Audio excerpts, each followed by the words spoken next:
Suspense.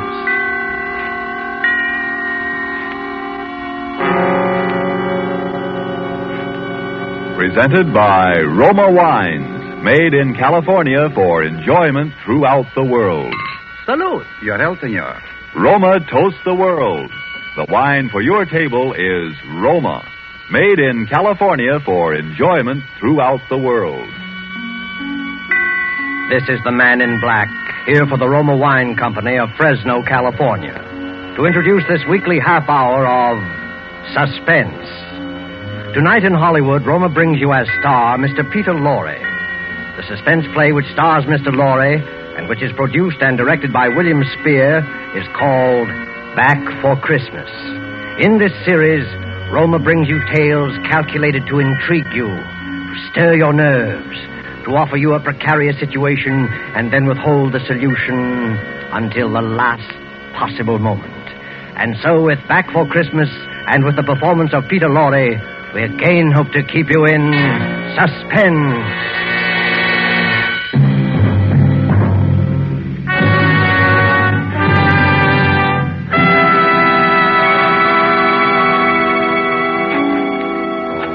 Jingle bells, jingle all the way. Oh, what fun it is to ride one. Yes, Maria? What on earth are you doing down here in the cellar? Oh, just doing a little digging.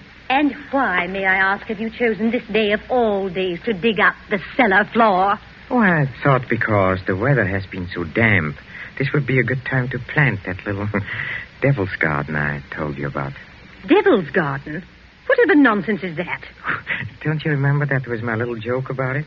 You see, I've managed to get hold of the spores of several unclassified wild orchids.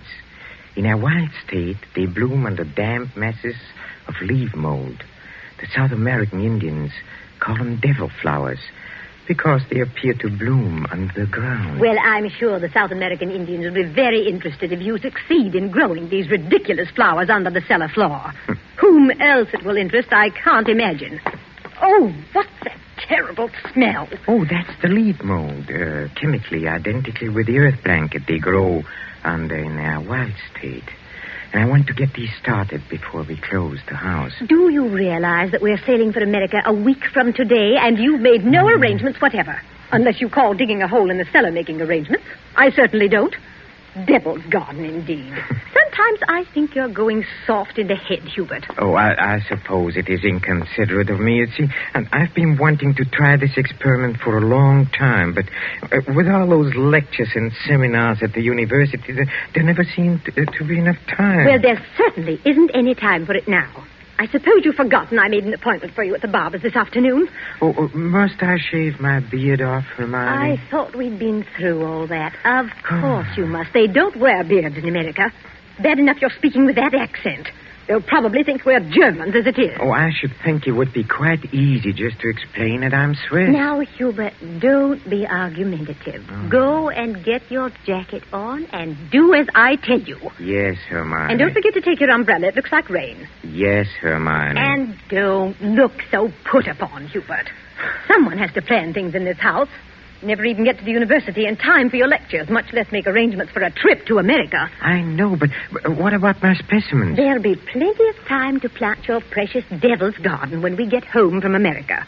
We're not going to be gone forever, you know. We'll be back here for Christmas. Yes, of course. Back for Christmas. I'd forgotten. We'll try to remember it. And if you can't do that, just do as I tell you. I've been making the plans in this house for 20 years. And if there's any digging to be done, I'll manage that as well. You understand, Hubert? Yes, Hermione. Good.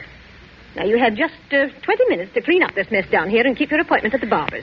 And when you're finished there, I want you to come straight home. All right. I wanted to stop at Miss Markham's and pick up some books I ordered. Well, all right. But don't loiter there the whole afternoon mulling over those old books the way you usually do. Now, hurry and clear up this rubbish. Get rid of that smelly stuff. And no more digging, mind you. No more digging. I'll show her. I'll have my devil's garden, and if no more digging, eh? No more digging. Oh, 15 men on a dead man's chest. Yoo-hoo, and a bottle of rum.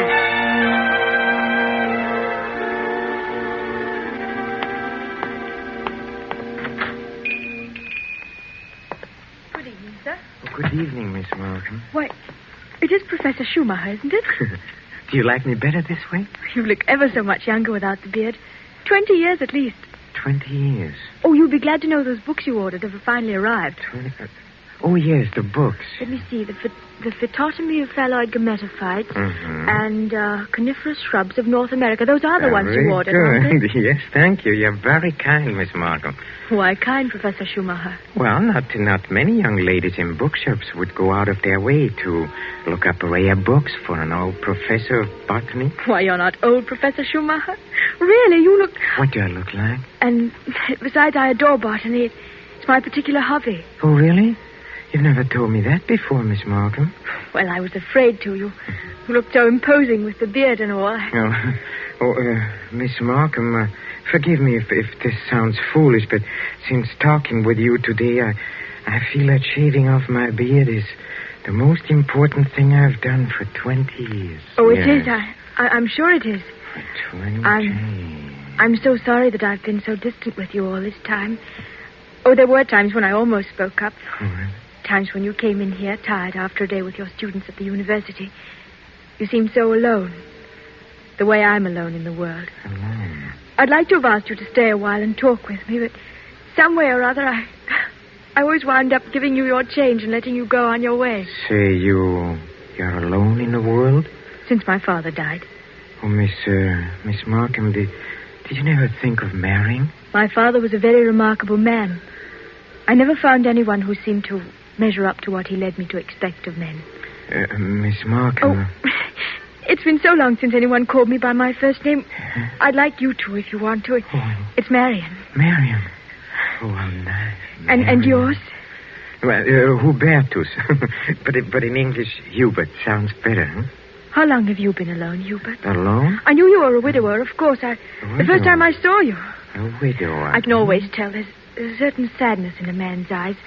A sweet sadness, I think, when he's been married and then lost... A widower. I never thought of it in quite that way. Oh, I'm sorry. I shouldn't have been talking like this, I suppose, but I've often wondered what she must have been like. Your wife, I mean. Hermione? Not an easy woman to forget. Very strong. Always managing things. The house, my wardrobe, my friends. Even when we dined at a restaurant, she even then ordered my food.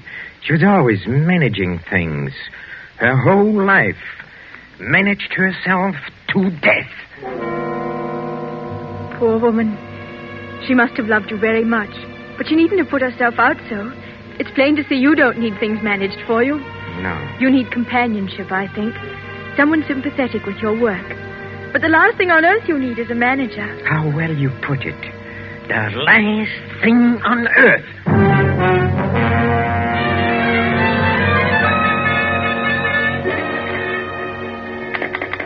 Operator, are you there?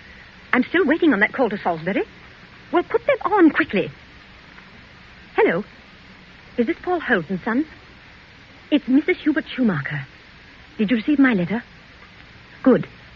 Now remember, we'll be back for Christmas and I want the job done without fail. What's that? No, I'm sure he doesn't suspect anything. Send it to me in New York as I instructed you, addressed in my name, of course. Yes. I've already put them in the mail. You'll get them tomorrow. Thank you. Thank you so much. Oh, here you are, Hubert. Where have you been? Oh, backstairs. I dismissed the servants. Dismissed the servants? Mm-hmm.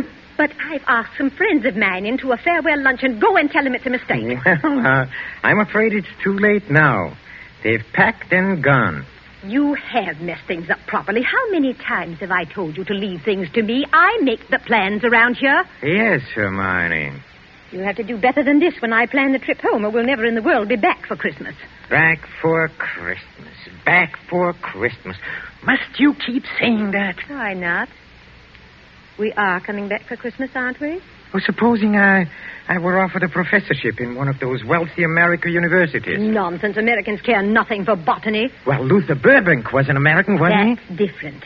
What have you ever done except muck around in the dirt with a lot of roots and tubers? he? Well, they asked me to lecture, didn't they?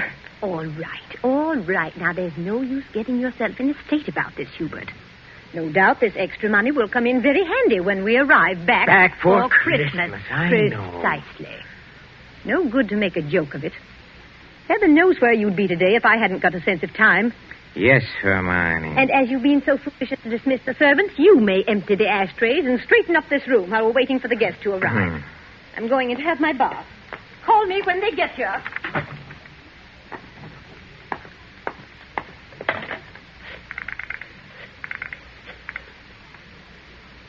Marion? It's Hubert.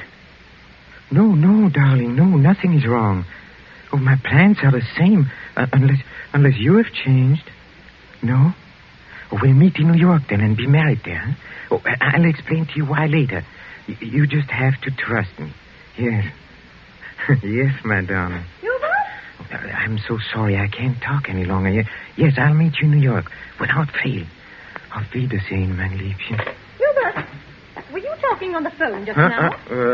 Yes, Hermione. Whoever was it? Oh, Freddie Sinclair. But didn't I hear you say something about meeting somebody in New York? Why, yes. Freddie said he might possibly get over there before we even leave. And I said, of course, we'd meet him there if he decided to go. That seems very peculiar. But then all of your friends are peculiar.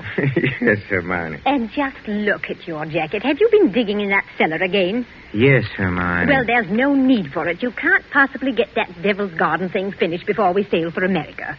Go and change your clothes before the guests arrive. Oh, never mind. I see somebody coming up the walk now. Go and let them in. Yes. Hubert. Yes? Look out the window. There's Professor and Mrs. Goodenough, but who's that with them? Well, who... Precisely. Freddie Sinclair.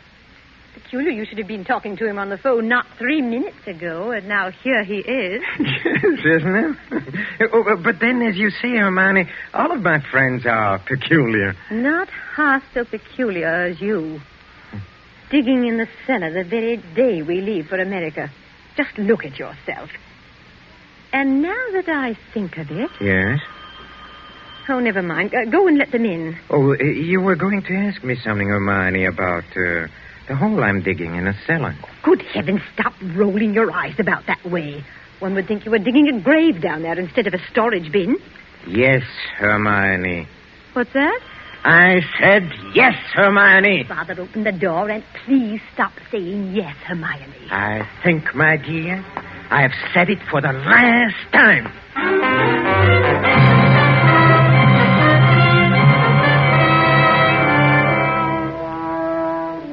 A professor of botany, his loving wife, and an oblong pit in the cellar.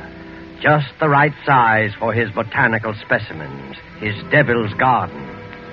With these ingredients for a story of a perfect crime, Back for Christmas by John Collier and starring Peter Lorre, the Roma Wine Company closes the curtain for a moment on another breathless study in suspense.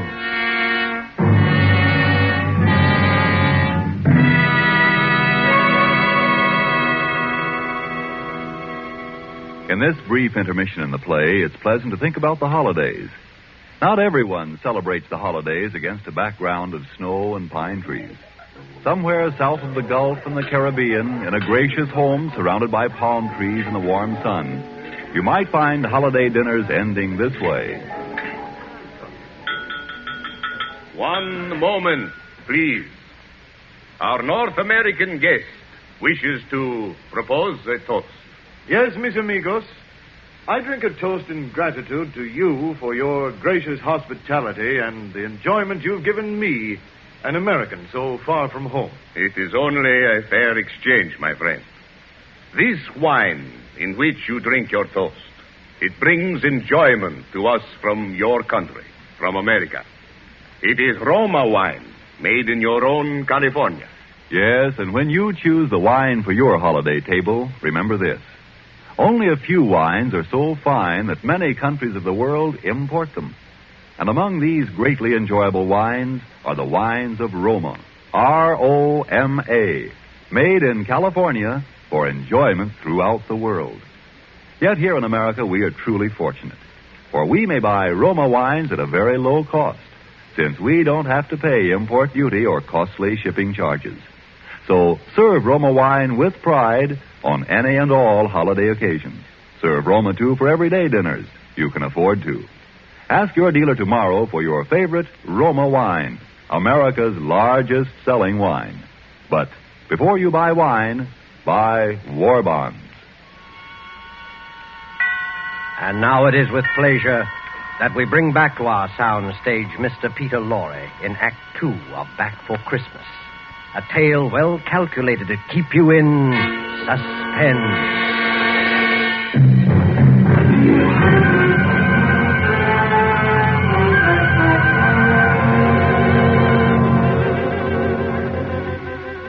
Back for Christmas. Hermione was so positive we would be back for Christmas. That last afternoon, pouring tea out for a few friends who had come in to say her last-minute farewells, she kept reiterating it. Now, mind you, Hermione, don't let those Americans know your husband was one of their fat university jobs. We absolutely must have you with us for Christmas. He shall be back, I promise you. Well, it's not absolutely certain, of course. Hubert, now what do you mean it's not certain? Of course it's certain. After all, Hubert, old boy, you've contracted to lecture for only 3 months. Oh, that's quite right. But then, of course, anything may happen. Hubert adores being unpredictable. Now, what other man would decide the very day, mind you, before leaving for America, to dig a great hole in the floor of the cellar? In the cellar? Yes. He's going to put some unclassified wild orchids down there. A devil's garden, if you please. It sounds so mysterious. That's Hubert, though. It's really quite simple, however, once you find out what he's up to. Now, take that telephone call he put through to you a few minutes ago, Freddie. To me? Of course. Now, Hubert wanted to surprise me about your plan to meet us in New York next month. Wasn't that why he called? To ask you not to mention it? My dear Hermione, Hubert couldn't possibly have telephoned me within the past hour. I've been walking in the park since 3. He didn't telephone you? Well, how could he? It was for my going to America. No. Come, Freddie, come. You may as well confess. Hermione has just found me out again. But Hubert, old chap, I really You don't... see what a poor liar Hubert makes. He's red as a beetroot. Aren't you ashamed of yourself, Professor? Stringing poor Hermione along like that.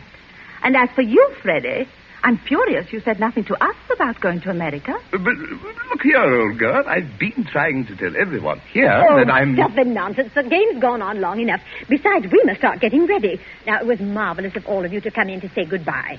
And don't worry about Hubert's little jokes. I will bring him back for Christmas. You may rely on it. They all believed her.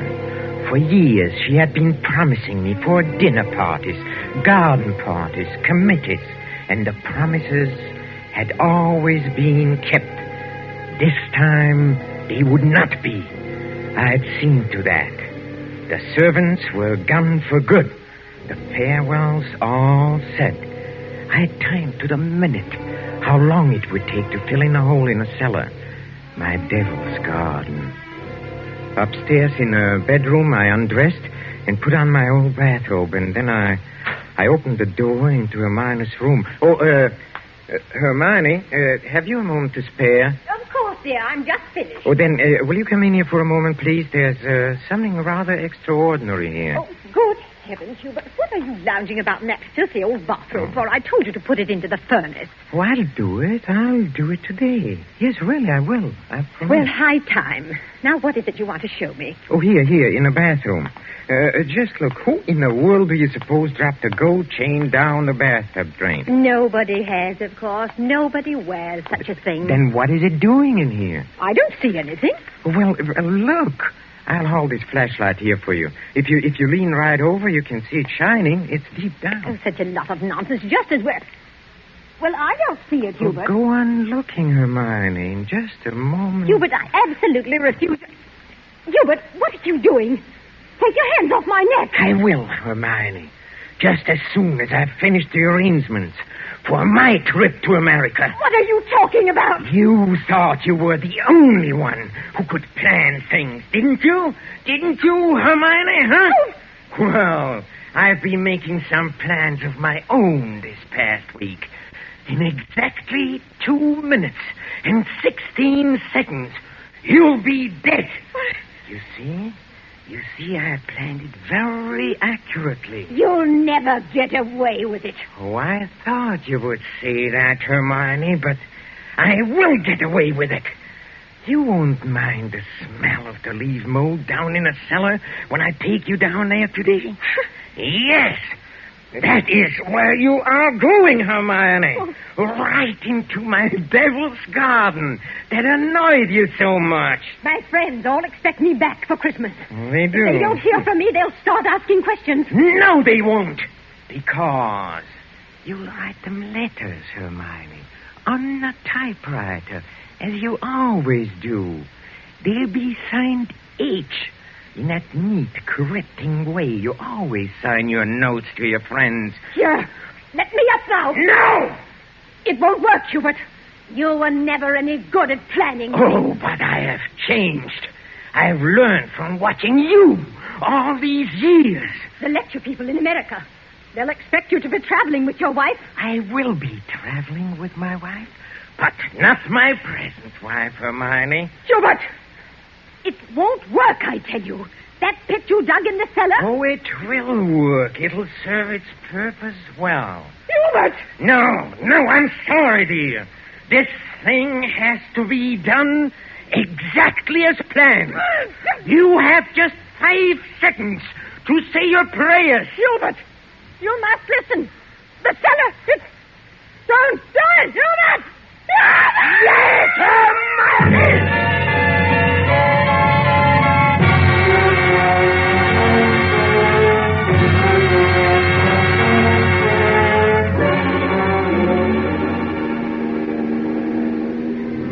Oh, Stuart? Yes, sir? Oh, my wife, she's indisposed. She'll be taking her meals in our stateroom. For the old voyage, sir? Yes, for the whole voyage. I trust your wife is feeling better this morning, Professor Schumacher. A little. Not yet well enough to leave her cabin. Oh, what a shame. Oh, Professor Schumacher. Yes? Here's a copy of the radiogram you sent for your wife last evening. Oh, thank you. I'll just check it over. Oh, but look here. Why? What's the matter? Did the typist make a mistake? No. It's nothing important. She can correct it later.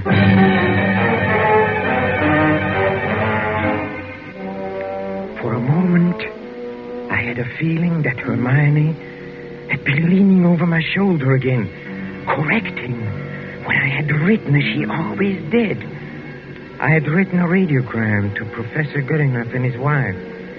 Haven't been out of my cabin the whole beastly trip, Hubert. Well, no doubt we'll be back for Christmas.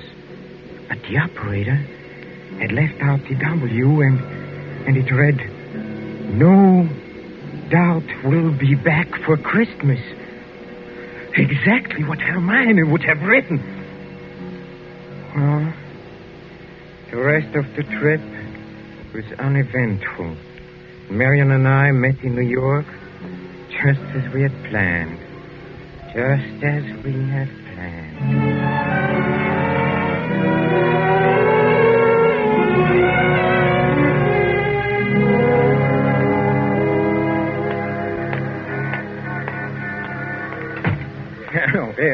Professor and Mrs. Schumacher, we have reservations, I believe. Oh, yes, we've been expecting you, sir.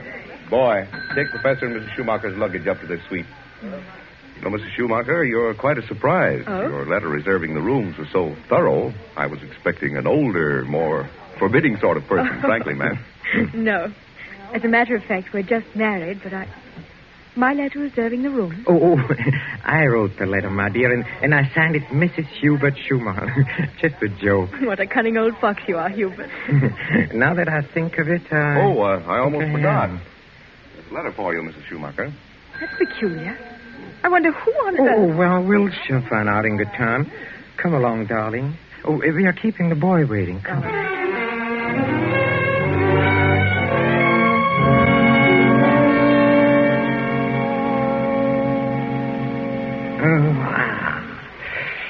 Nothing like a cold, brisk shower to put a man to rights. Hubert, this letter. Oh, yes, the letter. Oh, dry my hair, will you, darling? Please. It seems to be a bill of some sort from a building contractor in Salisbury. Oh, really? Oh, bother, dry your own hair. Thank you, darling. Let's see this bill or whatever it is. It's very puzzling. Hubert, you were a widower, weren't you? I mean, Hermione isn't still alive. Good heavens, no. Well, let me read that. Dear Madame, this is to acknowledge your order together with the keys to your house in Launceston Place. Our man had no difficulty in finding the place where your husband had begun the excavation in a cellar, but apparently he changed his mind at the last moment and filled it in again. What is it, Hubert? Our man will begin digging tomorrow, and the job will be completed in ample time for your surprise Christmas present to your husband. We are happy to be conspirators with you in this thoughtful gesture and hope that Professor Schumacher will be pleased at the results of our work on his Devil's Garden. Very truly yours, Paul Holt Sons Contractors.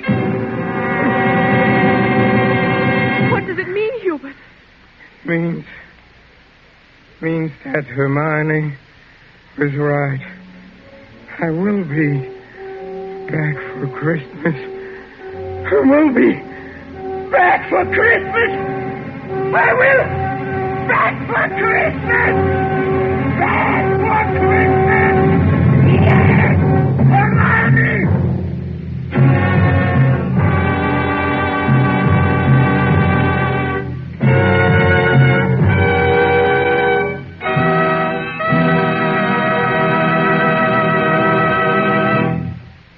And so closes Back for Christmas, starring Mr. Peter Lorre. Tonight's tale of suspense.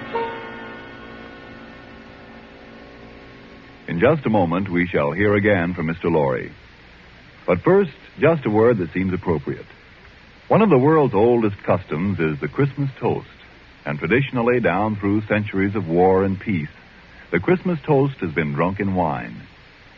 This year, when the glasses are filled and raised once again, we know that in every home the toast will be to a speedy victory and a speedy return of those we love.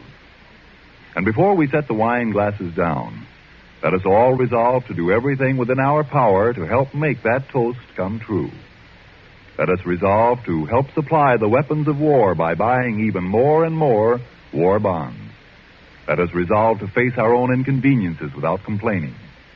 And above all, let us resolve that when this war is at last over, each of us will exert all our effort to see that future Christmases truly express peace on earth, goodwill to men.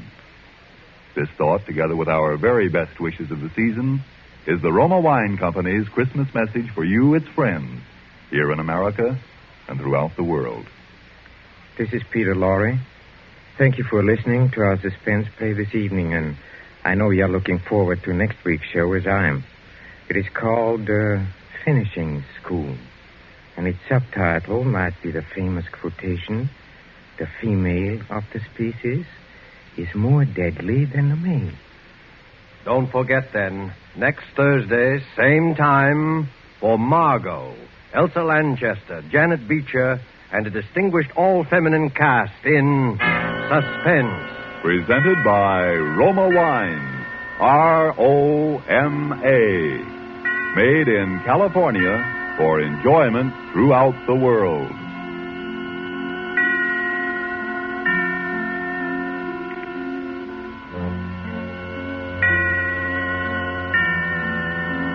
This is the Columbia Broadcasting System.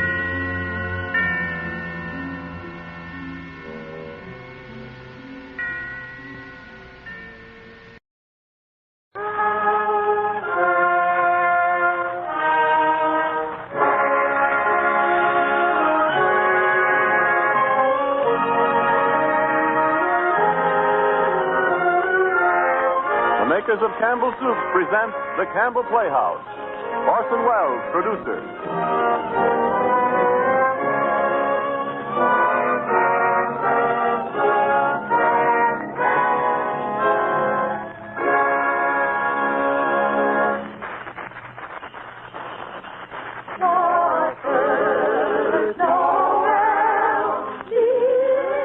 Good evening, this is Orson Welles.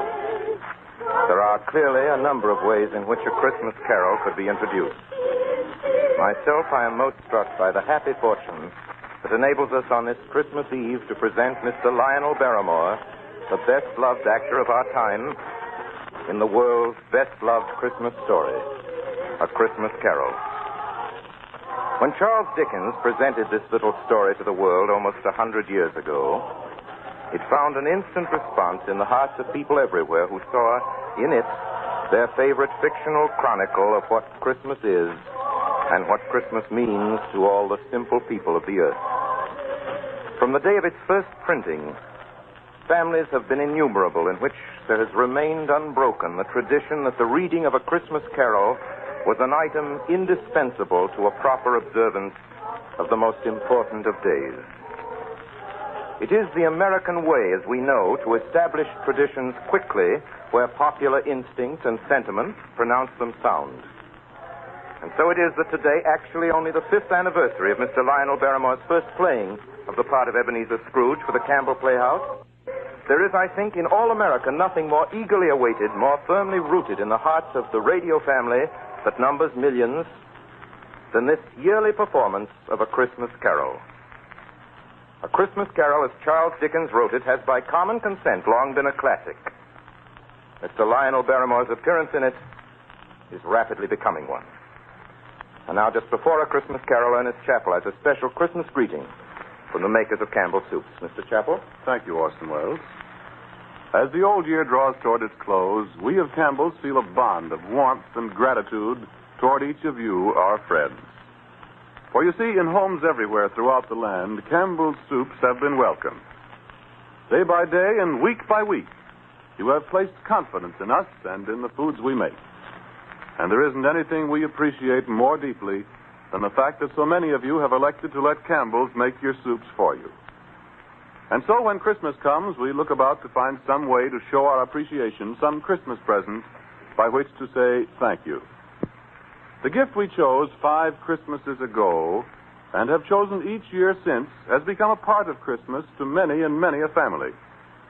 It has become a Christmas custom, as Mr. Wells said, to gather round the radio to hear and to enjoy A Christmas Carol. And since it is Christmas Eve, we hope, too, that the younger members of the family are permitted to stay up and listen before dreams and visit of Santa. We get a great deal of pleasure planning and preparing this Christmas gift. And now it's ready. Off come the wrappings. Off come the tags that say, please do not open till Christmas. Out comes the card. To you, from Campbell. And here is the gift itself.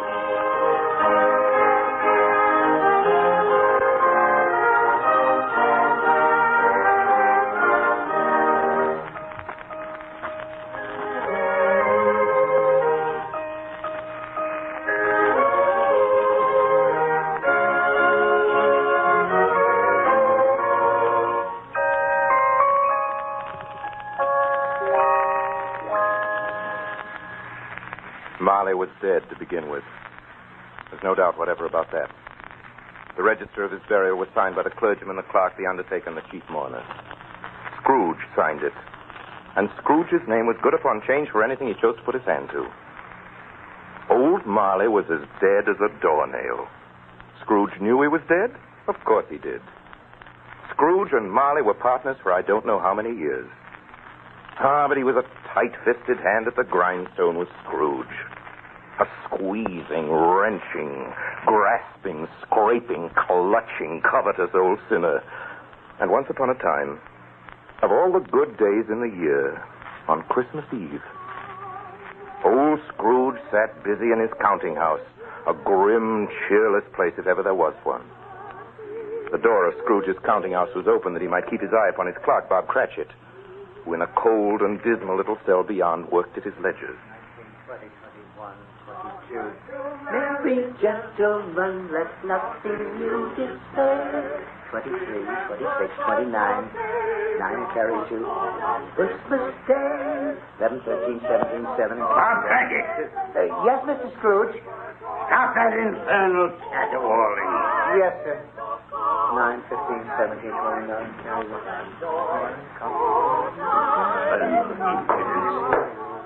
Singing their idiotic Christmas carols is my very jaw.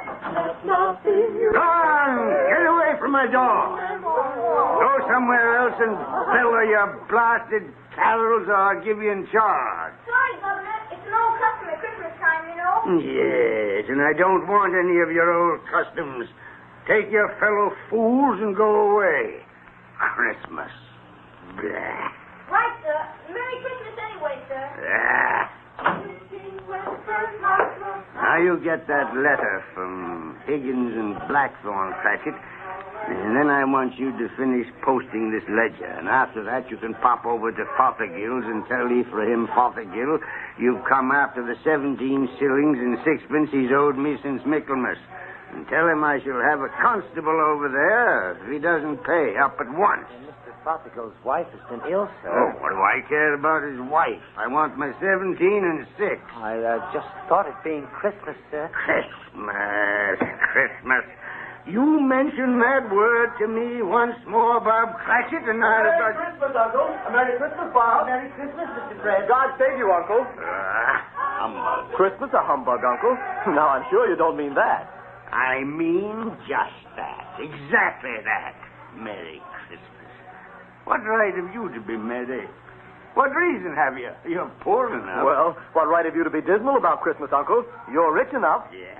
Now, Uncle, don't be cross. Well, what else can I be when I live in such a world of fools? What's Christmas to you but a time for paying bills without money? Merry Christmas. A time for finding yourself a year older and not an hour richer. If I could work my will, every idiot who goes about with Merry Christmas on his lips would be boiled with his own pudding and buried with a stake of holly through his heart. He should. Uncle? Now, nephew, keep Christmas in your own way and let me keep it in mine. Keep it, but you don't keep it, Uncle. Well, let me leave it alone, then. What do you want? A Christmas gift, I've no doubt. I came to wish you a Merry Christmas, Uncle. A Merry Christmas. Much good may Christmas do you. Much good it ever has done you. There are many things from which I derive good, by which I have not profited materially, I dare say, Uncle. Christmas among the rest. But I have always thought of Christmas time as a good time. A kind, forgiving, charitable, pleasant time. And therefore, Uncle, though it has never put a scrap of gold or silver in my pocket, I believe it has done me good and will do me good. And I say, God bless it. God bless Christmas. Hurrah! Let me hear another sound out of you there, Bob Cratchit, and you'll keep your Christmas by losing your situation. As to you, nephew, I wonder you don't go into Parliament. You talk enough nonsense. Oh, don't be angry, Uncle. I want nothing from you. I ask nothing of you. Why can't we be friends? Good afternoon. I'm sorry you feel that way. Well, I've tried. A Merry Christmas to you, Uncle. Good afternoon. And a Happy New Year, too. Humbug. And a Merry Christmas to you, Bob, and the missus, and the tiny kid. Thank you, Mr. Fred. Same to you, sir. Good day, sir. Good day, Bob. Nonsense. Twaddle. Flummery. The talking of Christmas and not 2 sixpences to jingle together in his trousers pocket. Hey, you there, Bob Cratchit. Come here. What are you doing there? Only putting a bit more coal in the fire, Mr. Scrooge. Seeing it's so cold in there, sir. You put that coal back into the scuttle. A fire. A fire, indeed. I can tell you, if you use coal at that rate, you and I will soon be parting company, Bob Cratchit. You understand that? There's many young fellas like your situation, you know. I'm sorry, sir. My fingers were getting a little stiff with the cold. Well, then put on your mittens. There's someone at the door. Go on, see who it is. Yes, sir. Good afternoon, sir. Good afternoon. This is the firm of Scrooge and Marley. Yes, sir. I should like to see the head of the firm, if I may. Oh, very good, sir. What is it? A gentleman to see you, Mr. Scrooge. Huh? Have I the pleasure of addressing Mr. Scrooge or Mr. Marley? Marley's been dead these 7 years tonight. I'm Scrooge. Well, now, Mr. Scrooge, at this season of the year, it's only fitting that we who are more fortunate should raise a fund to buy the poor some meat and drink and means of want. You may not believe it, sir, but many thousands are now in want of common necessities, and hundreds of thousands are in want of the simplest comforts. Are there no prisons? Well, there are plenty of prisons, sir. And the workhouses, they're still in operation, I trust? I wish I could say they are not, but they are, sir. The treadmill and the poor law are in full vigor, then? Both very busy, sir. I'm glad to hear that. I was afraid from what you said at first that something had occurred to stop them in their useful course. No, sir, all these institutions that you mention are flourishing. But it's nevertheless true that some additional provision for the poor and the destitute must be made. A few of us upon change are endeavoring to raise such a fund, you see. And what shall I put you down for? Nothing. Oh, I see. You wish to be anonymous, sir. I wish to be let alone.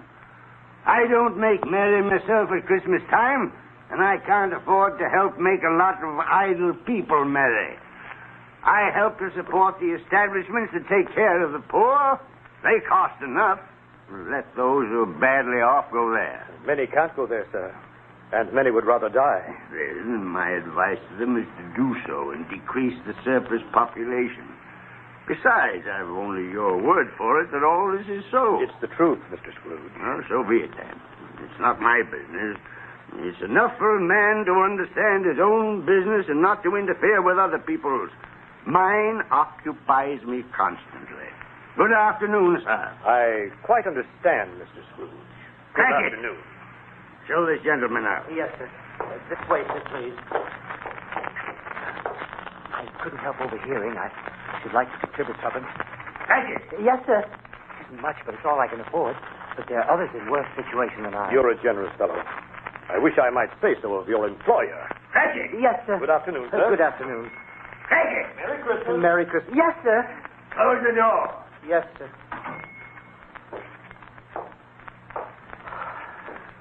24, 31. 1 and carry 3. New scarlet tippet for Tiny Tim. A comb for Martha. 33. 3 and carry 3. A hair ribbon for Belinda. 4, 7, 12, 15. Thank you. Yes, sir. Yes, sir. It's too late to have you go to Fothergill's. He'll be closed up for Christmas like these other fools. We may as well close up the place now. Yes, sir. It is getting a little dark. Hard to see the figures. I suppose you'll want the entire day tomorrow. If it's quite convenient, sir. It's not convenient. And it's not fair, either. But I suppose I can't do anything about it.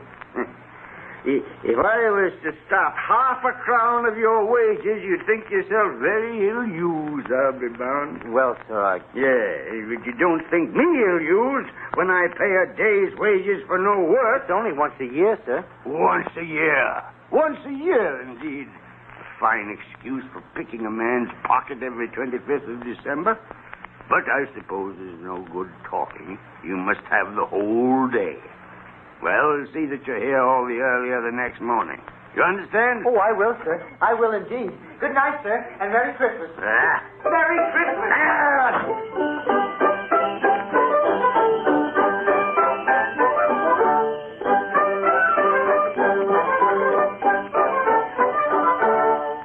The office was closed in a twinkling, and Bob Cratchit, with the long ends of his white comforter dangling below his waist, for he boasted no greatcoat, went down a slide on Cornhill 20 times in honor of its being Christmas Eve, and then ran home to Camden Town as hard as he could pelt to play with his family at Blind Man's Buff.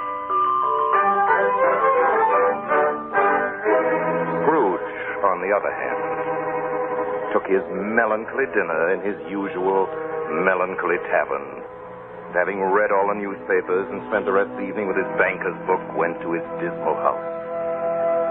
Darkness is cheap, and Scrooge liked it.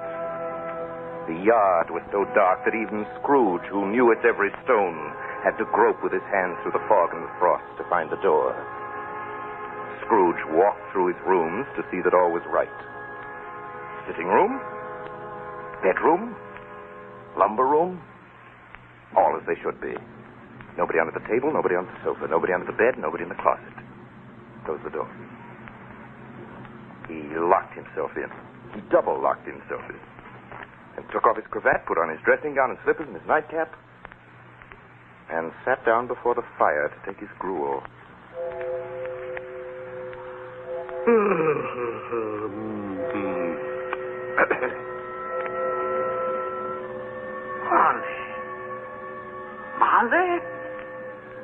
Marley! I could have sworn I saw... humbug. Marley's been dead these 7 years. Humbug. All humbug. What I need is a good night... What's that? Someone's in the wine cellar. But the door's locked and double locked. Something's... It's coming. Something is... It's coming closer. Outside my door. I won't believe it. It's humbug still. Scrooge. Ebenezer Scrooge. Marley. Oh, no. What do you want with me? I want much of you, Ebenezer. Who are you? Ask me who I was. Oh, you're very particular for a ghost. All right, then. Who were you? In life, I was your partner, Jacob Marley. Jacob Marley. But you're dead. You died 7 years ago. 7 years ago this very night. You are a ghost, then. What's wrong, Ebenezer? Don't you believe in me? I do not. You doubt your senses, Ebenezer? Yes. Because a little thing affects them. Slight disorder of the stomach makes them cheats. You can't be a ghost. You may be an undigested bit of beef, or a blot of mustard, or a crumb of cheese, a fragment of an underdone potato. There may be more gravy than grave about you, whatever you are. Humbug, I tell you. Humbug.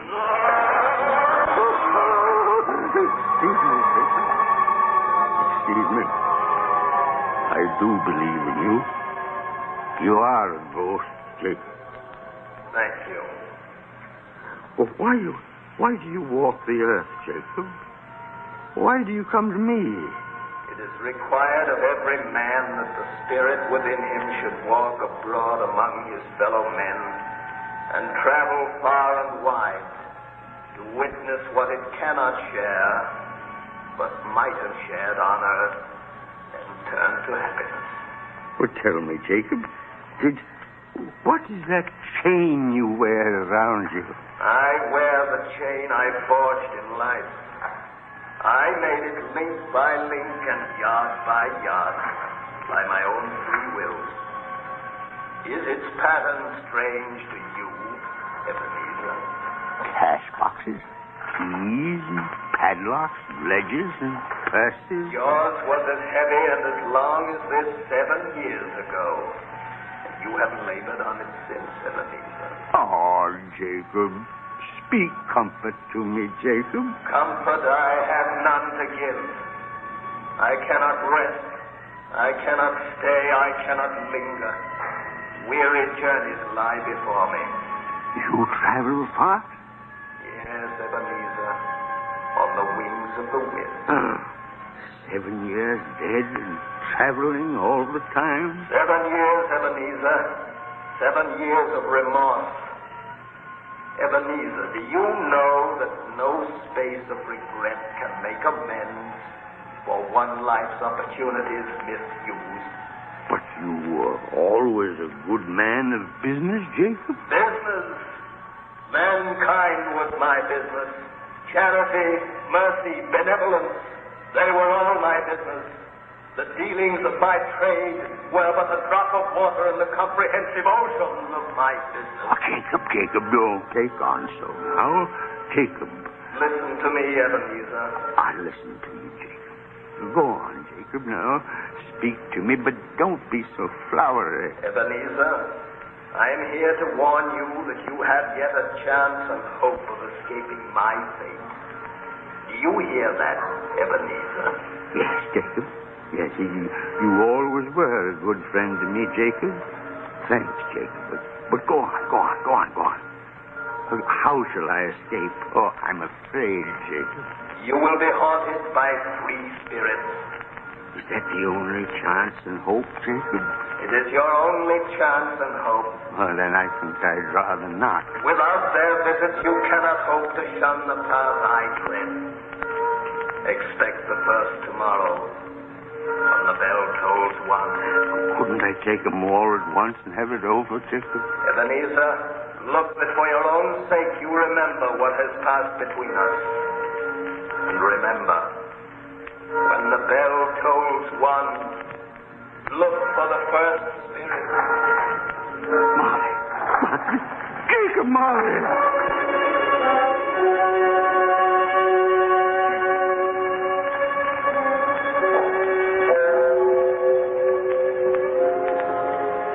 Scrooge awoke. He was lying on his bed fully dressed. Suddenly the curtains of his bed were drawn aside, and Scrooge found himself face to face with the unearthly visitor who drew them as close to it as I am now to you.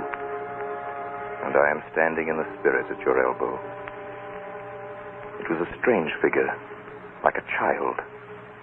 Yet not so like a child as like an old man. Its hair, which hung about its neck and down its back, was white as if with age. And yet the face had not a wrinkle in it, and the tenderest bloom was on the skin. The arms were long and muscular, the hands the same, as if its hold were of uncommon strength. Ebenezer Scrooge. Who's that? Ebenezer Scrooge, I have come for you. Oh, are you the spirit, sir, whose coming was foretold me? I am that spirit. What are you? I am the ghost of Christmas past. Long past? No, your past. But what do you want of me? Or what brings you here to haunt me? Your welfare, Ebenezer Scrooge. Rise and walk with me. Oh, no, not out of the window. I can't do that. I'll fall down.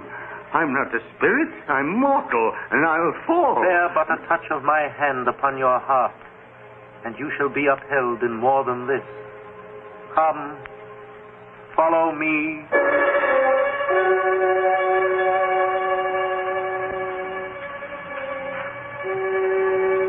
Where are we? What's become of the city? There's snow upon the ground. Where are we?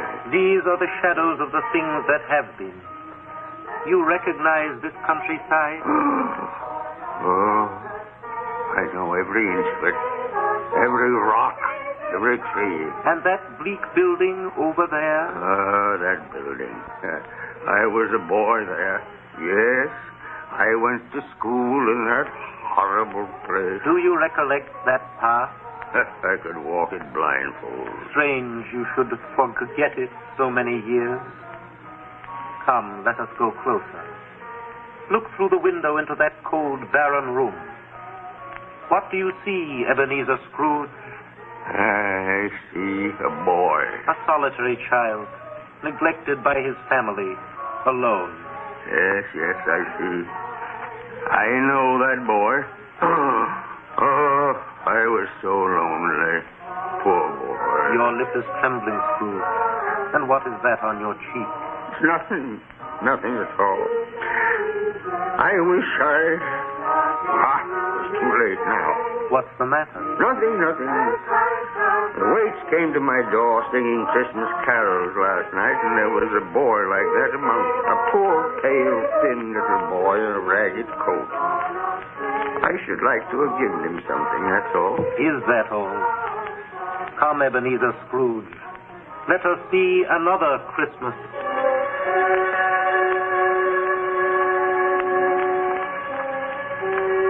Do you know this place, Ebenezer Scrooge?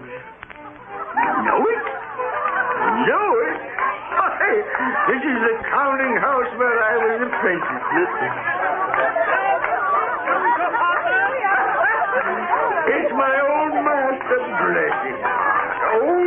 Fezziwig, my master, alive again, and hosted one of his Christmas parties. Your party. Listen to him. Bow and curtain. Courtroom. Thread the needle and back to your places. And there's Dick Wilkins. Poor Dick. Dear. Yes, and look, there's Mrs. Fezziwig herself, looking younger than any of them. And the tables all loaded with roast and cider, mince pie and beer. Oh, what a jolly time we used to have. That carefree young man with the light heart and the gay smile. Do you recognize him? Yes. Merciful heaven. How happy I was then. A small matter for old Fezziwig to make those silly folks so full of joy. Small matter? Small indeed. Isn't it? He has spent only a few pounds of your mortal money. Is that so much that he deserves praise? It's not that, Spirit. Old Fezziwig has the power to make us happy or unhappy, to make our service light or heavy. His power lies in words and looks and in things so tiny that it's impossible to count them up. The happiness he gives is quite as great as if it cost... What is the matter? Oh, nothing at all, Spirit. Something, I think. No. Speak. Well, only it's just that I should like to be able to say a word or two to my clerk, Bob Cratchit. That's all. Advance and retire. Bow and curtsy. Thread the needle. My time grows short, and we have yet another journey to make. Where now? Come. This is our last visit to the past, Ebenezer. Here, in this little room, with a fair young girl by your side. Do you recognize yourself, Ebenezer? No. Spare me this. You're older now, a man in the prime of life. Your face has begun to wear the signs of care and avarice. Your eyes are greedy, the eager, restless eyes of a miser. No, please. She knows it, too. That girl by your side. There are tears in her eyes. That is little, Ebenezer, to you. Very little. I know that. Belle, have I changed toward you? When we were engaged, we were both poor. Was it better then? Better to be poor? Better, at least, to be happy. You're changed. You were another man then. I was a boy. Do you blame me because I've grown wiser? Have I ever tried to break our engagement? In words, no. Never. In what, then? In a changed nature. In an altered spirit. In everything that made my love of any value in your sight. So I release you from your promise. Belle! Oh, it may cause you pain to lose me. A very brief pain. But soon it will be dim. Like a half-remembered dream. An unprofitable dream. And you will be glad to be awake from such a dream. May you be happy in the life you have chosen, Ebenezer. For the love of him you once served.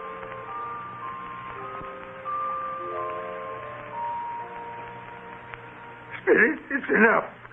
Show me no more. Take me home. These were shadows of the things that have been. That they are what they are. Do not blame me. No more. One shadow more. Come. Do you see this man, Ebenezer Scrooge? This man might have been you. And the woman beside him, your wife. And that girl might have been your daughter, Ebenezer Scrooge. She might have called you father. She might have been a springtime in the haggard winter of your life. Spirit, let me go. Show me no more. Listen now while they speak, Ebenezer. Belle, I saw an old friend of yours today. Who was it? Yes. How can I? I know. Mr. Scrooge. Mr. Scrooge it was. I passed his office window. It wasn't shuttered. And there was a candle inside, so I couldn't help seeing him. His partner, Marley, lies at the point of death, I hear. And there Scrooge sat, all alone. Quite alone in the world, I do believe. Spirit, I can't bear any more. Leave me. Haunt me no more. Take me back. Take me back.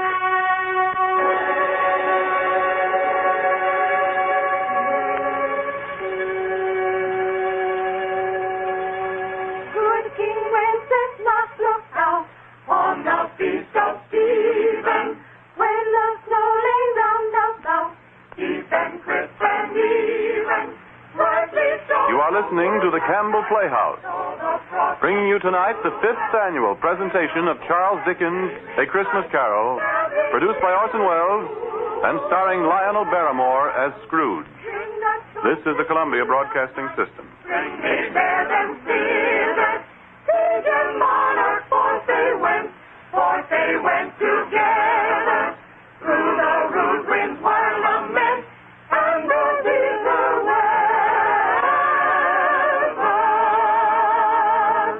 And now, back to the Campbell Playhouse and our 5th annual presentation of A Christmas Carol. A Christmas present from the makers of Campbell's Soups.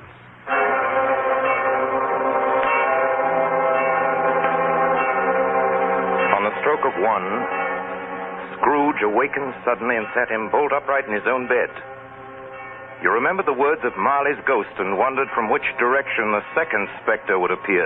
At that moment, nothing between a baby and a rhinoceros would have astonished him very much. Now, being prepared for almost anything, he was not by any means prepared for nothing. And consequently, when no shape appeared, he was taken with a violent fit of trembling. 5 minutes, 10 minutes, a quarter of an hour went by, yet nothing came. Then, as he sat in his bed, he became aware gradually of a great blaze of ruddy light that seemed to shine upon him from the adjoining room. He got up softly and shuffled in his slippers to the door. It was his own sitting room, no doubt about that. But it had undergone a surprising transformation. The walls and ceiling were so hung with living green that it looked a perfect grove, from every part of which bright, gleaming berries glistened, and such a mighty blaze went roaring up the chimney as had never been known in Scrooge's time, or for many and many a winter season gone. Heaped up on the floor to form a kind of throne were turkeys, geese, game, poultries, great joints of meat, sucking pigs, long wreaths of sausages, minced pies, plum puddings, barrels of oysters, red-hot chestnuts, and seething bowls of punch that made the chamber dim with their delicious steam. In easy state upon this couch, there sat a jolly giant, glorious to see, who bore a glowing torch in shape not unlike Plenty's horn, and held it up, high up to shed its light on Scrooge as he came peeping round the door. Come in, Ebenezer Scrooge, and know me better, man.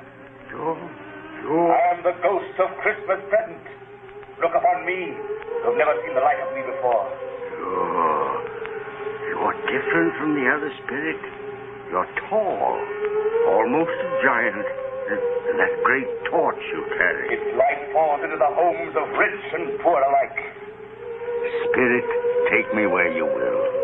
Last time I went against my will and learned a lesson which is working now.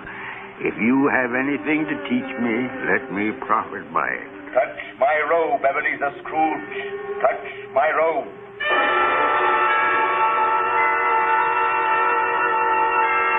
brought me, Spirit? An humble dwelling in an humble street. It's miserable enough. Yet there is happiness there.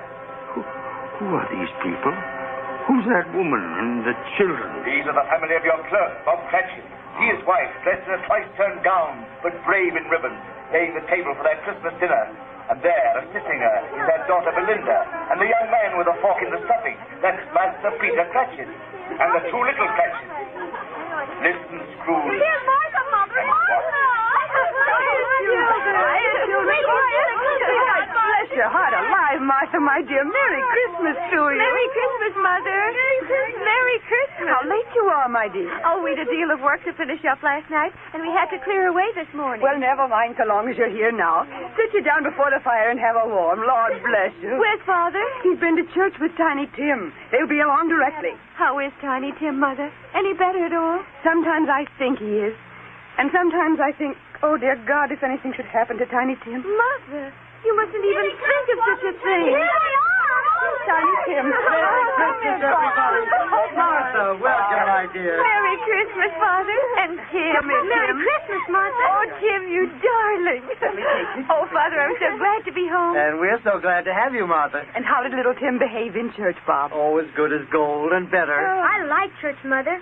Oh, they sang the nicest songs. I hope people saw me there. Saw you there? And why, Tim? Well, don't you see? Because I'm lame.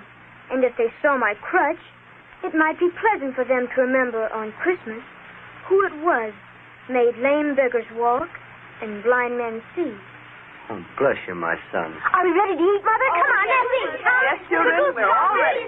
Come, take your places now. And I'll wait your turn. There's plenty of stuffing and dressing and plum pudding for all of you. Martha, you take care of Tiny Tim and see that he eats plenty. He must get strong and well. Now, just sit down, everyone. And now, my dears, shall we say grace? Spirit, Our Father who art in tell me if Tiny Tim will live. I see a vacant seat in the poor chimney corner, and a crutch without an owner carefully preserved. Oh, no, kind Spirit. Say he'll be spared. Say he'll live. If these shadows remain unaltered by the future Ebenezer, the child will die.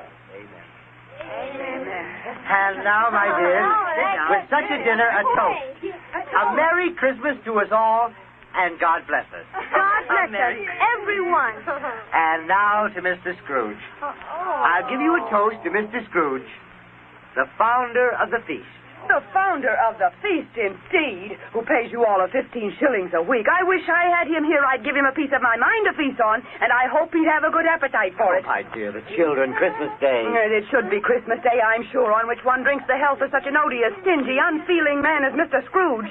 You know he is, Bob. Nobody knows it better than you, poor fellow. My dear Christmas Day. I'll drink his health for your sake and the day's, not for his.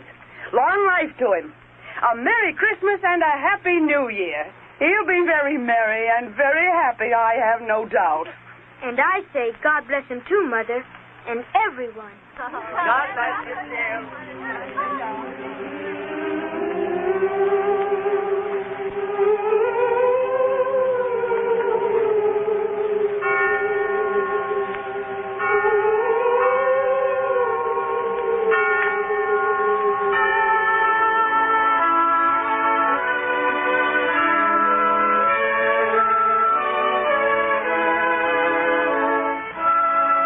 There was nothing of high mark in all this. They were not a handsome family, these Cratchits. They were not well dressed. Their shoes were far from being waterproof. Their clothes were scanty and had known, very likely, the insides of a pawnbroker's. But they were happy, grateful, pleased with one another, and contented with the time. And when at last they faded, Scrooge had his eye upon them, and especially on Tiny Tim until the last. Many calls Scrooge made that night with a ghost of Christmas present. Down among the miners they went who labor in the bowels of the earth, and out to sea among the sailors at their watch, dark, ghostly figures in their several stations. Much they saw, and far they went, and many places they visited, but always with a happy end. The spirits stood beside sick beds, and they were cheerful. On foreign lands, and they were close at home. By poverty, and it was rich. In almshouse, hospital, and jail, where vain man in his little brief authority had not made fast the door and barred the spirit out, the spirit left his blessing. It was a long night, if it was only a night. And it was strange, too, that while Scrooge remained unaltered in his outward form, the ghost grew older. Clearly older. My life on this globe is very brief, Ebenezer. It ends tonight. Tonight? Tonight at midnight. Hark. The hour has come. Oh, no, not yet. Not yet. There are still more things I wish to learn. These you will learn from still another spirit. Still another spirit, Ebenezer. Scrooge looked about him for the ghost. It had vanished, and he found himself once more in his bed in his dressing gown and his nightcap on his head. He'd heard the clock strike, and then he remembered the prediction of old Jacob Marley. And lifting up his eyes, beheld the third spirit.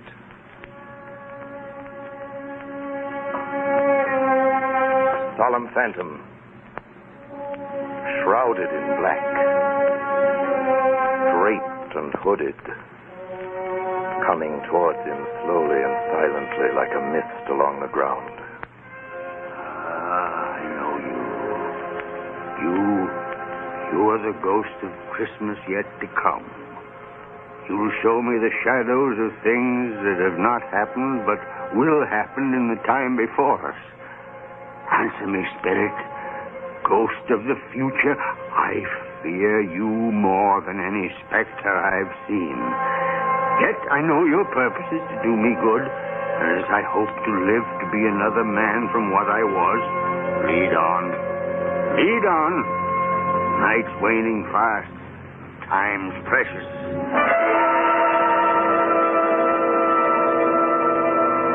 Spirit.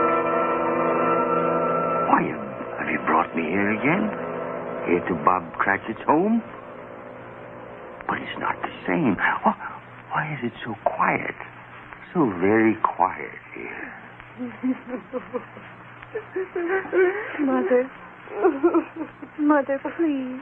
Oh, my son. My little son. Tiny Tim. I loved him so. Oh, Mother dear, you mustn't. It's almost time for Father to be home. Don't let him see you crying. Yes. Yes, Martha. He's late tonight. He walks slower than he used to. And yet I've known him to walk very fast indeed with Tiny Tim on his shoulder. So have I, Mother. But he was light to carry. And his father loved him so that it was no trouble. No trouble at all. Bob. Good evening, my dear. You're late, Bob. Yes, I'm sorry, my dear. I went to the churchyard today. I wish you could have gone with me. It would have done your heart good to see how sweet and green a place it is. But you'll see it often, I promised him. Yes, I promised Tiny Tim we'd walk there on a Sunday. Father, dear. It's God's will, Bob. I'm trying to understand it, my dear. My son, my little son, Tiny Tim. And I loved him so. Oh, that's cruel. Cruel. Spirit, can't you give me one ray of hope that I may change all that Tiny Tim may live?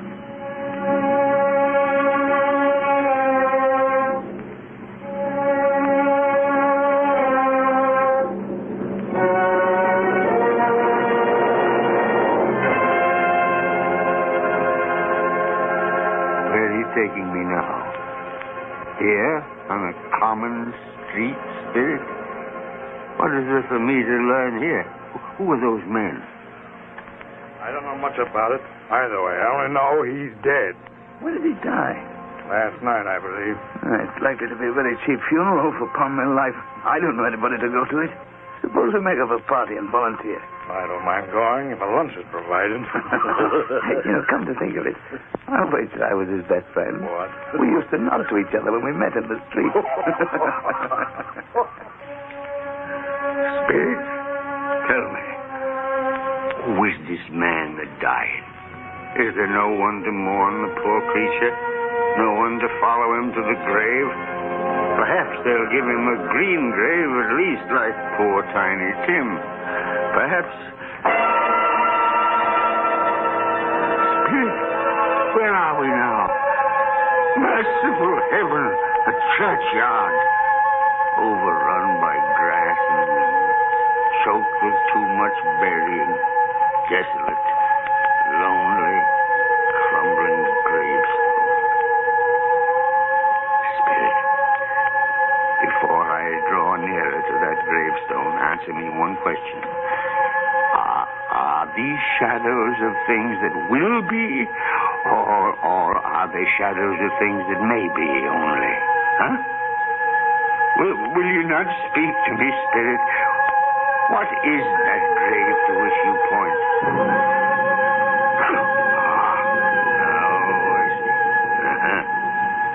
There's writing on that stone. The name on the gravestone is Ebenezer Scrooge. Ebenezer Scrooge? Oh, no, Spirit, no. Hear me. I'm not the man I was. Why show me this if I'm past all hope? Tell me that I can change these dreadful shadows you've shown me by an altered life. I'll honor Christmas in my heart. I'll try to keep it all the year. I'll live in the past, the present, and the future, and I'll not shut out the lessons that they teach. Tell me, Spirit. Oh, go on. Tell me that I can sponge away the writing on that stone, Spirit. I beg you, Spirit. I beg you.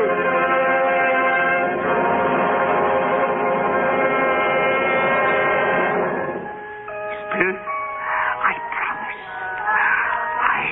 promise on my knees. I promise. Let love and joy come to you and your heart and It's my own bed. I'm home. In my own bed. In my own room. And the sun. The sun's shining. It's clear. It's bright. No fog. What a beautiful day. Glorious. The boy. Oh, boy. Yes, sir? What's today? What's that, sir? Well, what day is it, my fine fella? Today? Why, it's Christmas Day. Christmas Day! Then I haven't missed it.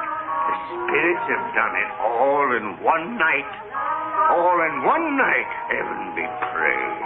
How's that, sir? Listen, my lad. You know where the poulterer is in the next street? I should say I do. Intelligent boy. A remarkable boy. Tell me, do you know if they sold the prize turkey that was hanging in the window? The one as big as me? What a delightful boy. It's a pleasure to talk to you. Yes, my buck? It's hanging there now, sir. That's wonderful. Go around, will you? And tell him to send it to Bob Cratchit and his family on Broad Street. And mind you, they're not to know who paid for it. That is, my lad. Here, wait a minute. Here's £0.50 for your trouble. Yes, sir. Yes, sir. And a Merry Christmas, sir. And a Merry Christmas to you, my boy. Oh, I don't know what to do. I'm as light as a feather, as happy as an angel. I'm as merry as a schoolboy. Merry Christmas! A Merry Christmas to everybody. A Happy New Year to all the world. Woo!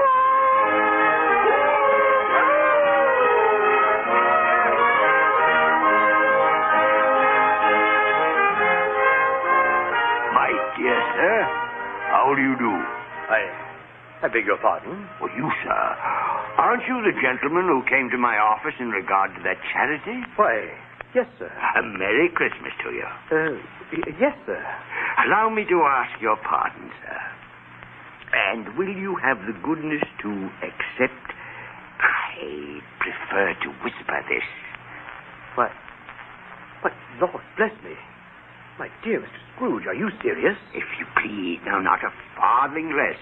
A great many back payments are included in it, I assure you. Will you do me that favor? Oh, my dear sir, I don't know what to say to such munificence. Ah, don't say anything, please. Come and see me. Will you come and see me? I will indeed. Thank you. I'm much obliged to you. I thank you 50 times. Bless you. Merry Christmas. Next morning, Scrooge was early at his office. He went early for a reason. If he could only be there first and catch Bob Cratchit coming late. That was the thing he'd set his heart upon. And he did it. Yes, he did. The clock struck 9. No Bob. 1:15, no Bob. Scrooge sat with his door wide open that he might see him come in.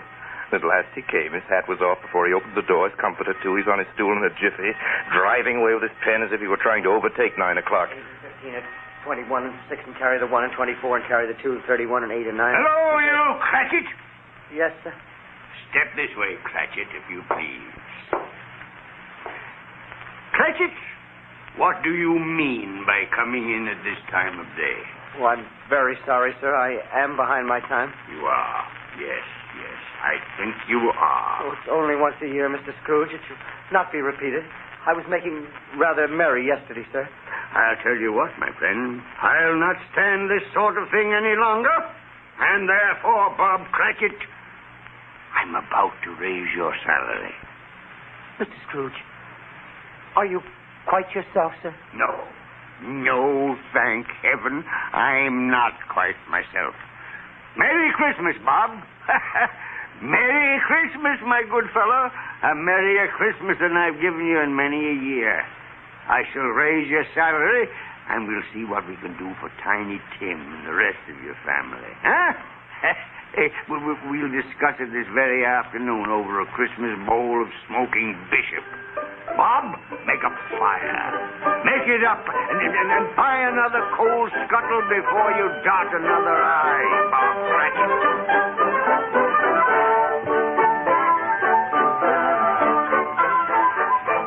Scrooge was better than his word. He did it all, and infinitely more. To Tiny Tim, who did not die, he was a second father. He became as good a friend, as good a master, and as good a man as the good old city knew or any other good old city, town, or borough in the good old world. Some people laughed to see the alteration in him, but he let them laugh. Little heeded them. His own heart laughed. That was quite enough for him. He had no further intercourse with spirits, but lived upon the total abstinence principle ever afterwards, and it was always said of him that he knew how to keep Christmas well if any man alive possessed the knowledge. May that be truly said of us, of all of us. And so, as Tiny Tim observed, God bless us, everyone. Joy to the world, the Lord is come. Let earth receive her King. Let every heart prepare his room. And heaven take a ring. And nature sing. And heaven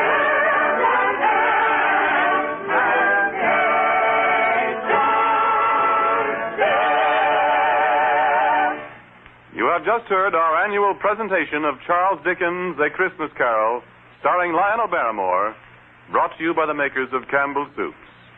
And now here is Orson Welles. Ladies and gentlemen, at this point in the program, it's my custom, as you know, to present you with a few words of introduction, our guest of the evening. With your consent, I shall dispense with this tonight. To introduce tonight's guest to the Campbell Playhouse audience, or to any American audience, is an extravagant and superfluous procedure. For if ever an actor has won for himself a lasting place in the hearts of his fellow countrymen through years of unsparing and inspiring service, that actor is Lionel Barrymore. Mr. Lionel Barrymore. Oh, thank you, Orson Welles. Good evening, ladies and gentlemen. Well, this is the 4th year I've had the pleasure of appearing in the Christmas Carol here on the Campbell Playhouse, and I assure you all it's a pleasure that never tires. As long as I can remember, this has been one of my favorite stories. When we were children, it was read to us regularly at this time of year, as it is to many millions of children right now. And like many of them, I'm sure the three of us, Ethel, Jack, and I, with the aid of a sheet and some old ironware, made a play of it. As I remember, we had 3 Scrooges in that production. Who played Tiny Tim? I think we had 3 Tiny Tims, too. But seriously, I can think of no part that I've enjoyed playing again and again as much as I have the part of that squeezing, wrenching, grasping, scraping, clutching, covetous old sinner, Ebenezer Scrooge. And I can think of no happier or more suitable choice for the makers of Campbell soups to offer the people of America as their Christmas present each year than Charles Dickens' well-beloved story, A Christmas Carol. Good night, Orson. Good night, everybody. And a Merry Christmas to you all. Good night to you, Mr. Barrymore. Thank you, sir, and a Merry Christmas to you. Ladies and gentlemen, next Sunday night, we're happy to announce our version of a great and truly American story by a great American novelist, Come and Get It, by Edna Ferber. Against a background of the mighty forests of Miss Ferber's own Wisconsin, it tells a stirring tale of the men and women who live and die in the woods, in order that lumber may come down the rivers every spring into the cities of the modern world.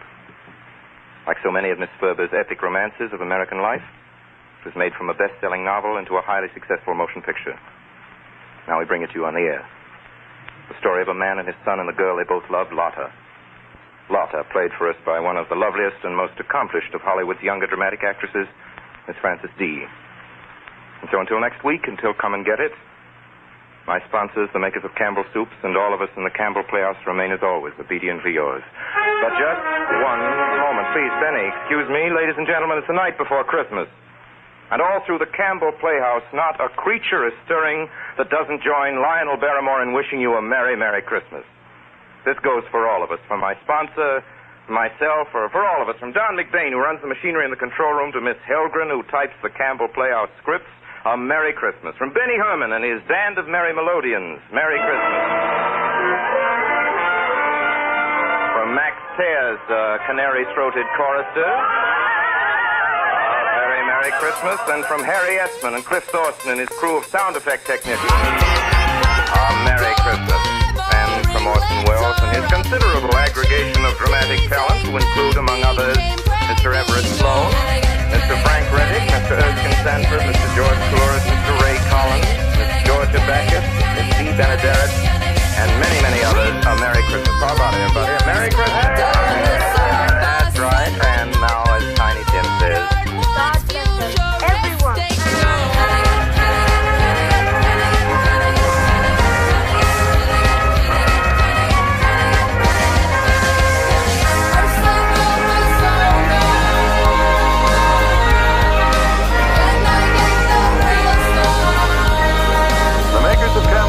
Join Orson Welles in inviting you to be with us in the Campbell Playhouse again next Sunday evening when we bring you Edna Ferber's Come and Get It. Customize and save with Liberty Mutual. Meanwhile, if you have enjoyed our fifth annual presentation of A Christmas Carol, won't you tell your grocer so this week when you order Campbell Soups? This is Ernest Chappell saying thank you and a very Merry Christmas to you all. This is the Columbia Broadcasting System. The story of Jonathan Thomas and his Christmas on the Moon.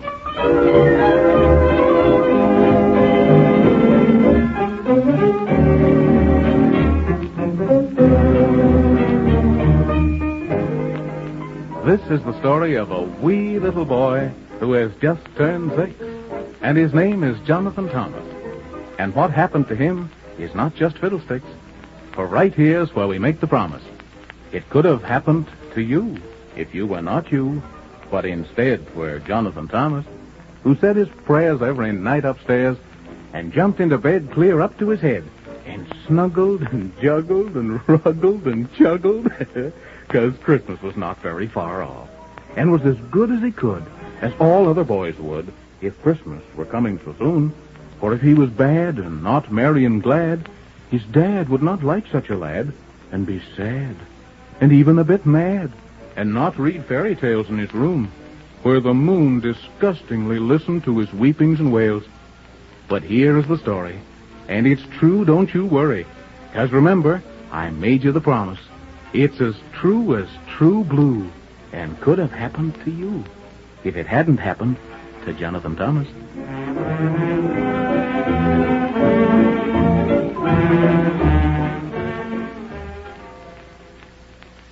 You see, The big grandfather clock in the hall had just struck 8, and Jonathan Thomas had had his bath and said his prayers and kissed Mummy and Nan and then taken the hand of his dad, and up the stairs they went. 1, 2, button your shoe. 3, 4, shut the door. Until they were to where you say 11, 12, the kitchen shelf. And then down the hall and in the room and whisk into bed.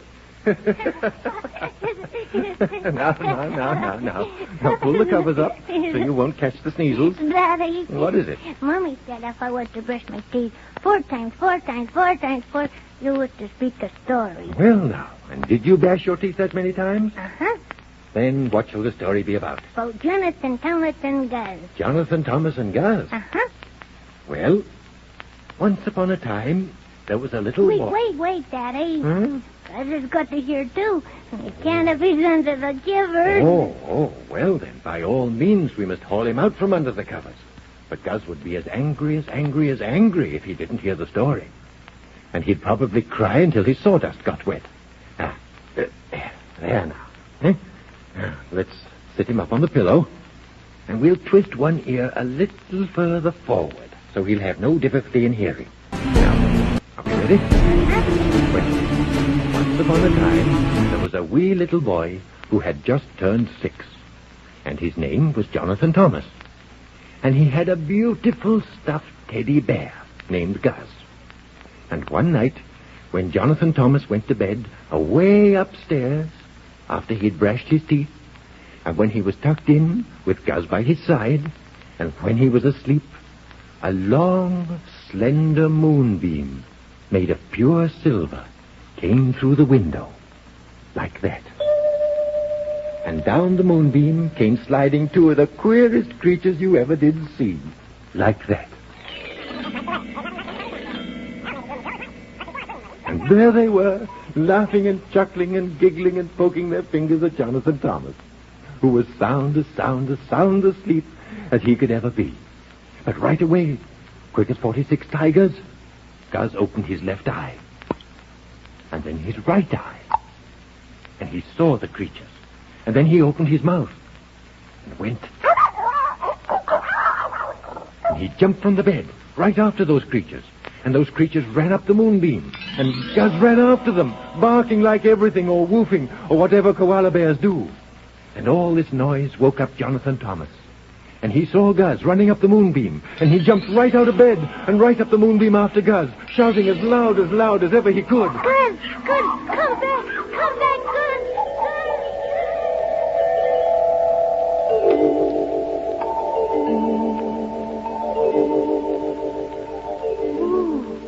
What a very strange place. Maybe I'd better knock on this door.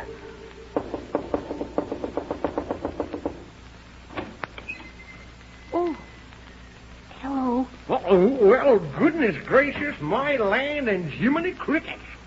Whatever do you mean by knocking on my door when the sign plainly says absolutely no knocking until after 9 o'clock daylight saving moon time?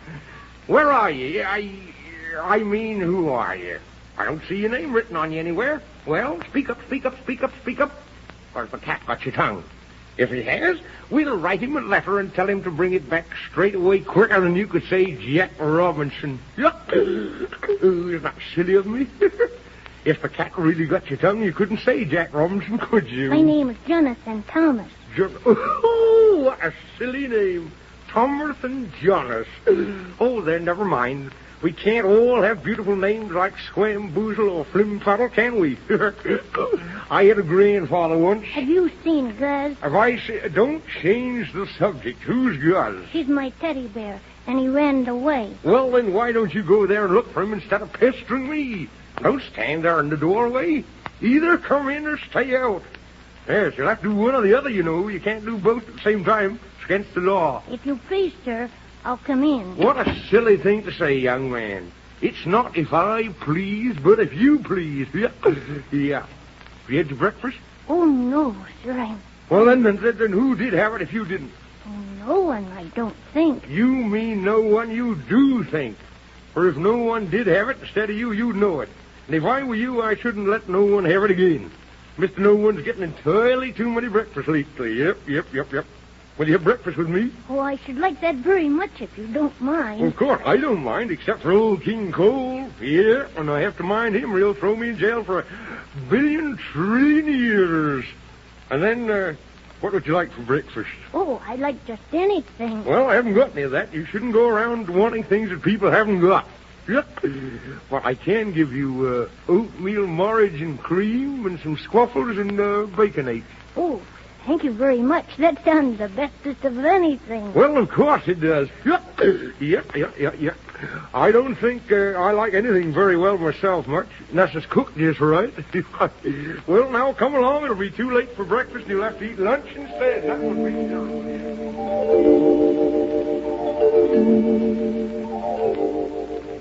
Oh, I'm as full as 2 times 2. That was the bestest breakfast I ever ate. Oh, but I wish Gus was here. Do you think we could find him? Well, I suppose we can. If you know where he is. But I don't know. Well, then how on the moon do you expect to find him if you don't know where he is? Of course, it might be that the squibboblins have him. Who? Only owls say, who? Haven't you ever heard of the squibboblins? They're always catching something. A long time ago, they caught little Bo Peep's sheep. And they never brought him back. And only last Tuesday, I had a cold. Oh, it was a beautiful cold. And they caught that. And I haven't seen it since. They're a most dreadful people. Are they? Oh, you think they caught Gus? Well, I shouldn't be at all surprised. But I sometimes am. Oh, I hope not. Because next to my Mommy and Dad, I love Gus the bestest. Yeah.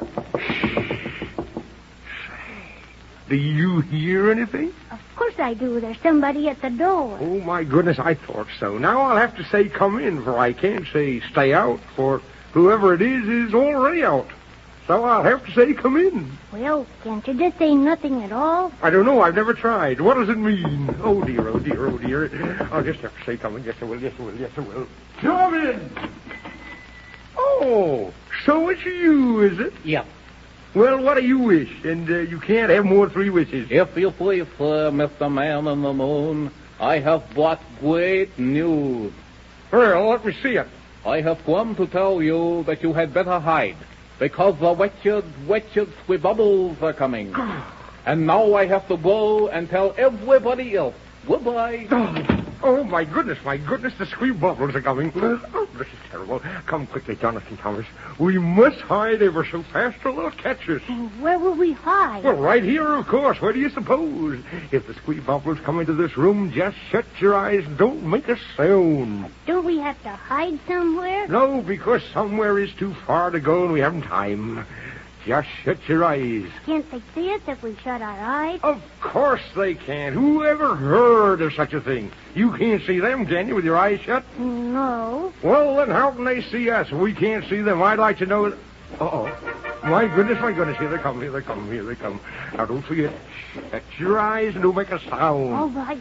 I won't. Oh. One more thing. If they should ask if anyone's here... Tell them no. Shut your eyes now, quick.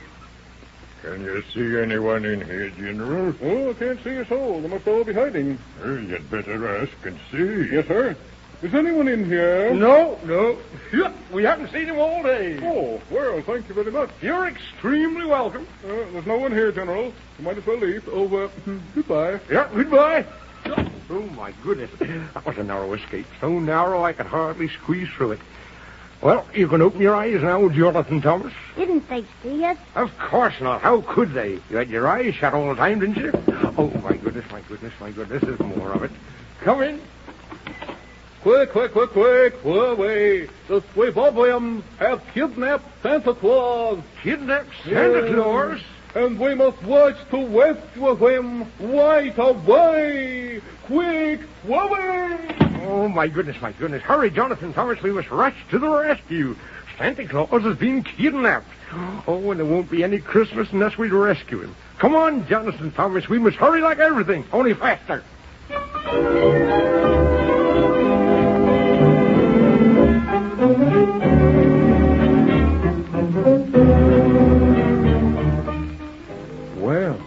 isn't very long until Christmas, and Santa Claus has been kidnapped.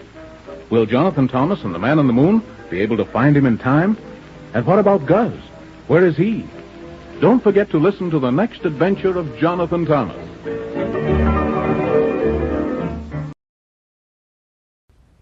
From Hollywood, the NBC Theater presents...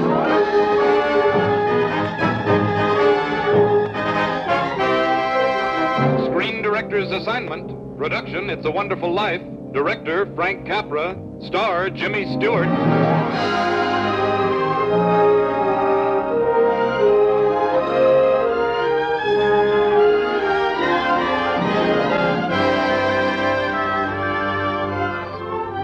The Hollywood Screen Directors present a flight of fancy into time that never was. It's a Wonderful Life, starring Jimmy Stewart, and introducing the director of the film, Frank Capra.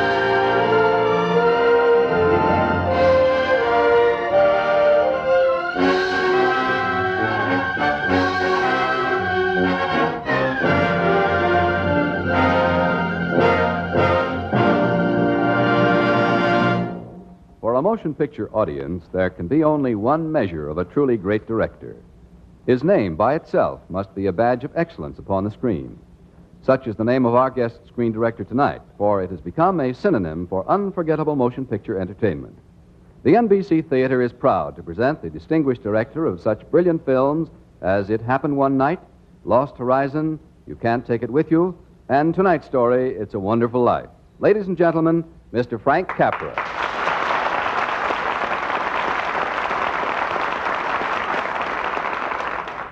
Thank you. The story of It's a Wonderful Life became a motion picture by a rather roundabout way. It started out as a simple message of goodwill, a brief fantasy printed on Christmas cards to be exchanged between friends. It was a fine story, warm and human and exciting in a very unusual way. We felt that it had something that perhaps could be shared by everyone. That's why we made the picture.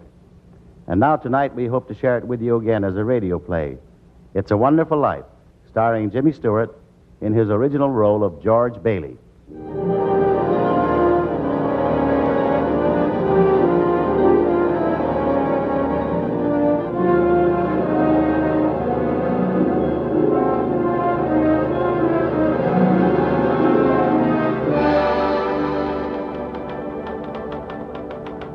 Your Supreme Excellency, I, Clarence Oddbody, Angel of the Second Class, do make application for promotion to Angel of the First Class for services as follows.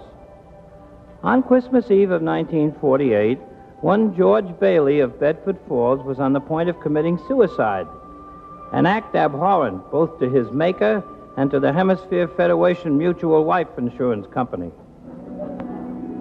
Feeling in exceedingly low spirits, George Bailey did go, proceed, and travel to the high-level bridge where he mounted the rail.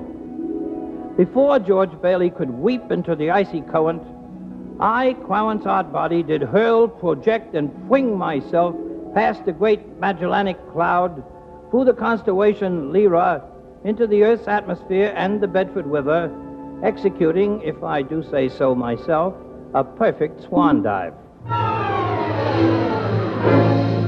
Help! Save me! I can't swim! Help! Relax, now don't struggle. Help! I'm coming in after you. Help! Here I come.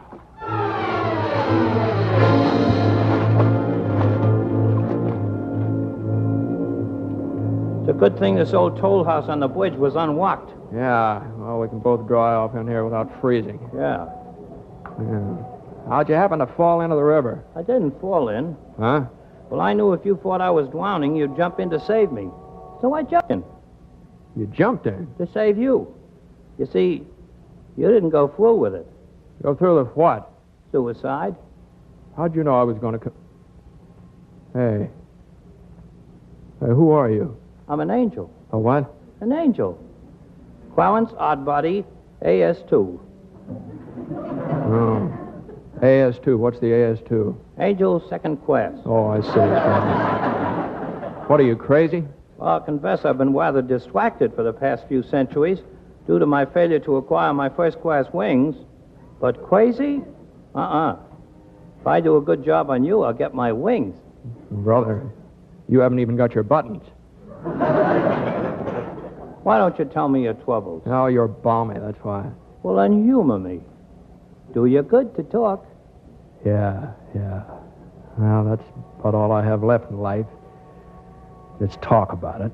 Well, talk. Oh, I was going to knock 'em dead, I was. I was going to shake the dust of this crummy little town off my feet, and I was going to see the world, build things, do things, travel, the Taj Mahal and silken Samarkand and the moon pools of the east and Everest and the deep Aegean. Yeah, pipe dreams. Why? Well, my deaf ear, for one thing. Oh, that was when Howie, your kid brother, fell through the ice back in 1919. I jumped in to save him. Hey, how'd you know that? I read it in the Gabriel Daily Trumpet. Well, anyway, I got an ear infection. It was weeks before I could go back running errands at the Gower drugstore. So what does Gower do? He hits me in my bad ear. Why? Well, he just heard about his son. He died in college from typhoid. Gower had been drinking. I wouldn't deliver some medicine for Mrs. Blaine's little girl because the bottle he took it out of was marked poison. Dear. Well, Doc Gower smacked my bad ear, and I guess I cried. But I finally made him understand his mistake. Was Doc Gower grateful? Well, he cried. 11 years later, he bought me a fine set of pigskin luggage to take my world trip. Oh, then you did go away. There was a girl in town named Mary. We'd grown up together, and she was engaged to Sam Wainwright. I had an hour or so before train time, and I stopped over at Mary's house.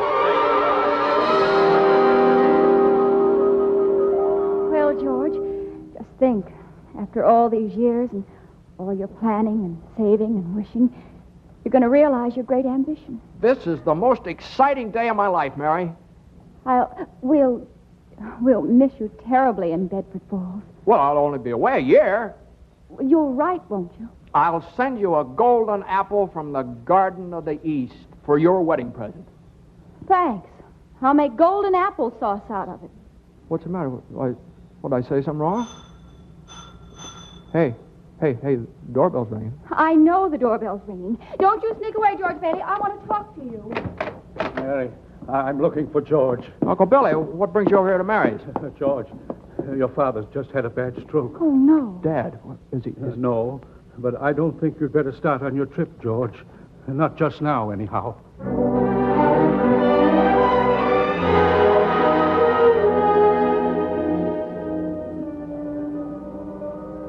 Well, go on, George. Well, Dad was gone that same night. That gave old man Potter his chance. Old man Potter? Yeah, richest man in town, a banker, a big stockholder in our loan company. We'd always fought Potter on a lot of issues, and now he wanted the loan company to dissolve so he could rule the roost in Bedford Falls. Potter and I headed out a week after Father died, right in the boardroom of the loan company.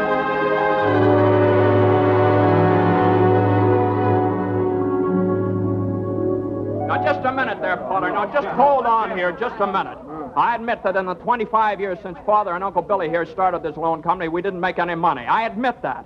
But who gave the low-income people in this town decent homes to live in, huh? You did? Yes, Mr. Potter, we did. Who built Bailey Park of model dwellings where you wanted to put Poor Cemetery? You did. That's right, we did. We gave this town those things. We gave Bedford Falls and its That's citizens... the trouble with you, Baileys. You gave everything. No wonder you never made any money. What's galling you, Potter, is... Mr. Potter to you, Bailey. My nephew is Mr. Bailey to you, Potter. Your nephew is wet behind the ears, you mindless fool. Don't say that again. Say that again. Just keep out of this, Uncle Billy. I'll handle Potter. Mr. Potter, the stripling. What's eating you is that you can't gain control of this loan company, Mr. Potter. It's up to this board to decide what to do about the company now that Father's gone. But if I can do anything to help keep Bailey Park a reality and to keep Potter from making people crawl to him when they need help, just count me in, gentlemen. Count me in.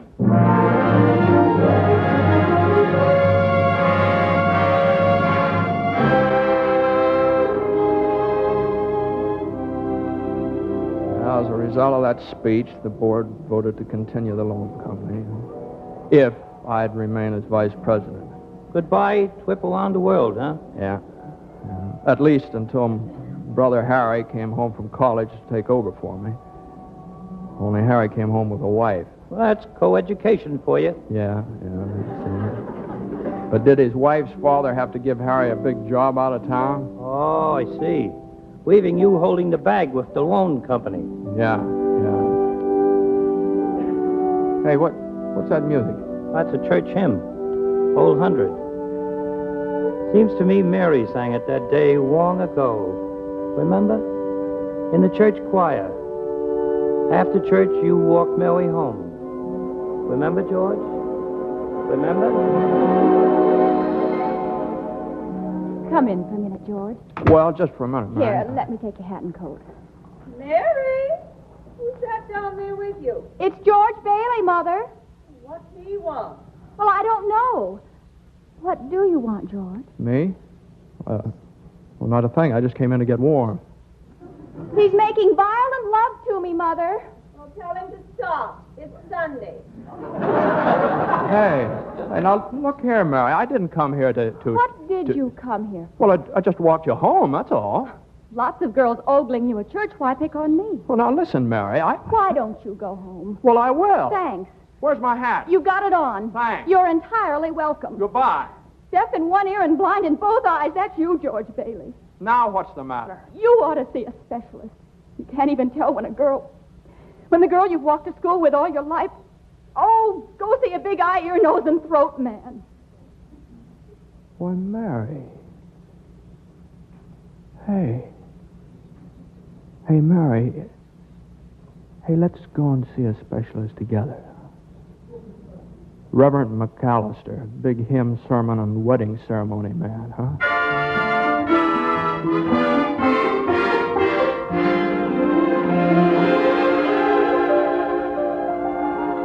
And so you were married, huh, George? Yeah, I had about $2,000 saved, and it looked like a fine chance to combine that world trip with a honeymoon. What? A little thing called the Great Depression. Oh, yeah.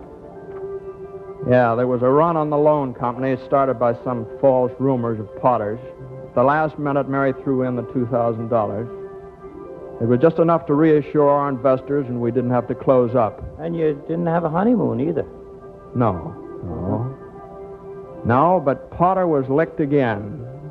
So when he called me into his office one day, I was just about the most surprised man in Bedford Falls.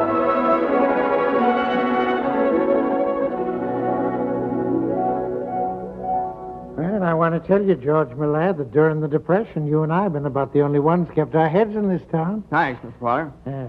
All that talent, and where did it get you? 28 and 29, married, and making $40 a week. 45. And you're the smartest young fellow in town. All right. Now, what's your point, Mr. Potter? I want to hire you. You want to hire me? Manage my affairs, run my properties. $20,000 a year. Dollars? And 2 months vacation with pay before you start working. Take yourself a little jaunt around the world first, eh?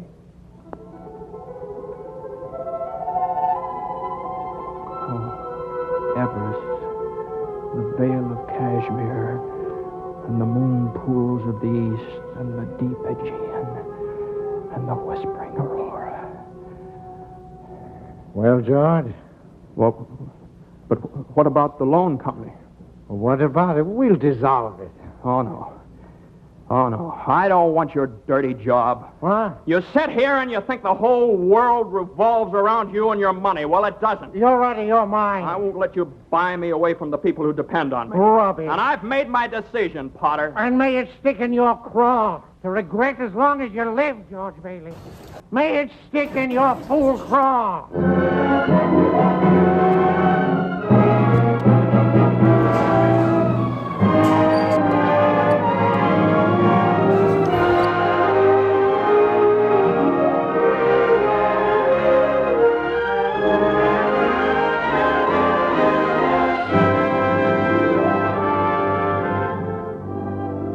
You are listening to the Hollywood Screen Directors presentation of It's a Wonderful Life, starring Jimmy Stewart, with Arthur Q. Bryan as the angel, and introducing the director of the film, Frank Capra.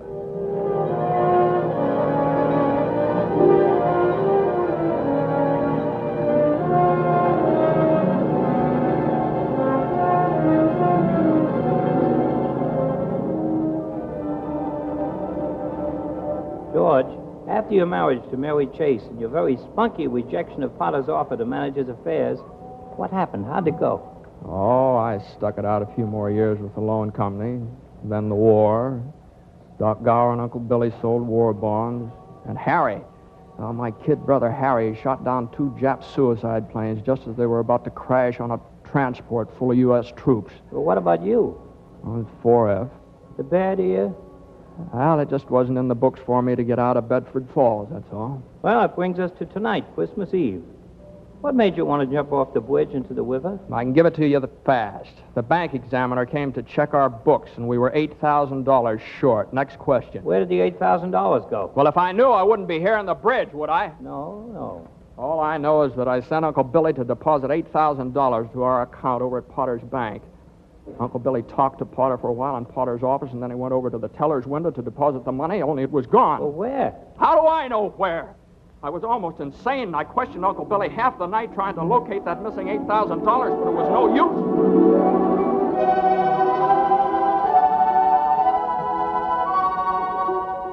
Please, George, please don't ask me any more questions. I can't think anymore. You've got to think anymore, you stupid, fumbling fool. I've got to have that money. Do you realize what this means to us? It means bankruptcy and scandal and shame and prison. Now, one of us is going to jail for this, but it's not going to be me. I've had enough of being the fall guy for this crummy little town. You can just deal me out of this one. I've given up my years and my ambition for the people of this town, and all I've got is frustration and disappointment. And I've had just about as much as I can swallow. It's sticking in my craw, just like Potter said it would. Well, maybe Potter would lend you $8,000. Potter? Maybe. Potter?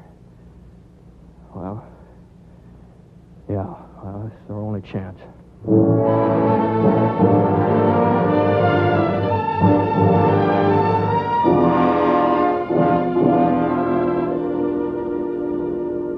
Well, what about all your fine friends you've done so much for, George?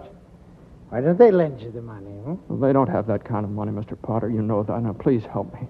Yeah. Well, what kind of security do you have? Any stocks? No, sir. Bonds? No, sir. Real estate collateral of any kind? Well, I've got a $15,000 life insurance policy.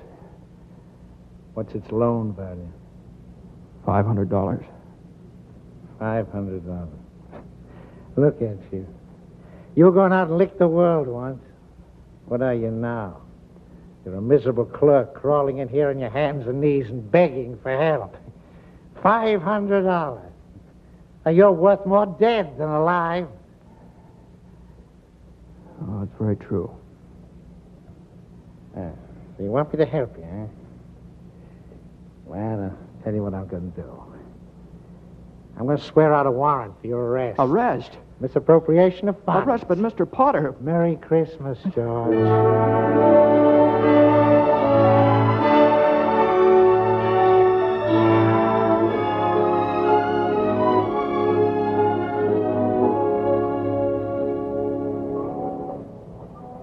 And so, because you were worth $500 alive and $15,000 dead, you thought killing yourself would make everybody happier? Better still, I should never have been born. What's that? What's that you said? I said I wish I'd never been born. That's what I thought you said. George, they've granted your wish. And maybe I've got the scheme to win me my wings. Angel first class. What wish? George, you've never been born. Oh, stop it, will you? You're talking like an idiot. Am I, George? Let's see. Excuse me, man. Got a match? Who are you? Come in, Doc. Come in. Got a match, anybody? Hey, you're Doc Gower, the druggist. I was Doc Gower, the druggist, until I poisoned a little girl by mistake.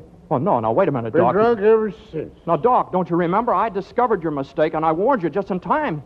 Oh, you. Well, don't you remember me? I'm little George Bailey. I ran errands for you.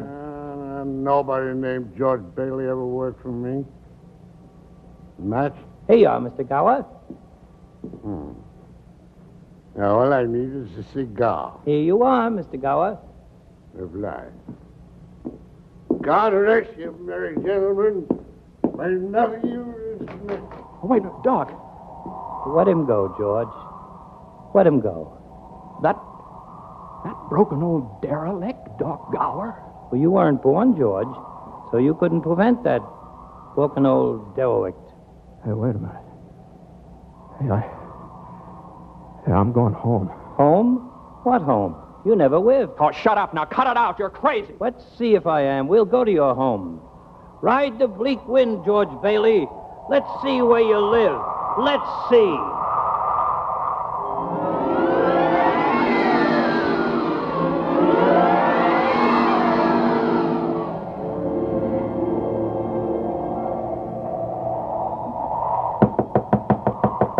But I tell you, this boarding house can't be my mother's house. Knock again. Oh, this broken down old shack, my mother's house? Knock again, George Bailey. All right, but There's no vacancy. Mother. What are you talking about? Mother, please help me. There's something terrible's happened to me. Just keep me here until I get over it, please. I never saw you before in my life. Don't take in strangers unless somebody I know sent them. Uncle Billy sent me, your brother. You knew him. Well, of course I know him. I saw him just today. That's a lie. He died in the insane asylum after old man Potter took over the loan company. Why do you lie to me? Mother, please. Good night. Mother. Come on, George. We've other places to go.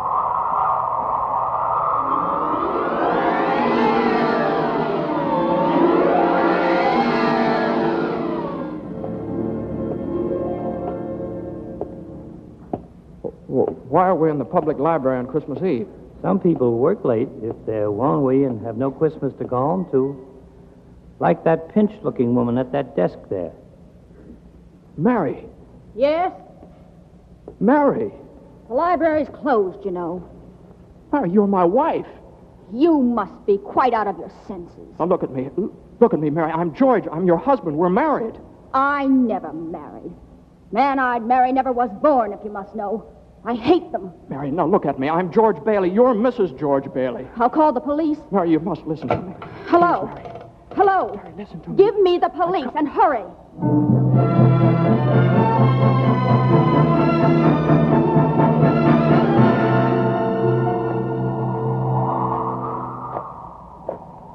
It's very dark on this road. Yes. And cold. Stop here. Where are we? Potter's Field. You mean Bailey Park? I mean the poor cemetery.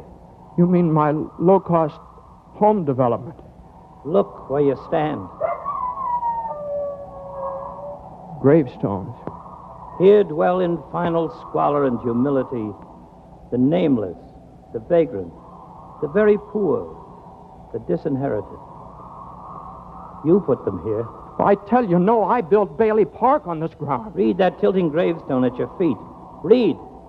In memory of our beloved son, Harry Bailey, 1911-1919. This isn't true. Harry's alive today. He went to war. He shot down 2 planes that saved the lives of every man on that transport. Your brother Harry broke through the ice at the age of 9. It's a lie. He saved the life of every man on that transport. Every man on that transport died. No. You killed those men on that troop ship. You wished it so. I didn't. You. Please. You. No. Yes. Harry wasn't there to save those men because you weren't there to save Harry. You wished it so. Yes.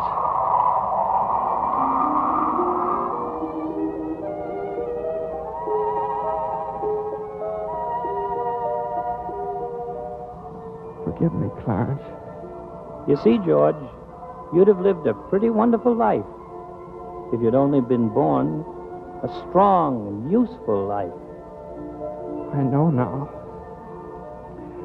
I know that no man is an island unto himself. I know now that our lives are woven inseparably one to another. I know that life bestowed by the Almighty is for no man to reject. Then my work is done. Wait, Clarence. Help me. Help me get back.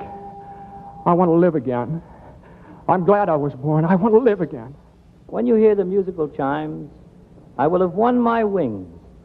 Guardian angel, first class. Send me back, Clarence. Send me back to life again. Live, George Bailey. Send me back. Live. Thank you, God. Live. Thank you. Live. George! Live. George! What? Mary. George, darling. Mary, how'd you know I was here? Oh, I was so afraid for you. I thought of the bridge, too. I'm sorry, Mary. Oh, please come home. We've been looking for you. Looking for who? The whole town. Everyone in Bedford Falls that you ever helped. And that's everybody. I know, but there's $8,000 missing from the loan company. They know that. And they've taken up a collection to help you for all you've done for them. There's more than $8,000 under the Christmas tree. No. Cash, money orders, and checks. No. Yes. Well, hallelujah. Merry Christmas, George. Hey, Mary. Hey, listen. I didn't hear anything. When you hear the musical chimes... What chimes? Attaboy, Clarence. Attaboy.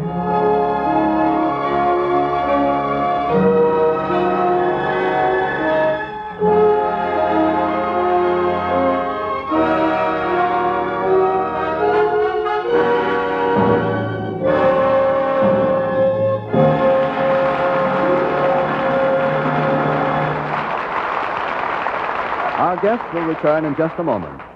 Next week, the NBC Theater brings you another outstanding motion picture story to the microphone as we present the romantic drama Hold Back the Dawn, and our star will be Charles Boyer. And now, here again is tonight's star, Jimmy Stewart, and screen director Frank Capra.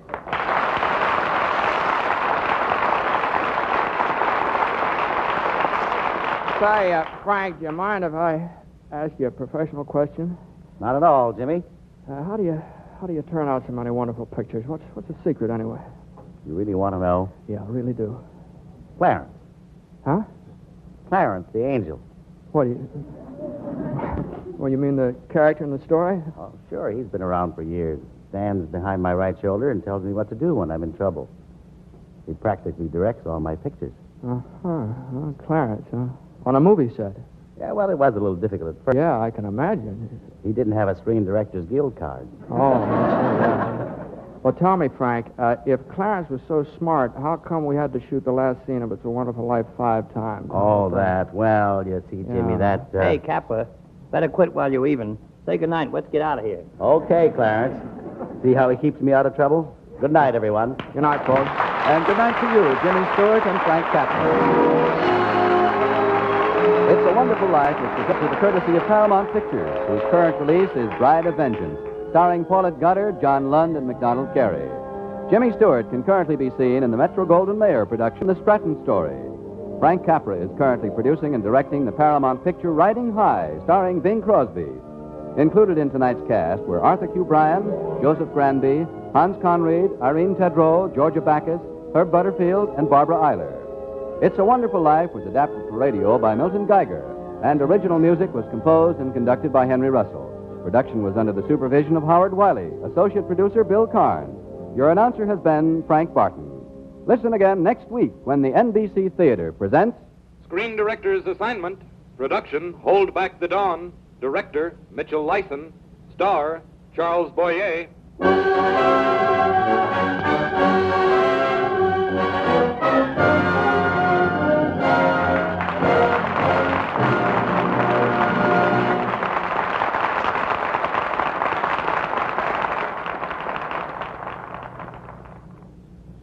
The NBC Theater came to you from Hollywood. This is NBC, the national broadcasting company.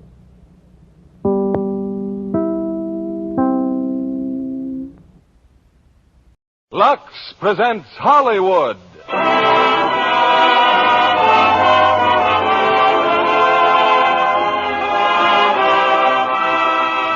Lever Brothers Company, the makers of Lux Toilet Soap, bring you the Lux Radio Theater, starring James Stewart, Donna Reed, and Victor Moore in It's a Wonderful Life. Ladies and gentlemen, your producer, Mr. William Keighley.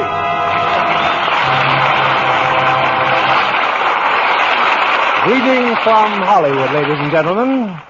Tonight we bring you one of the season's most inspiring hits, a Liberty Films production that's been nominated for the highest screen award. Yes, It's a Wonderful Life. And we present it now with its original fine stars, Jimmy Stewart and Donna Reed. Jimmy in the role which won him a nomination for the best performance of the year. Also in our cast is starred that fine comedian, Victor Moore. It's a Wonderful Life is the drama of a typical American. Might be you, it might be me. He dreams of glory, he lives in hope, he loves and doubts, and only Providence puts a final value on his service to humanity. Our story starts before the war, when life was normal. Shortages were generally unknown, and simple luxuries like Lux soap were abundant. I won't say that's the only reason people said it's a wonderful life, but I do know from the thousands of letters in our files that most of them said it's a wonderful soap. And they keep right on saying it day after day. In fact, the popularity of Lux soap is what makes it possible to present such entertainment as Frank Capra's great production, It's a Wonderful Life, starring Jimmy Stewart as George, Donna Reed as Mary Hatch, and Victor Moore as Clarence.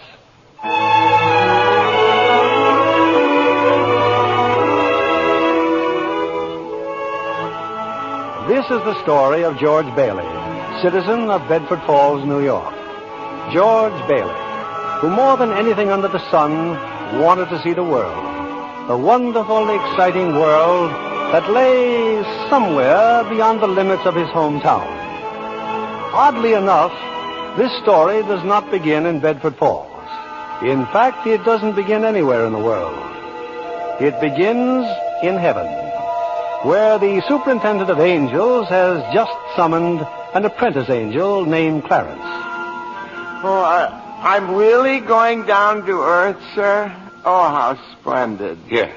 There's a very discouraged man down there, Clarence. George Bailey. At exactly 10:45 p.m., Earth time, he'll be thinking seriously of ending his life. Oh, dear, his life. Now, I want you to stop him if you can. Now, sit down. I'll give you Bailey's case history. Sir, if I should accomplish my mission, may I perhaps get my wings? I've been waiting over 200 years now, and, well, people are beginning to talk. Clarence, what's that book? The Adventures of Tom Sawyer, sir. I was reading it when you sent for me. Oh, fine book. Excellent. Well, you do a good job on George Bailey, and we'll see about your wings. Oh, thank you, sir. Now, listen. When George Bailey was a boy, two events occurred that you should keep in mind. One was when his young brother, Harry, fell through the ice and almost drowned. George saved him. Brother fell through the ice. George saved him. Ever since, George has had a bad ear. All that icy water, you understand.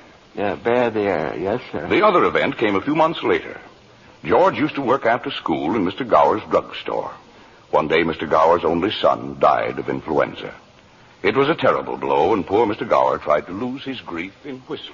Where you been, George? Mrs. Blaine's called twice. What happened to her prescription? You lost it, didn't you? No, Mr. Gower.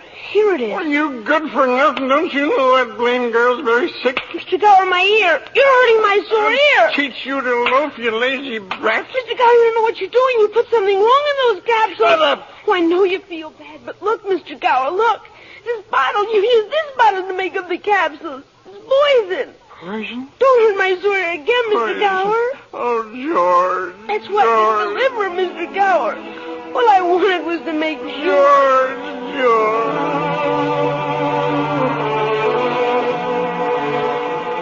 Well, Clarence, that was George Bailey as a boy. When he grew up, he wanted to go to college, but there just wasn't the money. So he worked 4 years in the Building and Loan Association. Building and Loan Association? Oh, I forgot to tell you. George's father was in the building and loan business. He and George's uncle, Billy. High ideals and low bank account. Anyway, George worked for his father and saved enough to see him through the university.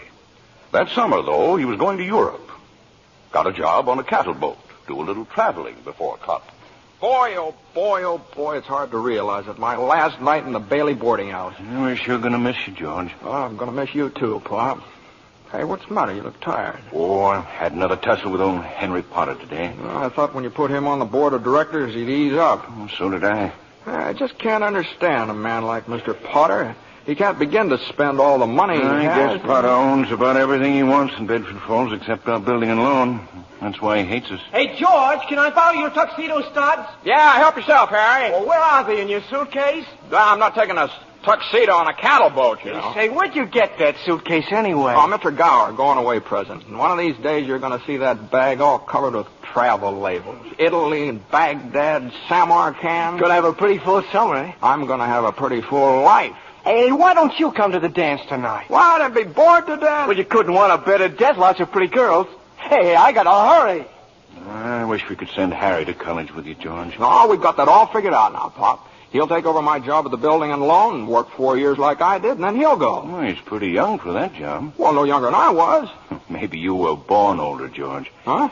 George, when you get out of college, I don't suppose you'd come back to the building and loan. Oh, no, Pop, I just couldn't. I couldn't face being cooped up the rest of my life in a shabby little office. I'm sorry, Pop. Now, I didn't mean that, but it's just this business of nickels and dimes. I'd go crazy. I want to do something big, something important. Well, in a small way, we are doing something important, George. In that shabby little office, we help people figure out how they can own their own homes. I know, Pop. I just wish I felt that but I just feel like if I didn't get away, I'd bust. You're right, boy. You get yourself an education, then get out of here. Oh, Pop, you want a shock? I think you're a pretty great guy. Well, thanks, George. I'm glad to hear it.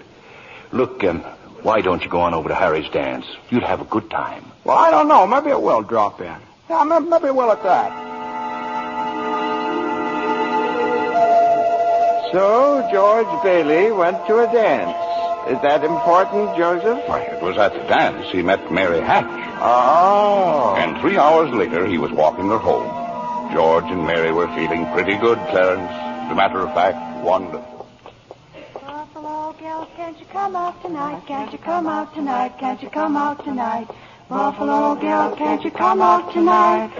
And dance by the light of the moon. Hot dog, oh boy, just like an organ. At least. Hey, you know something? If it wasn't me talking, I'd say you were the prettiest girl in town. Well, why don't you say it? Well, I don't know. Maybe I will. Hey, how old are you anyway? 18. 18? Too young or too old? No, it's just right. It sort of fits you. Hey, look where we are.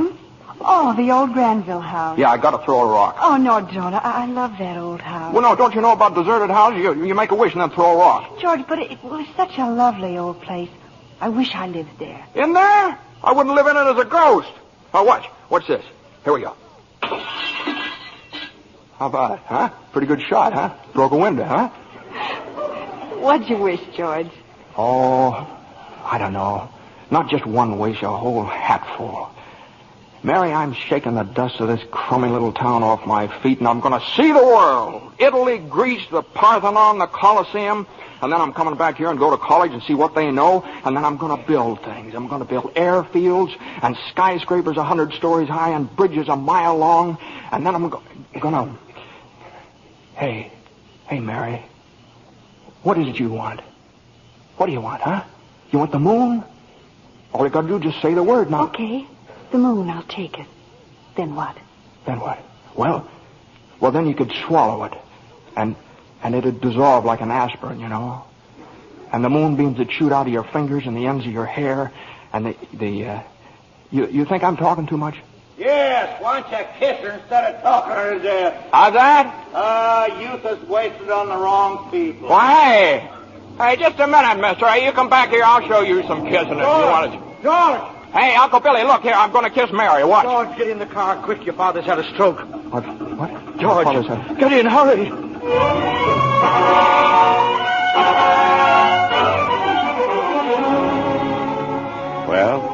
George's father died that night, Terence. So, of course, George couldn't go to Europe. But that fall, just as he was ready to leave for college, the directors of the building and loan had a meeting. They were going to appoint a successor to Mr. What was that you said, Mr. Potter? I said as long as Peter Bailey's dead, let's dissolve the building and loan. We don't need it. No, wait a minute. Oh, you wait a minute. Peter Bailey was not a businessman. Ideals without common sense can ruin a town. What do we get? A discontented, lazy rabble instead of a thrifty working class. Hold on, Mr. Potter. I meant no disrespect, George, but... Oh, wait a minute there. Why my father ever started this cheap penny-ante building and loan, I'll never know. But just remember this, Mr. Potter, this rabble you're talking about, they do most of the working and the paying and living and dying in this community. Well, is it too much to have them work and pay and live and die in a couple of decent rooms and a bath? Anyway, my father didn't think so. People were human beings to him. But to you, a warped, frustrated old man, they're cattle. Well, in my book, Mr. Potter, he died a much richer man than you'll ever be. I'm not interested in your book, George. I'm talking about the building and loan. You're talking about something you can't get your fingers on that's galling. That's what you're talking about. Well, this town needs this measly one-horse institution, if only to have some place where people can borrow a few dollars without crawling to you. Now, come on, Uncle Billy. What happened, George? Yeah, all we heard was a lot of yelling. Boy, you should have heard George. Yeah, they're in there voting us out of business. Oh, who cares? I can get another job. I'm only 41. 45. Well, you get out of here, George. You missed your boat trip. Do you want to miss college, too? George, we've just voted Potter down. We're still in business. Whoopee! We're still in business. But there's one condition, George. They've appointed you to take your father's place. Appoint me? But I'm going to college. Look, this is my last chance. Uncle Billy's your man. George, you've got to take it. They'll vote with Potter otherwise. They said so. They even...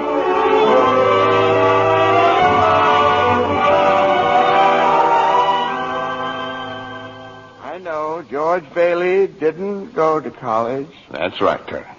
He gave his college money to Harry. Harry went instead. But what happened to that good-looking girl, you know, Mary? Oh, George saw her now and then. Not very often, though, because Mary went away to school, too. Anyway, George waited 4 years more for Harry to come back and take over the building and loan. He could still see the world. He planned to work in the oil fields, Venezuela. Except when Harry came home, he wasn't alone. There was a girl with him, his wife. George? Yeah, I'm out here on the porch, Mother. I just thought I'd get some air. Well, how do you like your new sister-in-law? Oh, she's swell. Looks like she can keep Harry on his toes. Yeah, and keep him out of Bedford Falls anyway. What do you mean? Well, Ruth's father, he's got a wonderful job for Harry up in Buffalo. Buffalo? Well, that means you can't... Yeah. George, did you know Mary Hatch is back from school? Hmm? Yeah. Nice girl, Mary. Mm-hmm. Oh, stop grunting. Mm-hmm. Give me one good reason why you shouldn't call on Mary. Well, Sam Wainwright. Sam's crazy about Mary. Well, she's not crazy about him. Well, now, how do you know that? Did she discuss it with you? Besides, Sam's away in New York. Oh, and all's fair in love and war. I see. Okay, Mother, I think I'll go out and find that girl and do a little passionate necking. Oh, George. Goodbye, Miss Bailey. By the way, do you want any books at the library? Library? George! George, you go and see Mary. Do you hear?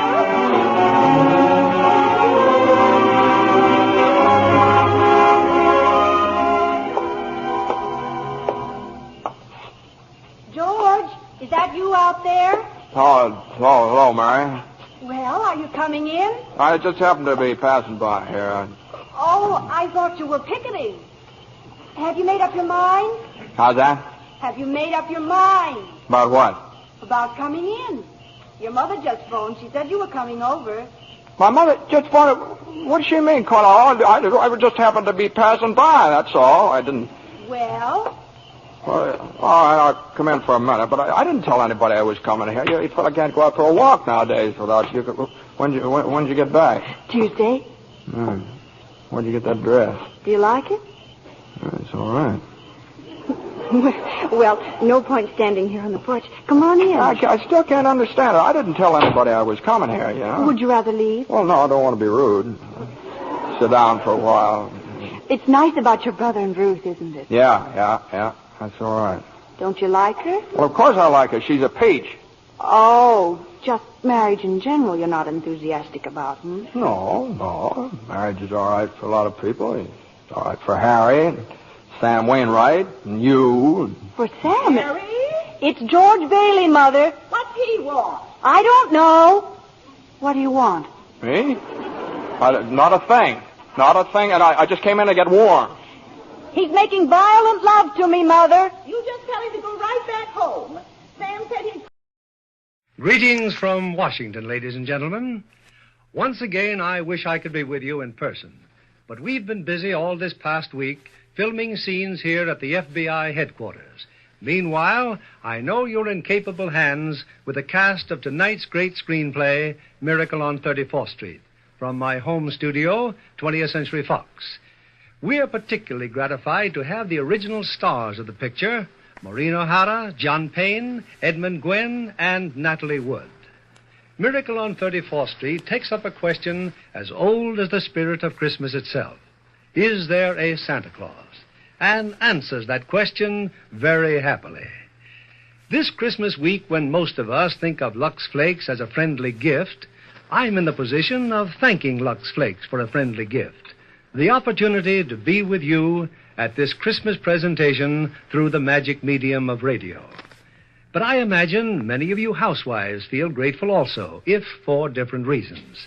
Lux Flakes, I'm sure, hold out to you the gift of greater leisure, longer life for your precious fabrics, added sparkle to your silverware and dishes. And here's another present to you from Lux, as our curtain rises on Act One of Miracle on 34th Street, starring Maureen O'Hara as Doris Walker, John Payne as Fred Gailey, Edmund Gwenn as Chris Kingle, and Natalie Wood as Susan Walker.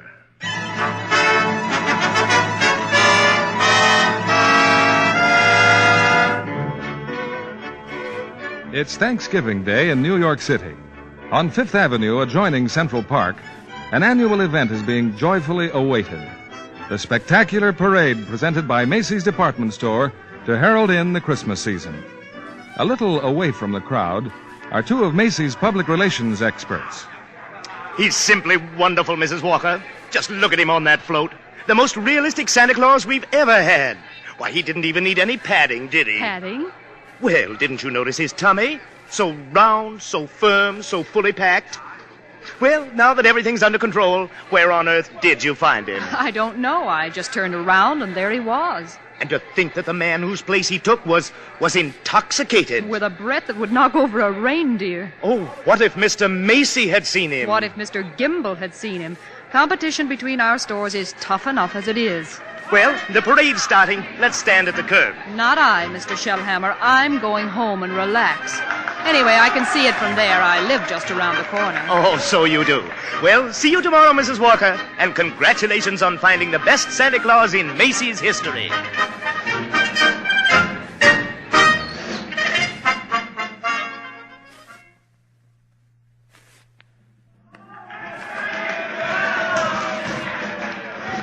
Certainly is a wonderful parade, Susan.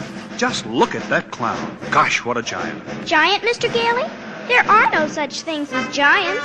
Well, not now, maybe, but in olden days there's... Really, Mr. Gailey? And you a lawyer? Well, what about the giant that Jack killed? You know, Jack and the Beanstalk? Everybody knows that's a fairy tale. And I agree with my mother. Fairy tales are silly. Oh. Come in. Good afternoon. I'm Susan's mother. My maid said... Hello, Mother. I'm watching the parade. Mr. Gailey invited me. Hello, darling. Susie's told me quite a lot about you, Mrs. Walker. She's told me quite a lot about you, too, the man in the front department.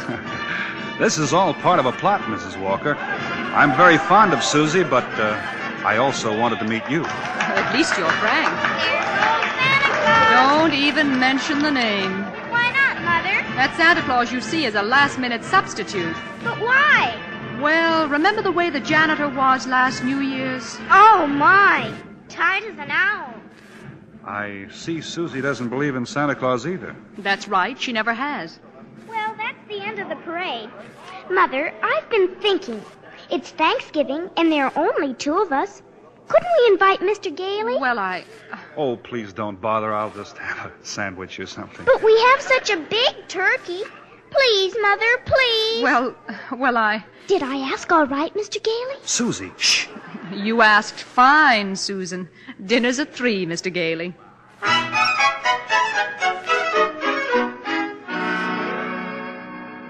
Hello?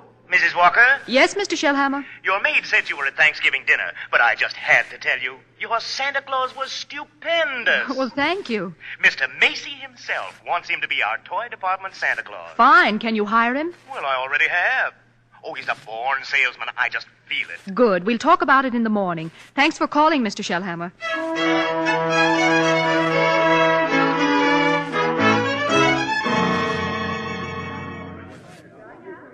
Here he is, Mr. Shellhammer. Here's Santa Claus. Thank you, Alfred. Thank you. Good morning, Santa Claus. Good morning. Now, before you go to the toy department, here's a list of toys that we have to push. You know, things we're overstocked on. Now, you'll find that a great many children will be undecided as to what they want for Christmas.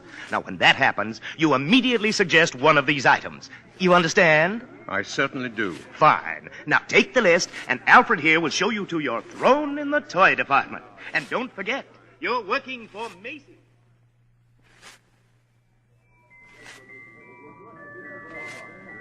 Are you really Santa Claus? Why, of course I am. And what do you want for Christmas, little boy? I want a fire engine with a real hose that squirts real wet water, and I won't do it in the house. I'll only do it in the backyard. I promise. And I promise you'll get your fire engine. You see, Mama? I told you he'd get me one. That's fine. That's just dandy. You wait here, Mortimer. Mama wants to thank Santa Claus, too. Yes, madam? Say, what's the matter with you? Now. What's the trouble? I told you before, didn't I? The kid wants a fire engine, but there isn't one to be had anywhere in town. Macy's ain't got any. Gimbel's ain't got any. Nobody's got any. My feet are killing me, and you say, okay, he gets the fire engine. Yeah, but you can get those fire engines at Schoenfeld's on Lexington Avenue. Only $4.50. Wonderful bargain. Schoenfeld? Hey, I don't get it. Oh, I follow the toy market very closely. Macy's sending people to other stores? Are you kidding? Well, the one important thing is to make the children happy, isn't it?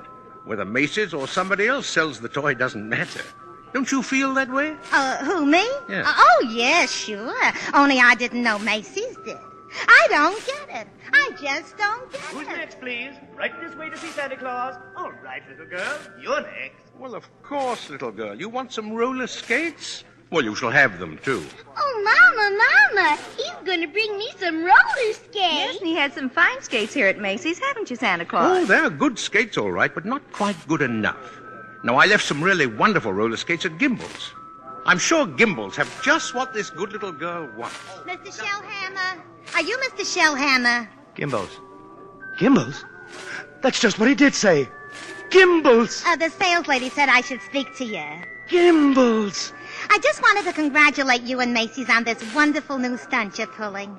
Imagine a big outfit like Macy's putting the spirit of Christmas ahead of the commercial. Well, from now on, I'm going to be a regular Macy customer. All right, Mortimer, we're going. Gimbel's.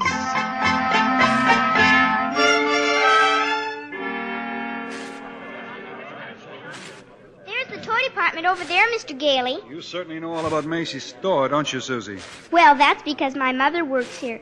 But I still think it's silly, bringing me here to see Santa Claus. Well, I just felt that if you talked to him, maybe... Okay, Mr. Gailey. I'm certainly willing to try. Well, what a fine young lady. And what's your name, little girl? Susan Walker. What's yours? Mine? Chris Kringle. I'm Santa Claus. Oh, you don't believe that, eh? No. You see, my mother is Mrs. Walker. Oh. But I must say you're the best-looking Santa Claus I've ever seen. Really? Your beard, for instance. It doesn't have one of those things that goes over your ears. Well, that's because it's real. Just like I'm really Santa Claus. Go ahead. Pull it. Well, my goodness. It is real. Yes. Now, what would you like me to bring you for Christmas? Nothing, thank you. Whatever I want, my mother will get for me. If it's sensible and doesn't cost too much, of course. That's quite right, Susan. Oh, hello, Mother. Hello, Mr. Gailey. The explanation for this is all very simple. Your maid's mother sprained her ankle. She had to go home. She asked me to bring Susie down to you. And as long as we were here, I figured we might as well say hello to Santa Claus. He has real whiskers, Mother. Susan, would you mind standing over there a minute? If you want me to. I shouldn't have brought Susan to see Santa, is that it? Oh, now you're making me feel completely heartless. I'm sorry. Don't you see, I tell Susan that Santa Claus is a myth, And you sure are a very convincing old man with real whiskers. Whom is she to believe? Yeah, that's right, isn't it? When Susan was a baby, her father and I were divorced. Ever since then, I've protected my child by teaching her realities.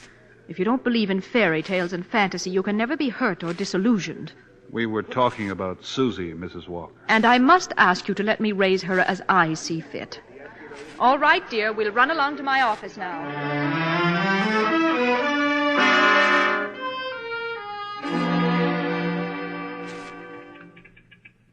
Alfred said you wanted to see me, Mrs. Walker. Oh, yes. I'd be grateful if you'd please tell Susan that you're not really Santa Claus, that there actually is no such person. But, Mrs. Walker, not only is there such a person, but here I am to prove it. No, you must understand. I want you to tell her the truth. Now, what's your real name? Kris Kringle, and I always tell the truth. Susan, I'll bet you're in the 1st grade. 2nd grade. I mean your real name. That is my real name. My goodness, the 2nd grade? Very well. I have your employment card right here. I'll look it up on that. That's a very cute dress, Susan. It's from Macy's. We get 10% off. Oh. So, you always tell the truth, do you? Look at your employment card. Name, Kris Kringle. Address, Brooks Memorial Home, Great Neck, Long Island. You may call the home if you'd care to confirm that, Mrs. Walker. It's a home for elderly gentlemen. Would you also like me to confirm this? What's that? Date of birth. As old as my tongue and a little bit older than my teeth. Place of birth, North Pole. Now, really. Why, I believe you would doubt me, Mrs. Walker. And this tops everything. Next of kin. Oh, that. Dasher, Dancer, Prancer, and Vixen. I'm sorry to have to do this, Mr. Kringle. But the Santa Claus that we had 2 years ago is back in town, and I feel that we owe it to him to... What, have I done something wrong? No. It's just that we feel... Oh, excuse me. Hello? This is Mr. Shellhammer, Mrs. Walker. Drop whatever you're doing. Mr. Macy wants to see us immediately. Oh, I'll be right up. I'm afraid I'll have to be very abrupt with you. I have to see Mr. Macy. You'll be paid for the full week, Mr. Kringle, and I'll send your check to that address. Come right in, Mrs. Walker, Mr. Shellhammer. Thank you, Mr. Macy. Now, about this new policy you two initiated. Macy's Santa Claus sending customers to Gimbals. I can explain everything, Mr. You don't Macy. have to explain a thing. Just look at my desk. 42 telegrams and over 500 phone calls. Grateful parents expressing undying gratitude to Macy's department store. Well, you don't say. From now on, not only will our Santa Claus continue in this manner, but every salesperson in the entire store. You mean if we haven't got what the customer asks for, we're to send him where he can get it. No high pressuring, no forcing a customer to take something he doesn't really want. I think that's wonderful, Mr. Macy. We'll be known as the helpful store, the friendly store, the store that places public service ahead of profits. And consequently, we'll make more profits than ever. As for you, Mrs. Walker and Mr. Shellhammer, you'll find a more practical expression of my gratitude in your Christmas envelopes. Oh, thank you. And tell that wonderful Santa Claus I won't forget him either. Matter of fact, I'll tell him myself in the morning. Yes, indeed, Mr. Macy. Good night. Good night, Mr. Macy. And thank you again, sir. Imagine a bonus. Yes. Well, what's the matter with you? Mr. Shellhammer, I just fired him. Who? Santa Claus. Oh, no. No, you couldn't have. But I did. He's crazy, Mr. Shellhammer. He really thinks he is Santa Claus. I don't care if he thinks he's the Easter Bunny. Find him. Oh, no.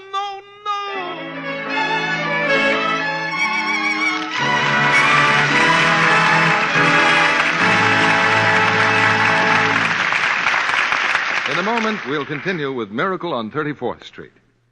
Say, Libby, I understand you were at that wonderful party RKO gave last month for the company of Tycoon after they finished the picture. Yes, indeed. And I met so many interesting people. Lorraine Day introduced me to John Wayne, who co-starred with her in the picture. He was telling me what marvelous Technicolor shots they got on location in the Sierras. Anybody else I know there? Well, Rosalind Russell made quite a stir when she dropped in with RKO's 2 British stars, Michael Redgrave and Leo Genn. Rosalind looking, as usual, like one of the 10 best-dressed women in America? Well, like the best-dressed belle of 1865 this time. Because the 3 of them came right from the set of Morning Becomes Electra. Rosalind was still wearing her hoop skirts and poke bonnet. She has a very exacting role in that picture. In more ways than one. Her stockings took more punishment than any other part of her costume, because the sound stage for the mansion set has real sod on it that was watered several times a day. Rosalind changed her shoes and stockings constantly because of the dampness, so her maid had 5 or 6 pairs to Lux every night. You did say Lux. Well, naturally. Stars as well as the Hollywood studios know how important Lux Flakes are in making stockings last longer. We do know that's true from those famous strain tests made by an impartial laboratory.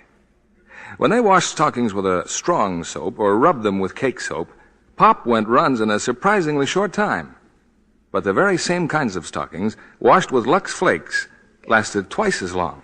That was true of nylon, silk, rayon, and cotton alike. That's a good tip for girls who get some of the new smoky-toned nylons for Christmas. They can make them last much longer, keep the colors lovely longer, if they Lux them regularly. Lux helps stockings last twice as long. So, with gentle Lux care, you can get the wear of an extra pair from every pair of stockings. We continue with Act 2 of Miracle on 34th Street, starring Maureen O'Hara as Doris Walker, John Payne as Fred Gailey, Edmund Gwen as Kris Kringle, and Natalie Wood as Susan.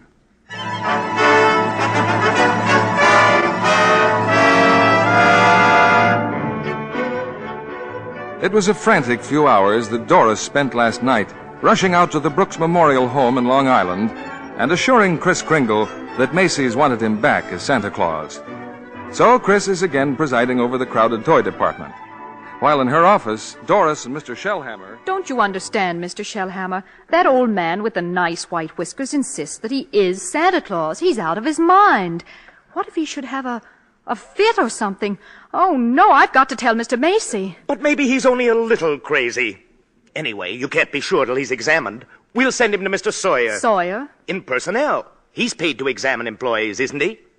Now, by the way, what do you think of this? What is it? A full-page ad Macy's is running in tomorrow's newspapers. Macy's is running it. But it's all about the other stores, Gimbel's and Saks. I know. Mr. Macy's idea to help our customers find what they want. Revolting, isn't it? That Santa Claus certainly has started something. Oh, well, I'll get hold of him in his lunch hour and I'll send him up to Mr. Sawyer.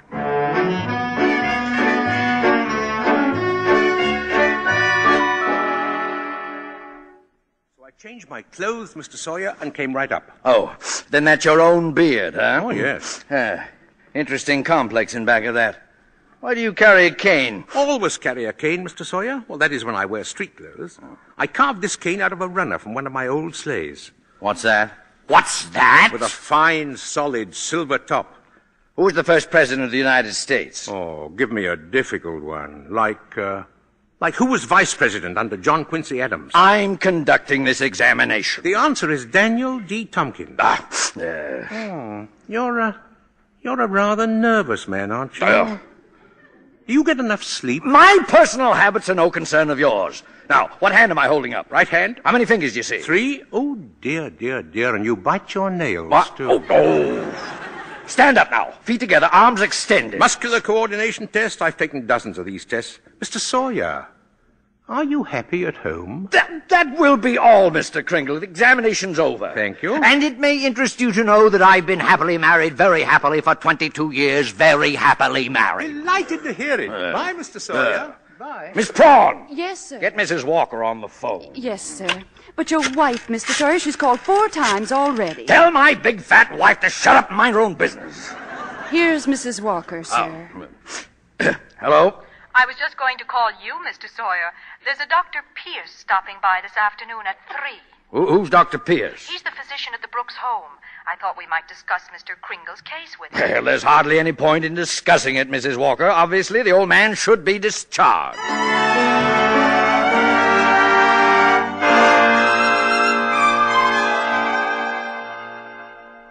And so, Dr. Pierce, Kringle should be dismissed immediately and sent to a mental institution. Oh, now, just a moment. But he's deluded, saying that he's Santa Claus. Well, it's a delusion for good. I found he only wants to be friendly and helpful. No, his whole manner suggests aggressiveness. Why, look at the way he carries that cane. Well, Mrs. Walker, naturally, I can't discharge that loony, so when he exhibits his maniacal tendencies, please realize the responsibility is completely yours. Well, I'm right back where I started. Mrs. Walker, I assure you, Kris Kringle has no maniacal tendencies. But if there's the slightest possibility of his causing any trouble... Well, what trouble?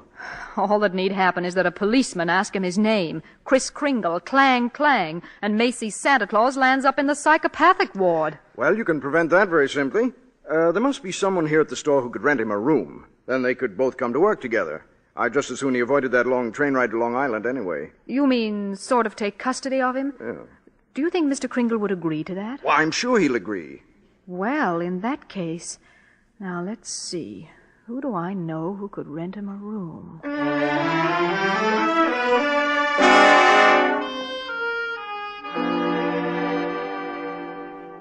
I'm glad you're going to have dinner with us, Mr. Kringle. Oh, thank you, Susan. I'm also very glad you're going to live next door with Mr. Gailey. Oh, why? Because you're nice to talk to. Oh, what a fine young man that Mr. Gailey is, eh? Just think, allowing me to share his apartment, a mere stranger. Confidentially, he did it because Mother hinted to him. Oh, well, anyway, I'm very grateful. Shall I tell you what I did in school today? Yeah, by all means. Any games? Yes, and a very silly game, too. They played zoo, and each child was supposed to be an animal. But, Susie, they were just pretending. Well, that's what makes the game so silly. Well, of course, in order to play games, you need imagination. Oh, that's when you see things, but they're not really there. Oh, yeah. Yeah, but you know, to me, imagination is a place all by itself. Now, you've heard of the French nation, the British nation. Well, this is the imagination. A very interesting place, too. Now, how would you like to be able to make snowballs in the summertime, eh? Or be the Statue of Liberty in the morning, and in the afternoon, fly south with a flock of geese? Oh, I'm quite sure I'd like it, but... Oh, it's very simple. Now, look here, anyway, the next time they play zoo, you can be a monkey. But I don't know how to be a monkey. Don't you? Here, I'll show you. Now, first you bend over a little, like this, see? Now, let your arms hang loose, eh?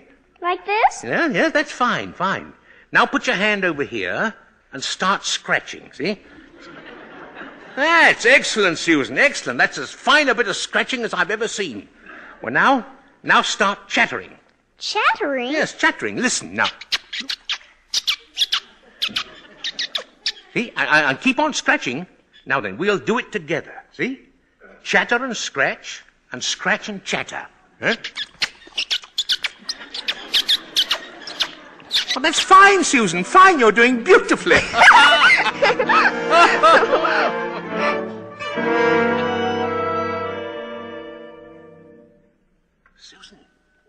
Susan, you still awake? Yes. I've just come in to say good night. Susan, about Christmas. There must be something you'd like for Christmas. Well, I've certainly thought about something, Mr. Kringle. Have? What is it, eh? Tell me. It's right here on the night table. Oh? See, I tore this page out of a magazine. It's a picture of a house. Oh, that's what you want, eh? A doll's house. Colonial architecture.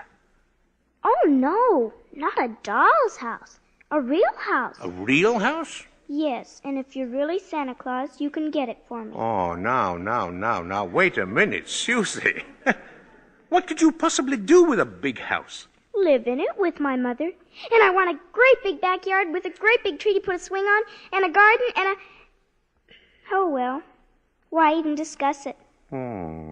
Susie, could I keep this picture just in case? I guess so. Thank you. Well, Mr. Gale is waiting for me. Good night, monkey. Good night, Mr. Kringle.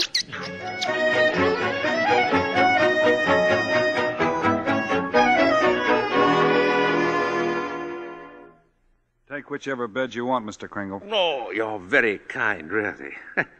Tell me, Mr. Gailey, just what do you do for a living? Oh, I'm a lawyer. Haslip, Sherman, and Mackenzie. Oh. And you like living here in the city? Well, it's convenient. But someday I'd like to get a place out on Long Island. Not a big house, just one of those junior partner deals around Manhasset. One of those little colonial houses, eh? Yeah. A little colonial house would be swell. You're You're quite fond of Mrs. Walker, aren't you? Yeah, a lot of good it does me. She lives in a cast iron shell that's a little difficult to penetrate. Oh, you must try harder, Mr. Gailey. Mrs. Walker and that child are a couple of lost souls, and it's up to us to help them. Oh, well, shall I turn out the light? Oh, no. I'm not going to be cheated out of this. You know, all my life I've wondered about it, and now I'm going to find out. Does Santa Claus sleep with his whiskers inside or outside the covers? Oh, outside, of course. Outside, by all means. The cold makes them grow. Oh, thank you.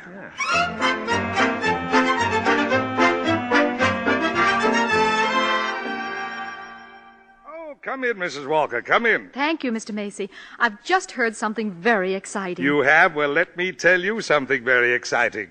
Our policy of being kind to customers has tripled our sales. Now, what do you think of that? That's wonderful, Mr. Macy. And Gimbels thinks it's wonderful, too. Gimbels? Gimbels are adopting the same policy. Well, is that so? And it gives me an idea. As long as Gimbels are doing the same thing, why not some pictures for the newspapers? Pictures? Yes, you and Mr. Gimbel shaking hands. Shaking hands? R.H. Macy and Gimbel? Well, yes. Yes, why not? With Santa Claus, it's a great idea, Mrs. Walker. Macy and Gimbel, shaking hands.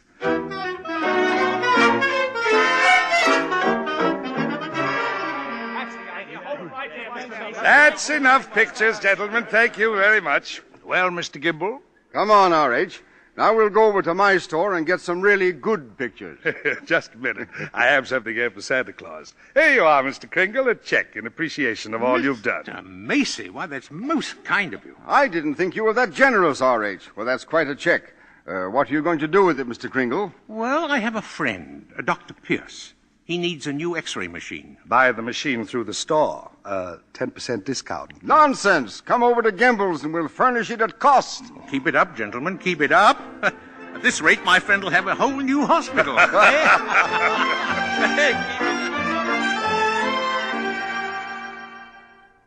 How did the pictures turn out, Mr. Kringle? Oh, fine, Alfred, fine. How about a game of checkers during lunch? No, not today, Chris. I don't feel so good. Huh? What's the matter, Alfred? Oh, nothing much.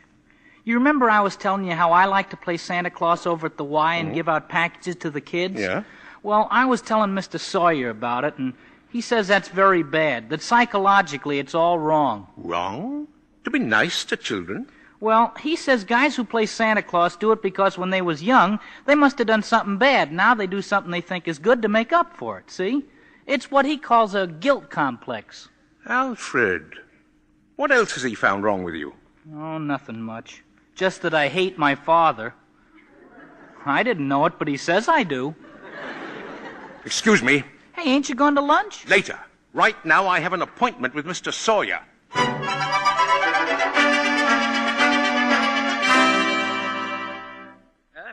What do you mean breaking into my office like this? Are you a licensed psychiatrist? What business is it of yours? I have great respect for psychiatry and great contempt for meddling amateurs who go around practicing it. Shut up! You ought to be horsewhipped. Taking a boy like Alfred and filling him up with complexes and phobias and... I think I'm better equipped to judge that than you. Just because Alfred wants to be kind to children, you tell him he has a guilt complex. Having the same delusion you couldn't possibly understand. And don't you wave that cane at me. Either you stop analyzing Alfred or I'll go straight to Mr. Macy and tell him what a contemptible fraud you are. Get out of here. Get out of here before I have you thrown out. There's only one way to handle a man like you. Well, maybe this'll knock some sense into you. Oh, help! Oh, my head, oh. Oh. Good day, Mr. Sawyer. Oh, Miss Prawn, get me the police, get me Mrs. Walker, get me the psychopathic ward at Bellevue Hospital.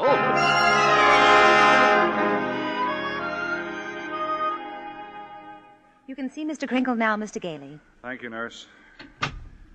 Hello, Chris. Hello, Fred. Chris, I've been speaking to the doctors. They said they've given you some tests. Yeah, same old tests. Except this time you failed to pass them. Chris, you deliberately failed them. Why? Because I had great hopes, Fred. I had a feeling Mrs. Walker was beginning to believe in me. Now I discover she was only humoring me all the time. But this wasn't Doris's idea at all. Mr. Sawyer had you sent here before she even knew about it. But why didn't she come to me and explain things? Because she didn't want to hurt you. Oh, it's not just Mrs. Walker, Fred. Now, take Mr. Sawyer. He's contemptible, dishonest, deceitful, yet he's out there and I'm in here. Well, if that's normal, I don't want it. But you can't just think of yourself, Chris. What happens to you matters to a lot of other people.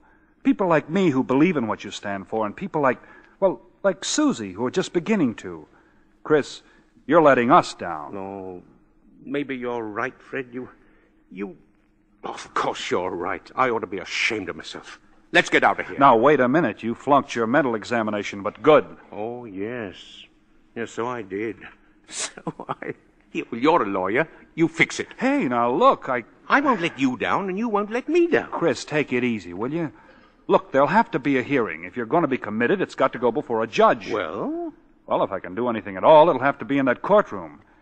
Now, sit tight, Chris. I'll get an idea. I'll have to get an idea.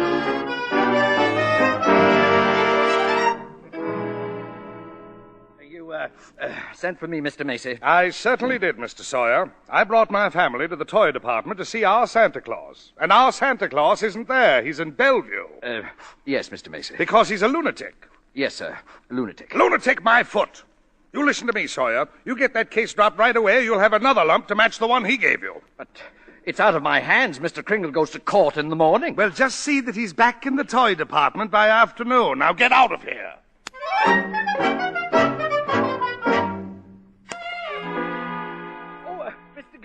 Mr. Gailey. Yes? I've been looking all over for you. I'm Mr. Sawyer. Oh, so you're Sawyer. Yes. I was just speaking to the court clerk, and he said you represent Mr. Kringle. Well, I represent Mr. Macy. And I'll see you in court. Oh, well, that's what I wanted to speak to you about.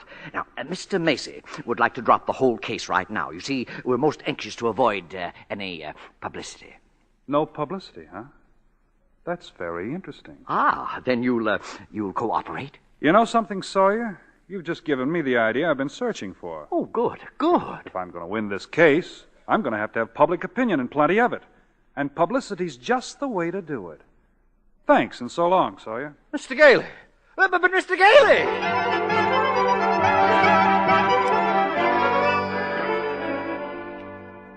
Look at these newspapers, Chris. Here, Evening Dispatch. Doctors doubt sanity of Santa who launched Goodwill campaign. Oh, my. Daily Bulletin. Macy's Santa Claus to have lunacy hearing. What's this one? New York Star.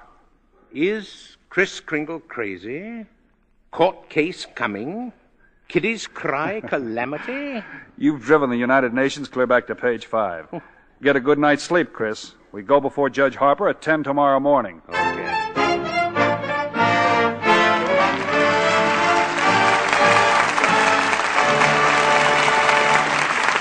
We pause now for station identification. This is CBS, the Columbia Broadcasting System.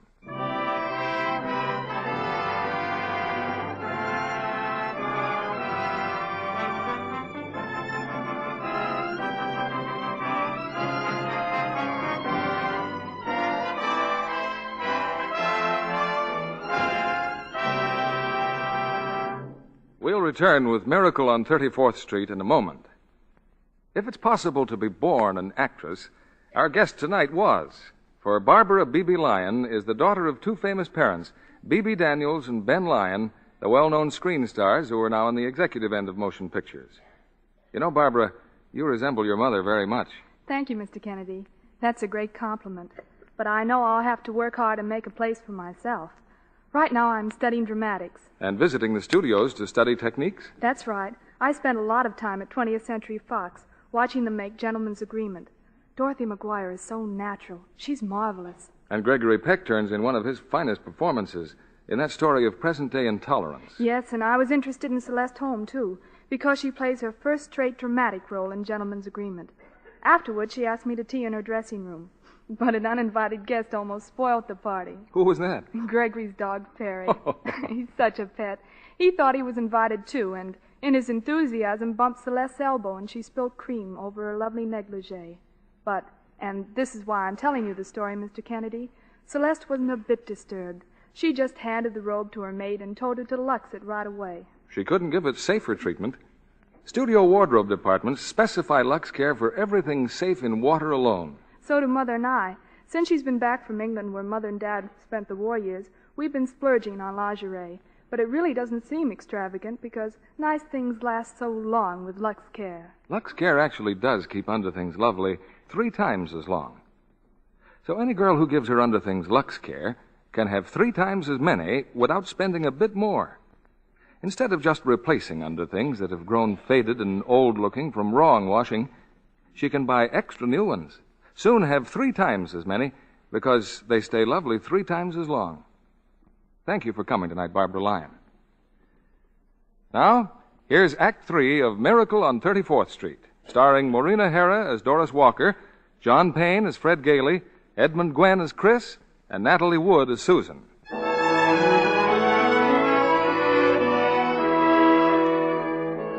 For a few weeks, a jolly elderly gentleman named Kris Kringle has been working minor miracles as the Santa Claus of Macy's department store. But now his sanity has been seriously questioned, and in a crowded courtroom, Judge Harper listens patiently as the assistant district attorney summons Kris to the witness stand. Now, this is not a trial, Mr. Kringle. It's just a hearing, so you don't have to answer any questions. Now then, where do you live, please? Well, it seems to me that's what this hearing will decide, won't it? Mr. Kringle, do you believe that you are Santa Claus? Of course I do. That's all, Your Honor. The state rests its case. Well, Mr. Gailey? Your Honor, Mr. Mara contends my client is not sane because he believes he is Santa Claus. An entirely logical conclusion. Anyone who thinks he's Santa Claus is crazy. Your Honor, you believe yourself to be Judge Harper, yet no one questions your sanity because you are Judge Harper, do they? Mr. Kringle is the subject of this sanity hearing, not I. Very well, Your Honor. But I intend to prove that Mr. Kringle is Santa Claus.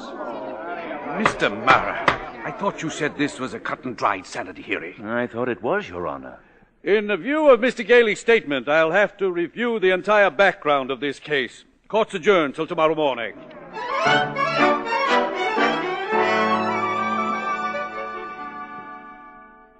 Hello, Doris. I'm sorry I'm late, but get ready. We're really going to celebrate tonight. What are we celebrating? Well, didn't you read the papers? Santa's mouthpiece throws bombshell in New York Supreme Court. Fred, you're not really serious about this. You can't possibly prove that Chris is Santa Claus. Well, you saw Mr. Macy and Mr. Gimble shake hands. That wasn't possible either. And what does your firm have to say about it? Hayslip and Mackenzie and the rest of them. That I've jeopardized their prestige, and either I drop this impossible case or they'll drop me. You see? So I beat them to it. I quit. Fred, you threw away your career because of a sentimental whim? Well, I'll open my own office. And what kind of clients will you get? Oh, probably a lot of people like Chris who are being pushed around. You know, that's the only fun in law anyway. Doris, look, don't you have any faith at all in me? Oh, it's not a question of faith. It's common sense. But faith is believing in things when common sense tells you not to. It's not just Chris that's on trial. It's everything he stands for. Human kindness and love. Fred, listen. We've seen a lot of each other the last couple of weeks. I've become very fond of you. We've talked about some wonderful plans, haven't we? And then you do this. You go on an idealistic binge, throw away your security, and you expect me to be happy about it. I expect too much. Is that it? Well, that's that, I guess. Good night, Doris.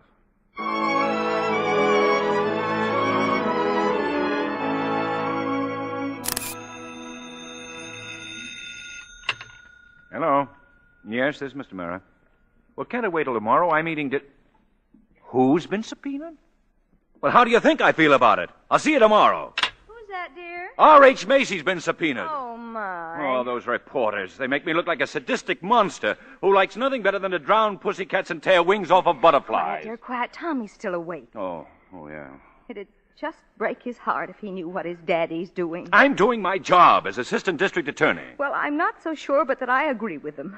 Mr. Kringle looks like a very nice old man, and I don't see why you have to keep persecuting him. I'm not persecuting him. I'm prosecuting him. I like the old man, too, but there's nothing I can do about it. You know something, Thomas? Sometimes I wish I'd married a butcher or a plumber. Well, if I lose this case, it's very possible you'll get your wish. R.H. Macy, I wonder what he's going to pull tomorrow.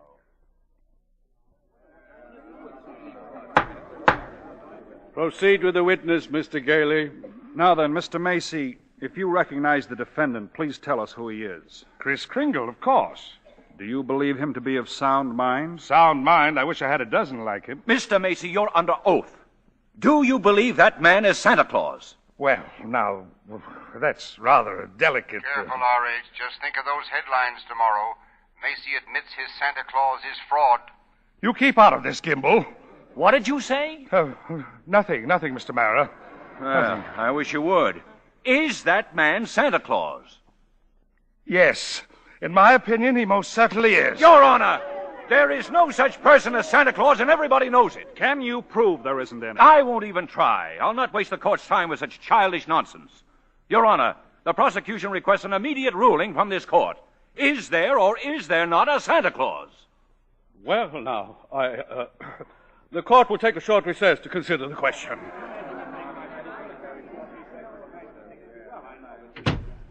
Hello, Henry. Why, Charlie, what are you doing here? Can't an old friend visit you in your chambers? And if you ask me, you never needed a friend like you do now. This Kringle case? Well, I certainly don't see what they're making such a fuss about. Henry, that's Santa Claus you got out there on trial for lunacy. This case is dynamite, and you're coming up for re-election soon. Charlie, you know what happened last night? Martha brought the grandchildren over. They wouldn't kiss Grandpa. They wouldn't even talk to me. There, you see what I mean? If you rule there is no Santa Claus, you better start looking at that chicken farm right now. I'm a responsible judge. How can I seriously rule that there is a Santa Claus? Because of what happens if you don't. The kids read about it, and they don't hang up their stockings. Now, what happens to all the toys that are supposed to be in those stockings? Nobody buys them. The toy manufacturers have to lay off employees. By now, you got the AFL and the CIO against you. They're not going to say it with votes, see? Oh, the department stores are going to love you, too. Yes, sir, Henry. And what about the Salvation Army? They got a Santa Claus in every street corner, and they take in a lot of money to help the poor. But go ahead, Henry. You go in there and rule there isn't any Santa Claus. But if you do, you can count on getting just 2 votes. Your own and that district attorney's out there. 1 vote, Charlie. He's a Republican. Oh, well, let's get this over with.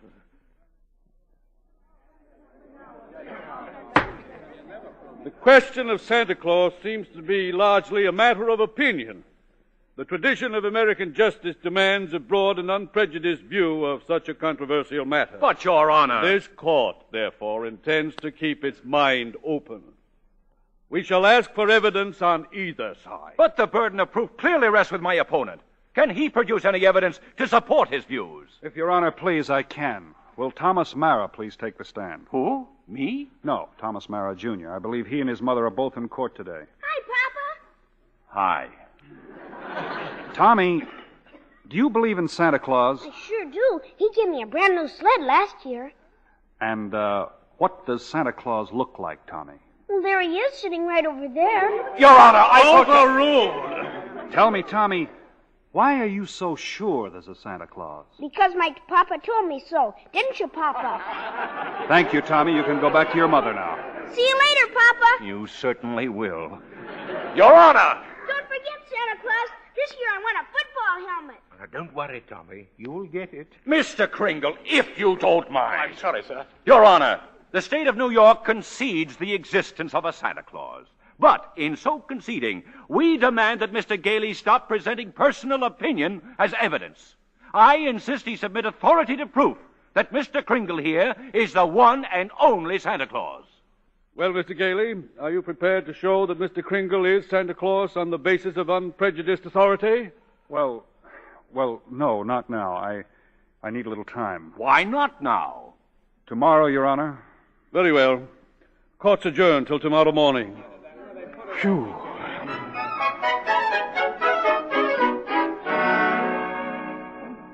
Now come, Susan, dear. Finish your supper. But I can't, Mother. All those things they're saying in the newspapers about Mr. Kringle and Mr. Gailey. Susan, they're having this trial because he says he's Santa Claus. But he's so kind and nice and jolly. He's not like anyone else I know. He must be Santa. You know something? I think perhaps you're right. Is Mr. Kringle sad now, Mother? I'm afraid he must be. Then I'll write him a letter. Maybe that'll make him feel better. I'll cheer him up and I'll tell him I believe him.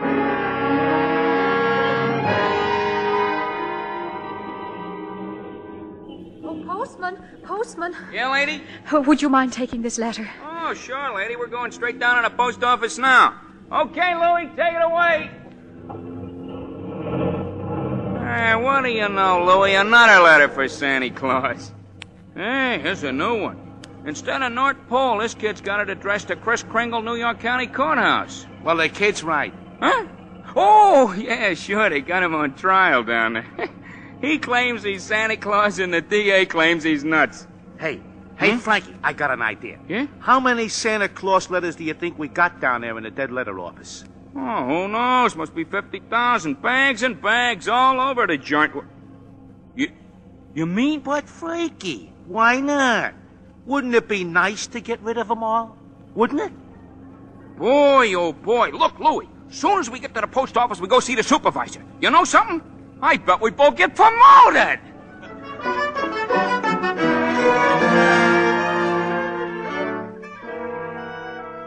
And since the defense has been unable to submit one shred of proof that Kris Kringle is the one and only Santa Claus, and since tonight is Christmas Eve, I ask, Your Honor, that this hearing be terminated without further delay. I protest, Your Honor. I do have evidence. 5 minutes ago you said you didn't. During Mr. Marrow's oration, the bailiff handed my client the evidence I refer to. What evidence? This letter, Your Honor.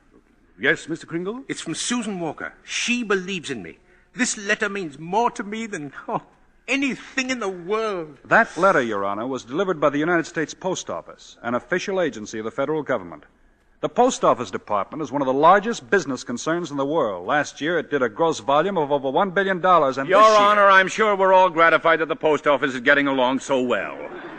But what bearing has it on the sanity of that man? My point is that the Post Office Department is a model of efficiency. Furthermore, the laws of this country make it a criminal offense to willfully misdirect mail or intentionally deliver it to the wrong party. The state of New York is second to none in its admiration of the Post Office Department. We're very happy to concede Mr. Gailey's claims. For the record, Mr. Marrow? For the record. Anything to get on with this case. Thank you. Your Honor, that letter just received by Mr. Kringle is positive proof that a One letter is hardly positive proof. I have further exhibits, Your Honor, but I hesitate to produce them. Come, Mr. Gailey. Put them here on my desk. But, Your Honor, I said put them on my desk. All right, boys, bring them in. Put them right there. Your Honor, what is this?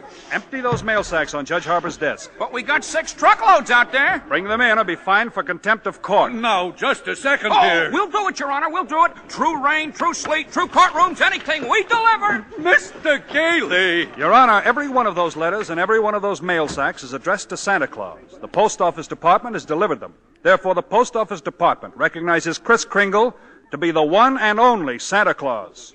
Since the United States government declares this man to be Santa Claus, this court will not dispute it. Case dismissed. And for heaven's sake, get this mail out of my courtroom!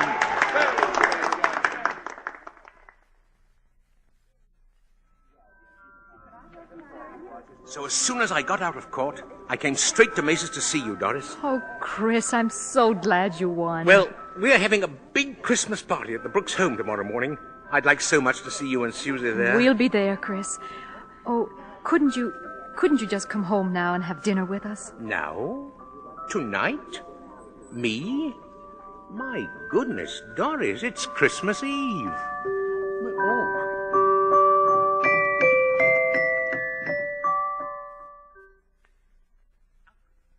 Alfred, look who came all the way out here to the home just for our Christmas party. Chris, it's Mr. Macy. Mr. Gimble, too. Oh, excuse me, Alfred. Mrs. Walker and Susie have to leave now, and I don't want to go without my shoes. But, Susie, darling, you got so many presents. That's the one I wanted.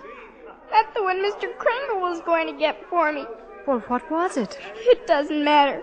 I knew I wouldn't get it, but I thought he'd at least tell me why. Susie, I'm sorry, Susie.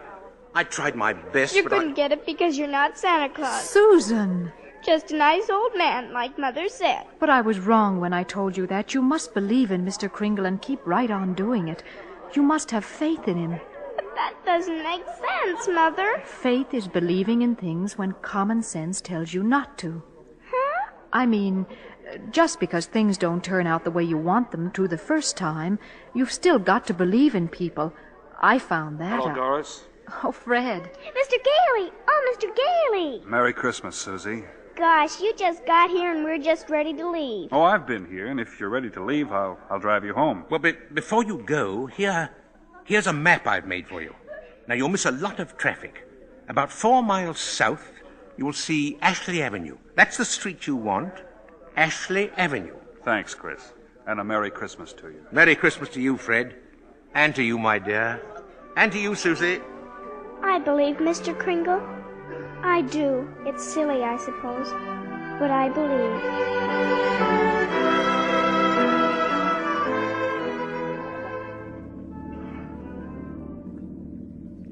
I don't understand it, Fred. The map Chris gave us definitely says Ashley Avenue. We've been on Ashley Avenue now. Stop the car! Oh, stop the car, please! Susie, what is it, darling? What's the matter? There it is, the house! The house! Susie, What in the world? She's running into that house. At least there's no one home. It's brand new. It's just been built. Yeah, for sale, it says. For sale. What on earth is that child up to? Susie! Hey, Susie! Here I am upstairs! Come right down. You know you shouldn't run around in other people's houses. That's strange. Yeah, I'll say. No, I mean this house. I've seen this house somewhere. I know I have. Maybe in a magazine Mother, or... it's our house. It's the one I asked him for, Mr. Kringle. Mr. Kringle? I know it is. Oh, you were right, Mommy. You were right. Susie. Mommy told me if things didn't turn out just the way you wanted them to at first, you've still got to believe. And I kept believing and you were right, Mommy. Mr. Kringle is Santa Claus. Now where are you going? In back to see if there's a swing. Oh, there is one. You told her that about believing? Well, you told me, Fred. Sign outside. For sale, huh? Well, we can't let her down, can we? I never really doubted you. It was just my silly common sense. It even makes sense to believe in me now. I must be a pretty good lawyer. I'd take a little old man and legally prove to the world that he's Santa Claus. Now, you know that couldn't... Fred. What's the matter? There in the corner by the fireplace. Oh, no. No. It can't be. It couldn't. A cane. Chris's cane. Why, there couldn't be 2 canes like that anywhere in the world. Silver handle and all. Hey, you know something? Maybe I didn't do such a wonderful thing after all.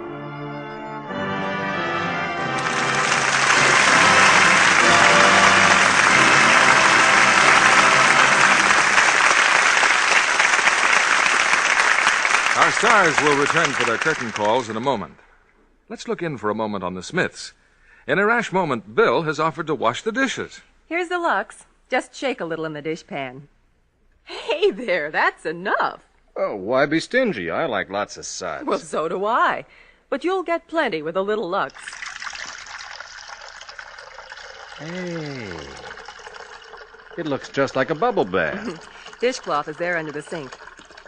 You know, those suds won't flatten out either, like that stuff I used last week.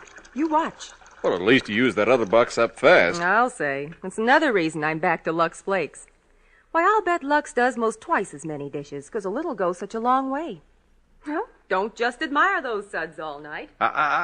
Come back here and dry. Silly, that's a waste of time. Just rinse those dishes with hot water, and they'll dry by themselves. You know, I was just thinking, can I count this as my good deed for the day if I get dishpan hands for your sake? Dishpan hands, nothing. You won't get red, rough hands with Lux Flakes in the dishpan. See? What's wrong with mine? Not so bad. Not so bad. Next time you do the dishes. Well, ladies, if your husband doesn't do the dishes, the next best thing is to do them yourself with Lux Flakes in the dishpan. You'll avoid dishpan hands. In fact, if strong soaps have been making your hands red and rough, just change to Lux Flakes and see how soon your hands are soft and smooth again. Now, here's Mr. Keeley with our stars. Mr. Keeley in Washington, D.C., and our stars on the stage of the Lux Radio Theater in Hollywood.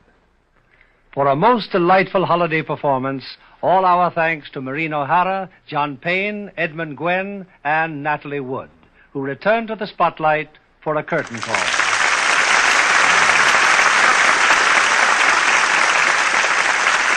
From Washington to Hollywood and points between, you've helped to put us in the mood for Christmas. Thanks, Bill. But we missed you at tonight's performance. As I miss being there, believe me. But here in Washington, Edmund Gwenn sounded just as convincing as Santa Claus as he must have on your stage in Hollywood. Well, Bill, I wonder how many people knew that Teddy Gwen really was Macy's Santa Claus in their holiday parade. Is that right, Mr. Gwen? Yes, that's right, Natalie. In fact, I've been Santa Claus so much I'm beginning to really believe in myself.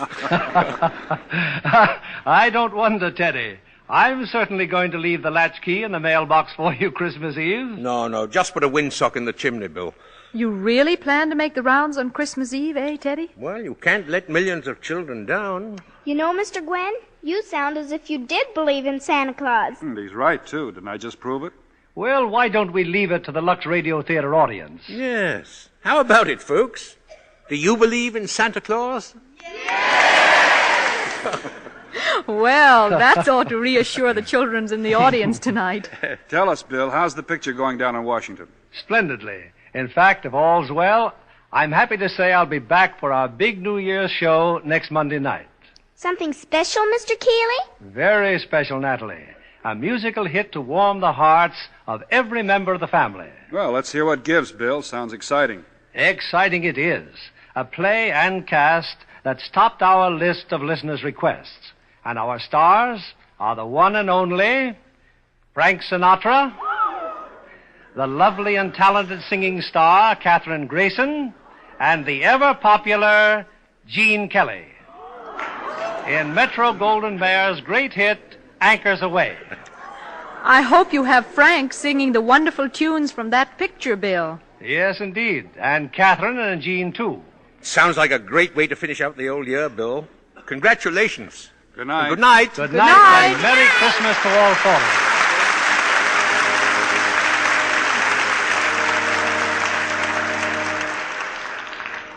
you. Once again, the world looks forward to another Christmas. It would be idle to say that peace reigns everywhere on earth, that men confront the future with untroubled hearts. But this much we can say, that for one day the world is brought together by the worship of the Prince of Peace. And if that spirit can burn so brightly for a single day, we have cause to hope that it may someday shine forever in men's hearts.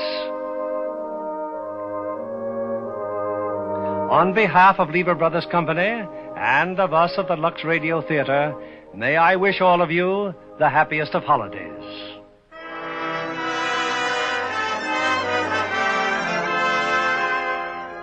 We invite you all to join us again next Monday evening when the Lux Radio Theater presents Frank Sinatra, Katherine Grayson, and Gene Kelly in Anchors Aweigh. This is William Keeley saying good night and Merry Christmas.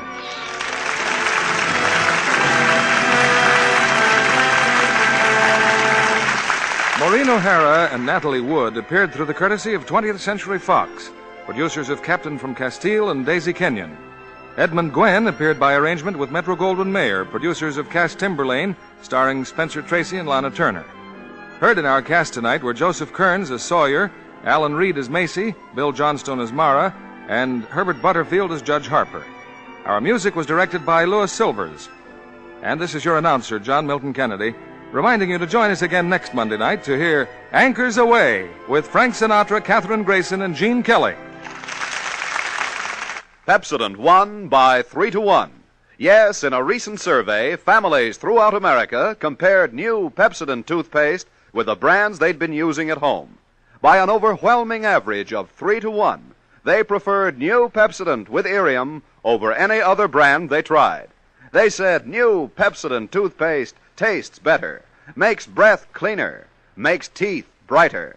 Yes, with families who made comparison tests, Pepsodent won by 3-1. Be sure to listen next Monday night to the Lux Radio Theater presentation of Anchors Aweigh with Frank Sinatra, Katherine Grayson, and Gene Kelly. Stay tuned for My Friend Irma, which follows immediately over most of these stations. This is CBS, the Columbia Broadcasting System.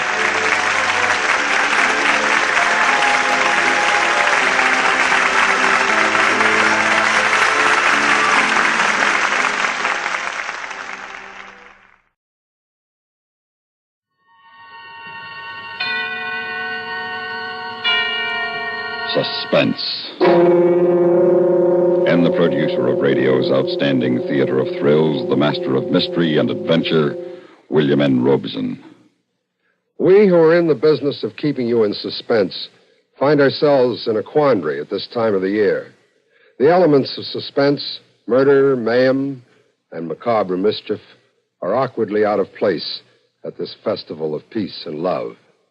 Yet that first Christmas was full of suspense. There was the problem of lodgings for the delicate mother that chill evening when there was no room at the inn. And there was great mystery when suddenly the star appeared in the east. Finally, there was the magnificent climax and happy ending when the three kings of the Orient arrived at last bearing gifts of gold and frankincense and myrrh. We feel that we cannot improve upon this tale, so we will bring you another, along with our best wishes for a most Merry Christmas. Listen then as Mr. Raymond Burr stars in Out for Christmas, which begins in just a moment. Here's actress Joan Bennett. It's terrible to try to act with a dreadful cold. To feel better quickly, I take 4-way cold tablets, the fast way to relieve nasty cold distress. Yes, tests of 4 leading cold tablets proved 4-way fastest acting of all.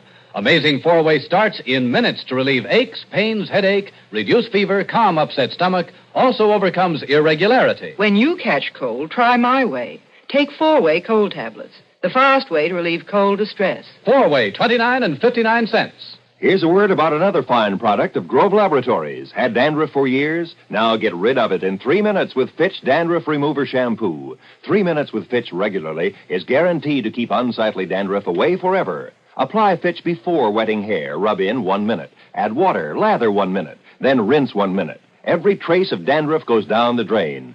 3 minutes with Fitch. Embarrassing dandruff's gone. Fitch can also leave hair up to 35% brighter. Get Fitch Dandruff Remover Shampoo today.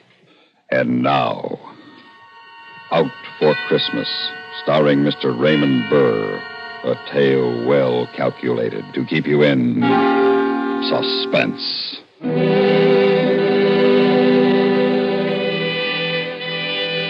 hadn't figured on being out for Christmas, but my prison record paid off. Takes a lot of good behavior to knock time off and armed robbery and assault rap, but I was a good boy, model prisoner. Took everything they threw at me with not exactly with a smile. I don't smile much. But I took it without griping, so I'm out for Christmas. And Christmas is as good a time as any for what I gotta do. The town looked cruddy. They got phony tin Christmas trees and the lampposts along the main drag and colored lights all over the joint and Christmas carols screeching at you from loudspeakers everywhere. Even the saloons got red and green streamers all over the place and the bar mirrors all frosted like snow. The big bowl of slop called Tom and Jerry they're pushing. Merry Christmas. Yeah. What'll it be? A little Christmas cheer? Hot Tom and Jerry, maybe? Ain't you got any whiskey? Oh, sure. We got whiskey. Give me a straight shot. Okay. Can't you get anything on that jukebox but them Christmas carols? What's the matter? Don't you like carols? No, they stink. You won't think so after you get a couple of belts under your belt. Do you think so? Sure. It's Christmas, man. Yeah, so I heard. That tastes good. Real good. Say, you look sort of familiar. Don't I know you from someplace? I was wondering how long it'd take. The voice is familiar, and your eyes sort of... Joe Watson. Joe! I heard you was going to get out soon. Charlie Jones told me. But I didn't know you'd be out for Christmas. Yeah, they got big-hearted. Say, you put on a little weight. That's why I didn't recognize you. 30 pounds, prison chow. But you look real good, Joe. Real good. Yeah. Hey, where is Charlie? He been in tonight? Not yet, but he'll be around probably. Gotta see him. You know where he's living at? Yeah, he's got a room over on 4th Street. Room? I figured he'd be living in a flop house. Oh, not Charlie. He's doing okay since he got out. Got a steady job. How about you, Joe? You got a job lined up? Yeah, I got a job lined up. A good job? It'll be good. As good as I can make it.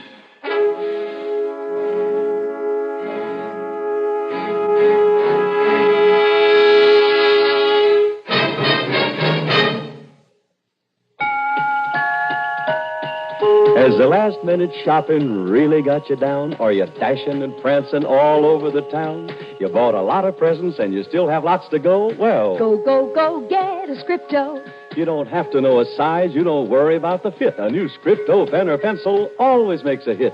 For Mom or Dad or sister, Aunt Jane or Uncle Joe. Go, get a Scripto. Go, get a Scripto. Get a Scripto. Here's the easy, convenient way to finish all your Christmas shopping in a matter of minutes with Scripto pens and pencils, available at stores everywhere. All Scriptos, costing $1 or more, are handsomely gift-boxed. See the famous Scripto Satellite. The Satellite outrights any other pen you've ever used. Costs only $1.95. Enjoy one-stop gift shopping. Go, get a Scripto. Give a Scripto. Scripto. And now, starring Mr. Raymond Burr, Act Two of Out for Christmas.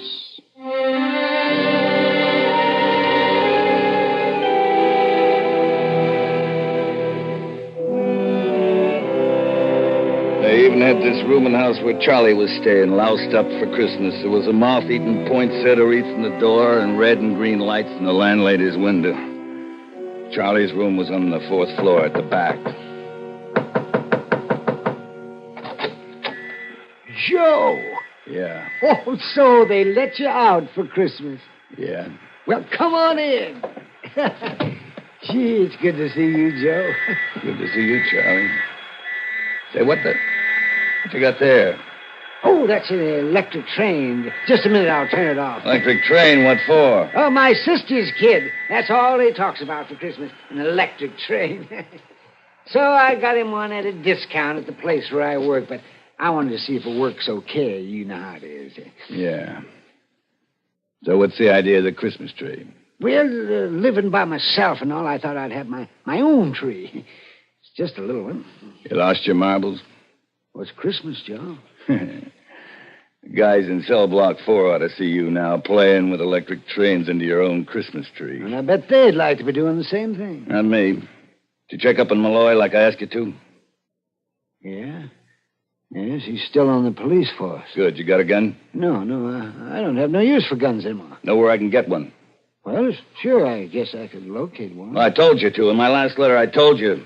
Get a gun for me, I said. I know, Joe, but look, pal, I thought that... Well, I hope maybe you'd change your mind. Charlie, from the day he testified against me, I swore I'd get him.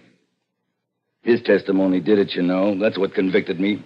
He sent me up. He had to testify the way he did. He didn't have to be so convincing. But, Joe, what good'll it do? You'll only get the chair. I'm not afraid of the chair. I've seen enough of life. It stinks. I ain't in love with it. I'd just as soon leave it so long as I take that rat with me. But it ain't only him, Joe. What do you mean? He's married now. You kidding? What kind of a dizzy broad would want him? You ain't gonna like this, Joe. Ain't gonna like what? The dizzy broad that married him is Lucille. Lucille. My Lucille. That's right. I'm sorry, Joe. Funny. It's real funny. She wrote me. She couldn't wait for me no longer. You remember when I got the letter. I remember. But she didn't say who it was. She never answered my letters after that. Oh, that lousy double-cross. Well, you went up for 10 to 20, Joe. Yeah. Yeah, I guess she never counted on me making it an 8 and time off for good behavior. But 8 years is a long time for a young girl to wait, Joe. Mike Malloy's a fine guy to throw me over for. Well, makes it dandy. Double dandy. It'll be a pleasure to kill them both. Oh, how can you talk that way, Joe? It's Christmas. Christmas is for people who don't know no better.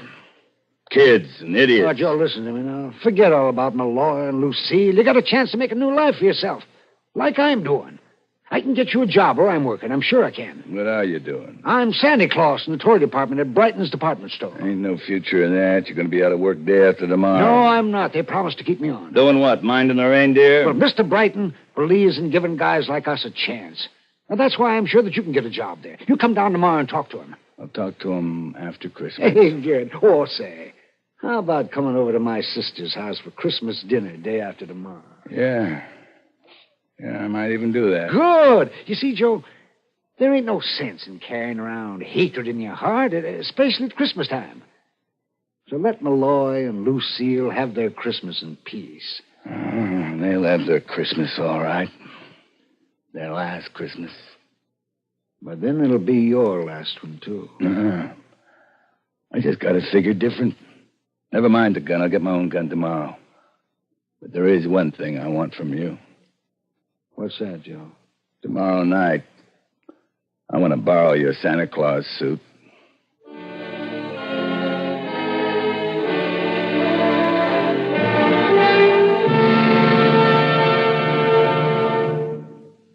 Holiday hustle make you queasy, stomach nervous and uneasy? Then Doodle you know about the little white tablets in the little green pocket roll?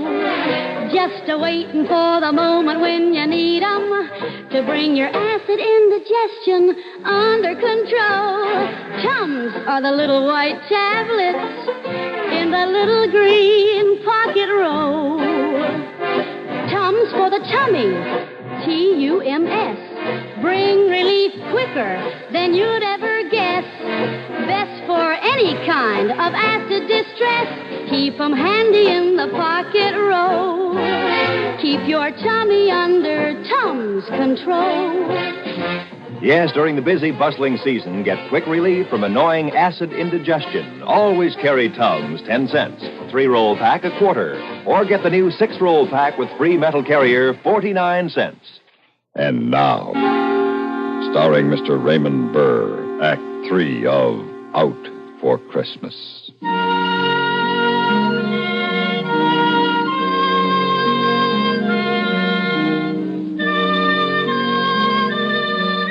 Next day, I did my Christmas shopping for a gun. That night, I wrapped Charlie's Santa Claus suit into a bundle, took a bus out to the subdivision where Malloy and Lucille had a house. I ducked into an alley behind the supermarket and pulled on the red suit, whiskers and all. It was going to be so easy I had to laugh. You couldn't want a better disguise on Christmas Eve for murder.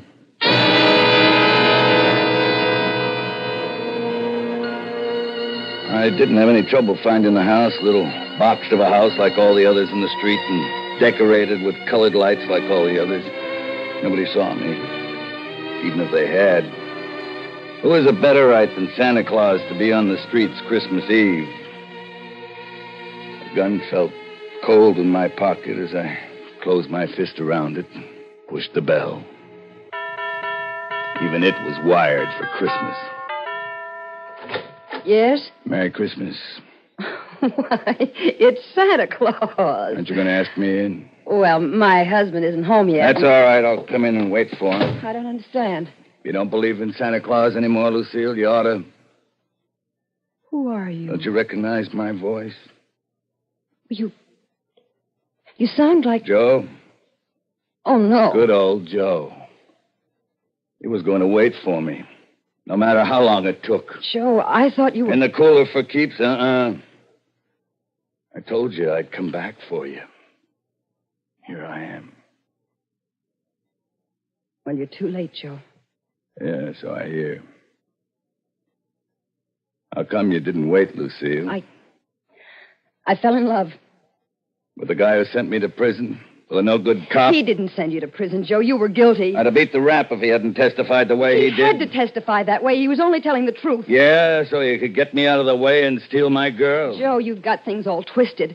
It all happened afterwards. I only met him at your trial. We fell in love afterwards. When I couldn't protect myself. Oh, Joe, I'm sorry. It just happened. You're telling me. Where's the fuzz? Who? The copper, your old man. He's still on duty. Working overtime to put the arm on some stiff on Christmas Eve. When will he be home? I expect him any time now. Good. I'm going to be glad to see him. Why, when you hate him so? Well, you see, I promised him something. Didn't he ever tell you? No. I promised to kill him when I got out. Joe. Tonight's the night, see? You mean it? You've got a gun. Sure, I got a gun. And I'm going to use it. On both of you. Both of us? You both double-crossed me. I could kill you first, but I think I'll wait till your old man comes home. Ought to be interesting to see how he acts. I wouldn't be the least bit surprised if he tried to make a deal with me. A deal? Yeah, like shoot my wife, but let me go free. What a terrible thing to say. You'll see what kind of a creep you married. Joe, do it then. But do it because I ask you. Kill me and let him go. I come to get you both. And I'm going to get you both. Together. How about some music while we're waiting? Turn on the radio. Go on, turn it on. He made you happy, Lucy? Yeah, Joe. Very. You made him happy? I hope so. That's nice. Because tonight you're both going to make me happy. By becoming very dead. It's too loud. What's that? Oh, little Lucy, the radio woke her. You got kids? Yeah. Where you going? I had to look in on her and quiet her. Don't try nothing funny. I'll be right behind you. Oh, there now, honey. There. It's all right. Mommy just turned the radio on too loud. I'm scared, Mommy. Mommy, look behind you. It's Santa Claus. Yes, dear, Santa Claus. Oh, Mikey, wake up. Mikey, look, it's Santa Claus. Santa Claus? Santa Claus? I want to see Santa Claus.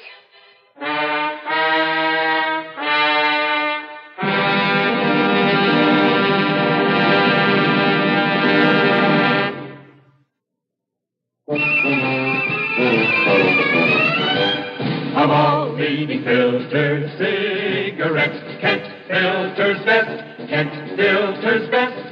It makes good sense when you smoke Kent. Kent Filter's best. Of all of the brands of cigarettes, Kent tastes the best. Kent tastes the best.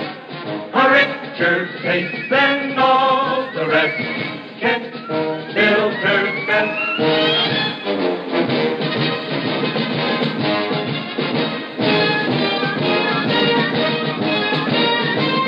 It makes good sense when you smoke Kent. Of all leading filter cigarettes, Kent Filter's best. And now, starring Mr. Raymond Burr, Act 4 of Out for Christmas.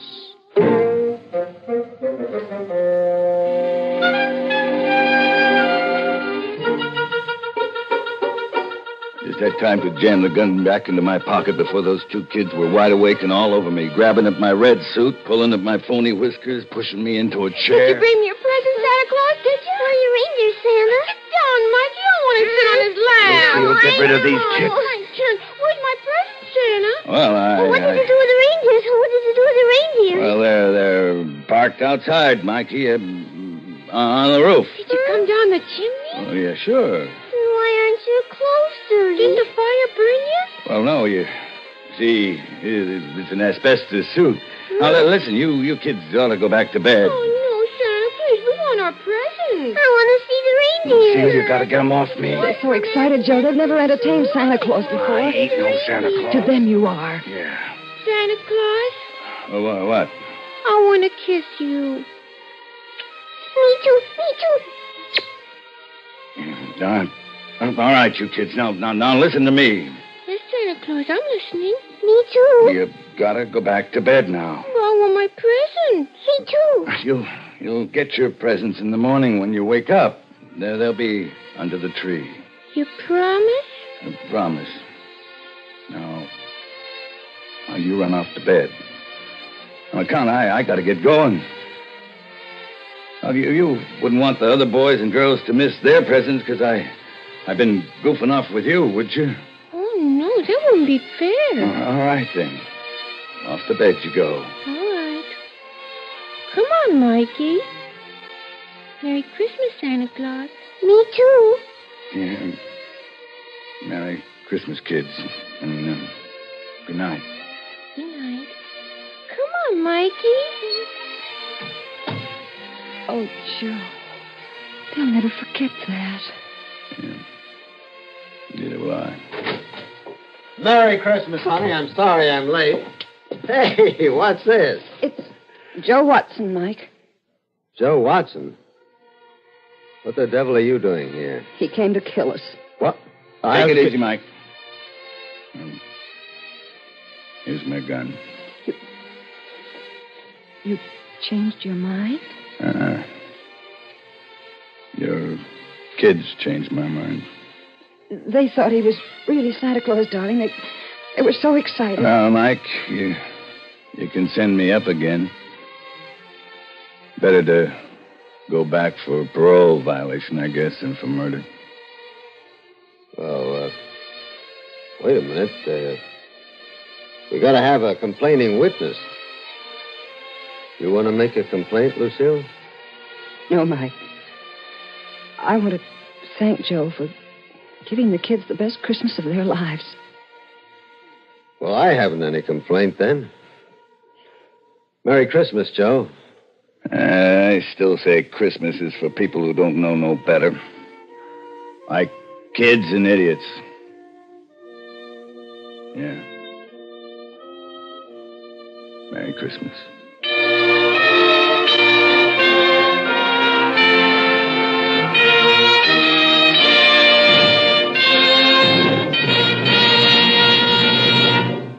Suspense, in which Raymond Burr starred in Out for Christmas.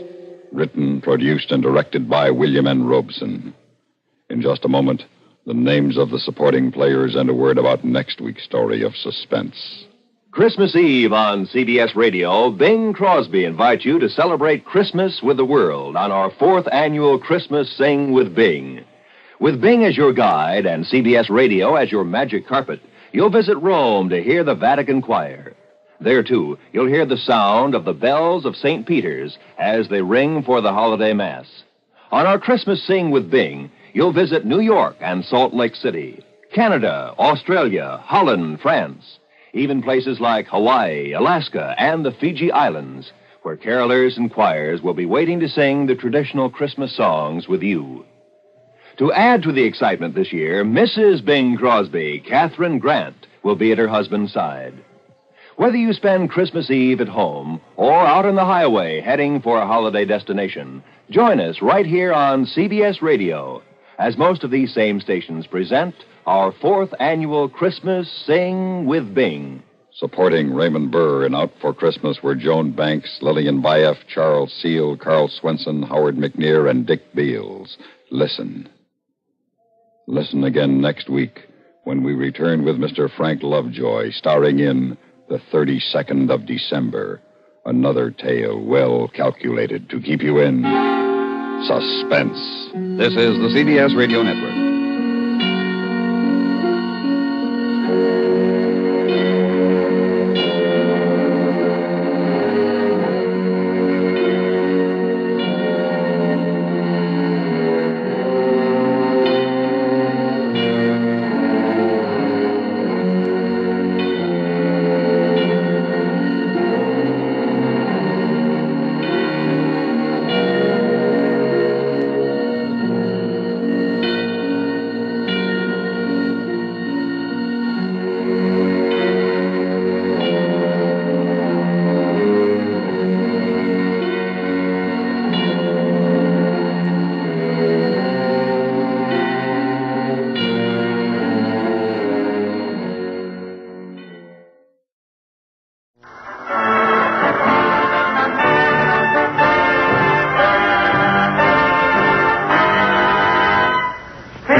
Costello program, starring Bud Abbott and Lou Costello, brought to you by Camel, the cigarette of costlier, properly aged tobaccos. The Abbott and Costello program, with the modern rhythm of Will Osborne's orchestra, Iris Adrian, our singing star Connie Haynes, and Spot spotlighting that chunky, chubby little cherub who, when caught asking a neighbor lady to take her shoes off because his Uncle Artie Stebbins said she had crow's feet, calmly said, I'm a bad boy!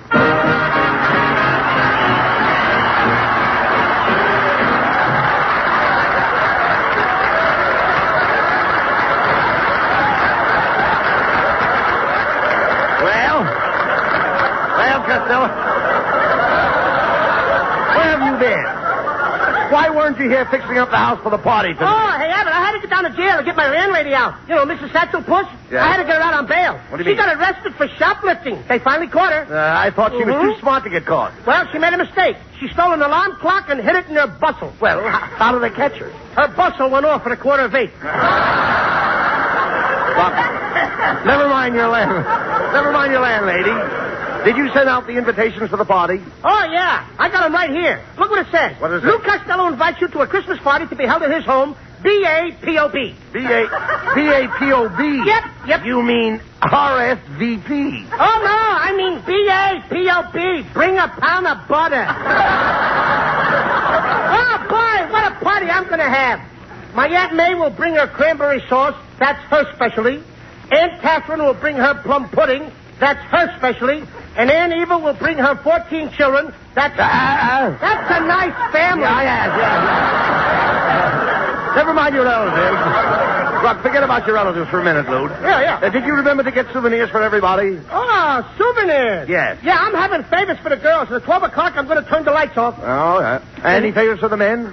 What do you call turning the lights off? Look, Costello, who did you invite besides your relatives? Oh, a lot of movie stars. And I invited Lana Turner. And she kissed me. Lana Turner kissed you? The smoke isn't coming out of my ears for nothing. Look, Costello, how about the tree? Did you get a tree? Did you get a tree? Oh, did I get a tree? Yeah. I got the biggest Christmas tree you ever saw. Well. I just got through putting it in the living room. You did? What a tree! It's 6 feet higher than the ceiling. Well, it's a shame to have to cut the top off. That's the way I felt about it, too. Sure. So I cut a hole in the ceiling. You cut a hole in the ceiling of our living room? Yeah, this will be the first Christmas we ever had a tree in our bathroom. What kind of a tree did you get? Is it a fir? Oh, yes, it's one of those... What did you say? I said, did you get a fir? No, I got a tree. Stop this silliness. I want to see your fur. See my fur? Certainly. What am I, a silver fox? No, you dummy. I'm not talking about fur, F-U-R. The fur I mean has an eye in it. Oh, the fur has an eye in it? Yes. Just one eye? Certainly there's just one eye in fur. Must be I, J. Fox. No, look. Stand still when I'm talking to you. Yes, sir. I'm talking about a fir tree. Mm-hmm. Now, will you quit talking about the fur with you in it? You doesn't belong in the kind of fur I'm talking about. I doesn't belong in that kind of fur? Oh, yes, I belongs in it, but you doesn't. Why should you belong in fur if I doesn't? I happen to look better in fur than you do. I'm prettier than you. I'm cuter than you. You bad boy. No remarks. You bad boy. Never mind. I'm trying to find out what kind of a Christmas tree you got. Look, wait a minute. Here, I've got it. What kind of bark did it have? What kind of bark? Yes. Didn't you notice the tree's bark? No, I have my earmuffs on. No. Bark. Oh, bark. Yes. No. Costello, the bark of the tree is the outer coat. Did the tree have a rough coat? No, but the girl who sold it to me had on a smooth sweater. No, look. No time for singing, please. The bark is the coat. Yeah. You find on the trunk of a fir tree. A tree has a trunk? Oh, of course. That must be where he keeps his coat and fur. No, Costello. I'm going to try to explain it to you. Now, all Christmas trees belong to the pine family. Oh, no, they don't. Oh, This yes. Christmas tree belongs to me, brother. No, wait a minute. Let the Pine family get their own tree. Forget the pine family, Costello. I don't think you know anything about trees. Who don't? You don't. I do. I raised my own trees. Did you seed them yourself? Did I see them? Yes, I asked you, did you seed your own trees? Yes, I seed them every day. I seed them this morning. I seed them last night. You can come over and seed them anytime you want. How can I seed them when you seeded them first? Look, Abbott, what have I got in front of my house? Trees. Did you see them? No. Did I see them? Yes. In other words, you looked at my trees, but you didn't see them. That's right. Let me smell your breath. I don't know why I spent time with you. I was trying to tell you about the pine. We get tar from pine. We get what? Tar. Haven't you ever heard of pine tar? No, but I heard of a tree tar. Tree tar? Yeah, clang, clang, clang, went the tree tar. Clang, clang, clang, went the tree tar.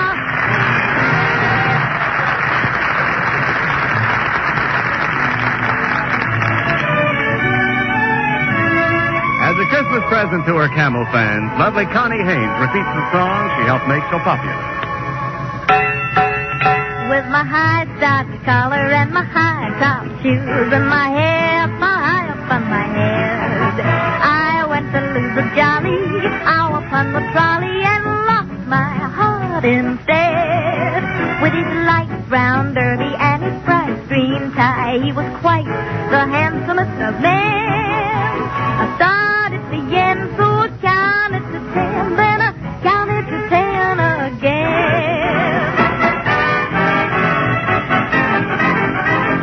Clang, clang, clang went the trolley. Ding, ding, ding went the bell. Zing, zing, zing went my heartstrings. For the moment I saw him, I fell. Chug, chug, chug went the motor. Bump, bump, bump went the brake. Thump, thump, thump went my heartstrings. When he smiled, I could feel the car shake. He tipped his hat and took a seat. He said he hoped he hadn't stepped upon my feet. He asked my name, I held my breath. I couldn't speak because it scared me half to death. Buzz, buzz, buzz went the buzzer. Flop, flop, flop went the wheel. Stop, stop, stop went my heartstrings. As he started to leave, I took hold of his sleeve with my hand. And as if it were planned, he stayed on with me.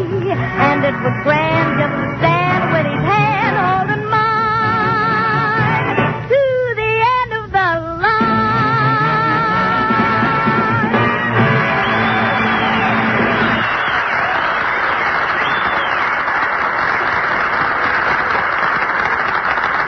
Thank you, Connie. I can't think of anything quite as pleasant as your voice. Except perhaps the smoke of camels on my T-zone. The T-zone. T for taste, T for throat.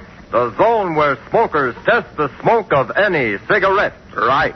It's with his own T-zone that each smoker must judge a cigarette. How the first cigarette of the morning tastes on your tongue. How even the last cigarette of the day feels to your throat. Only your T-zone can tell. That's how millions of smokers, forced to try many different brands when cigarettes were scarce, learned how good a Camel is. And that's why more smokers prefer Camels today than ever before. C-A-M-E-L-S. For Camels are the choice of experience.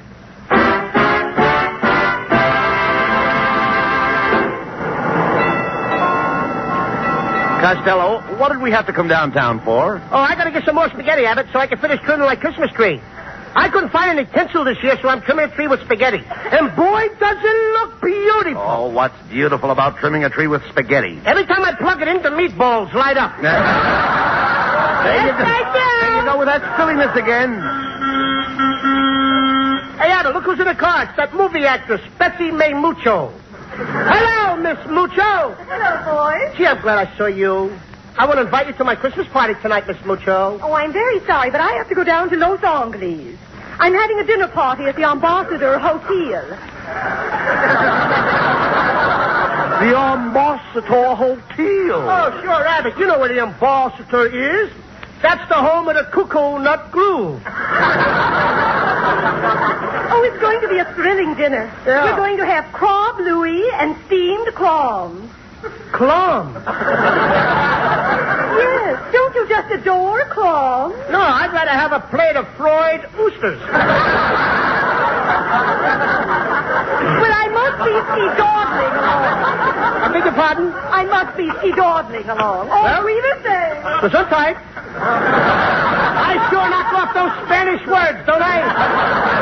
Well, That's one turn down for your party. I don't care, Rabbit. I don't care if she don't want to come. Well, here comes my girlfriend, Lena Gensler. She'll come to my party tonight. She's madly in love with me.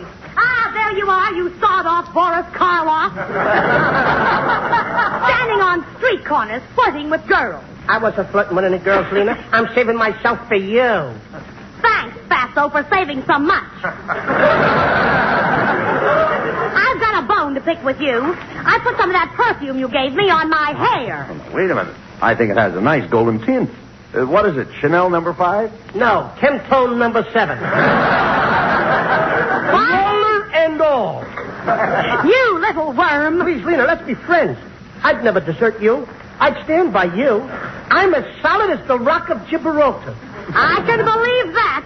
You're sticking out in the Mediterranean.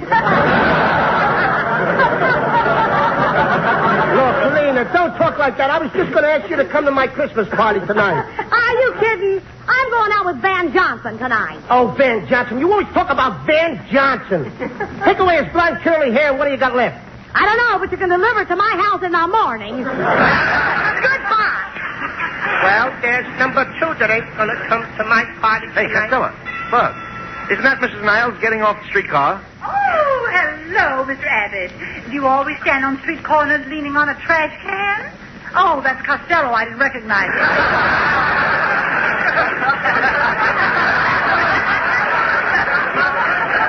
He looks like the third day of the lost weekend. You know, I wish you hadn't said that, Mrs. Niles. I was going to thank you for that beautiful Christmas card I got this morning. Oh, it really was nothing. It was merely a picture of me smiling. I know it, but how did you get your teeth to spell out Merry Christmas? Please. Now, stop that, or Mrs. Niles won't come to your party. I wouldn't come to his party anyway. I always run around with younger people. It helps me to keep young. Oh, in fact, I dread to think of life at 70. Why? What happened then?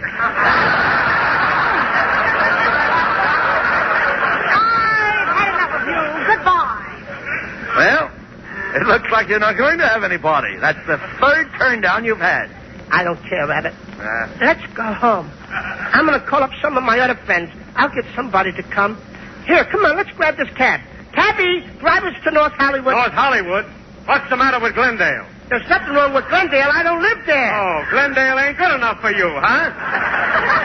Go on, Costello. Say it. Glendale is a one-horse town. Glendale ain't a one-horse town. Oh, then why did I lose my job with the city street department? Go on. Go on, don't stand there. Say it.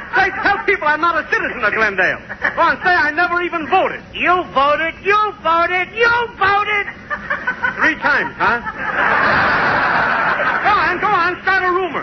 Tell everybody I got paid when I voted. Melonhead, you didn't get a cent for voting. Oh, the $6 they gave me was for a dog life. Oh, now I'm a dog, huh? Tell everybody I'm a dog. Throw me a piece of liver. I wouldn't throw you my liver. What's the matter with your liver? All right, you tell me what's wrong with my liver. Get a load of this punk. Now, he wants me to go to school for 4 years, study day and night to be a doctor, just so I can tell him what's wrong with his liver.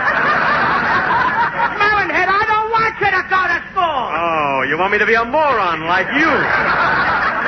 Please, fellows, this is the Christmas season. Remember, peace on earth. Yeah, Melonhead, why do you have to pick on me like this? Yes, Melonhead. Haven't you ever heard of the expression, turn the other cheek? Boys, you're right. I feel sorry for everything I said here tonight, and I'd like to turn the other cheek so I can feel the humility. Costello, will you please slap me? You mean that? Yes. You mean... Oh, I slapped you before I should, didn't I? Let's go right. Go ahead, slap me. Okay. Now, slap the other cheek. Here. Are you kidding? No. There. Thanks, Costello. You know, nobody would ever believe that Melonhead would turn the other cheek. Costello? Yeah. Will you please write down on this paper here that I did? Oh, sure. I, Lou Costello, slapped Melonhead on both cheeks. There you are. I suppose you're going to show this to all your friends. No. I'm going to show it to my lawyer. I'll sue you for assault. I'll sue you for battery. Get me a lawyer. Get me a judge and a jury. I'll fix you. Get me out of here!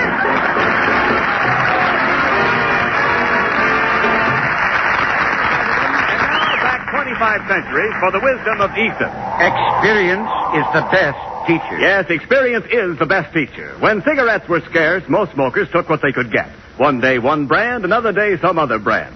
What did that experience teach? Well, actions speak louder than words. Yes, actions speak louder than words. The actions of smokers today speak louder than any words about any cigarette. For after more experience with different brands than ever before, more smokers are asking for Camels than ever before. C-A-M-E-L-S. Camels are the choice, for experience is the best teacher. Jingle bells, jingle all the way.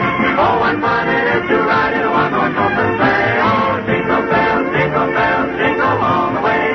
Oh, what fun it is to ride in a Well, Costello, it's 12 midnight. Not a soul has shown up for your party. I can't understand it. I don't know. Nobody showed up for my party at all. I thought my girlfriend Lena would surely show up. Yes. It's a shame that you aren't going to get to kiss her under the mistletoe. The what? The mistletoe. Didn't you ever kiss a girl under the mistletoe? No, I always kiss him under the nose. Well, it looks like nobody's going to kiss you tonight. Yes, Abbott. All my friends have deserted me. I'm just a failure. Ah, no, you're not, Costello. You're a big success. No, Abbott, I'm just a complete flop. No, you're not, Costello. You're a great guy. Now. No, Abbott, I'm just a sawed-off, little, ugly-looking dope. Well, don't stand there. Argue with me. Oh, stop this, Costello, please. I'm going to bed, Abbott. Good night. Wait a minute. Aren't you going to hang up your stocking? No. Santa Claus won't even come here. No, that's wrong, Costello. Santa Claus loves everybody. He doesn't love me, Abbott. He don't. Santa Claus has never come to my house on Christmas since I was 7 years old. I was a smart-aleck little kid in those days, just like some boys and girls are today. I went around saying I didn't believe in Santa Claus. If a kid come up and said he believed in Santa Claus, I used to say, you're nothing but a sissy. There ain't no Santa Claus. That's your father. But now I realize how wrong I was. I want to tell all the little boys and girls what happened to me. Let's all be children again. Let me take you back to Christmas Eve some 20 years ago. I'd been out all day playing with my friends Chowderhead Abbott and Skinny Niles. It was a beautiful Christmas Eve. Snow was falling, and you could see the lights on the Christmas trees and all the houses. I'm dreaming of a white Christmas, just like the one we used to know.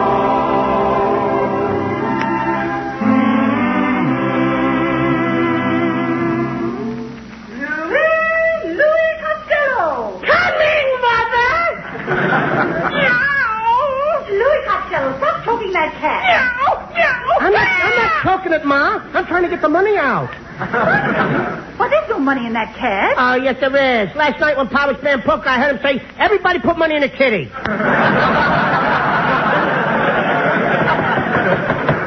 that's supposed to be your father now. No, that was kind of a sneaky knock. It's probably the Iceman. Oh, never mind the door. I'll see who it is. You go wash your dirty face. Oh, Ma, why can't I just go up and cover the dirt with powder like you do? Merry Christmas, Costello. Why, it's the little Abbott boy and the Niles boy. We came over to tell you what Louis did. He came over to my house and asked my mother to bend her head down so he could see her horns. You snitcher. Why, Louis Costello, you naughty boy. Whatever made you think that Mrs. Abbott had horns? I heard you say that when she got dressed up, she looked like the devil. Yeah, Nanny, don't. You did either, Miss Costello. Louis said my mother keeps a cat in the icebox. Why, Mrs. Niles does not keep a cat in her icebox. Then why does everybody say she's got a frozen puss? You children stop this arguing, and Louis, you get ready for bed right away. Santa Claus will be coming along any minute now. Good night. Gee, I can hardly wait till Santa Claus gets here. Hey, listen, Kenny. I hear sleigh bells. Yeah, and I can hear him walking around on the roof. He's getting ready to come down the chimney.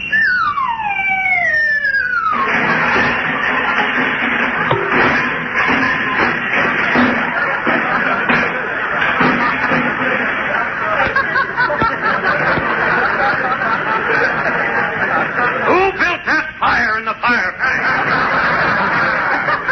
I did. Do you realize that you gave me a hot put? That isn't the way I planned it. Well, I'm sorry I'm late, boys, but I had to stop off at Betty Grable's house. Why did you have to stop off there, Santa? After spending a year up there in the cold north, he's got to thaw out someplace. Quiet, Louie. Gee, Santa Claus, I hope you brung us kids some nice presents, huh? Oh, yes, I did. I brought some nice presents for you, Buddy Abbott, and you, Kenny Niles. But as for you, Louis Costello, you've been a bad boy. You hear? A bad boy. Santa Claus, did you have lamb chops for dinner? I'll take care of you later, Louis. Here, Kenny and Buddy, here are your presents. Now run along home like good little boys. Gee, thanks, Santa. That's all right. Good night, Good night, boys. Good night. Now, Louis Costello, I want to show you all the black marks I've got down here against you in my book. Now, here's a report from your Sunday school teacher. She tells me you put fly paper in all the pews last Sunday. That you put a cat in the pipe organ. That you put Limburger cheese behind all the radiators. And then you put a cap from a Coca-Cola bottle in the collection box and took out 15-cent change. Now, what do you say to that? I'm a busy little bee, ain't I? Silence. You haven't heard the worst. I see that a few years ago you flirted with a little girl in school. Is that true? I'm afraid it is. And is it true that you gave her your class pin? What class pin? I was only 2 years old. I gave her the only pin I had.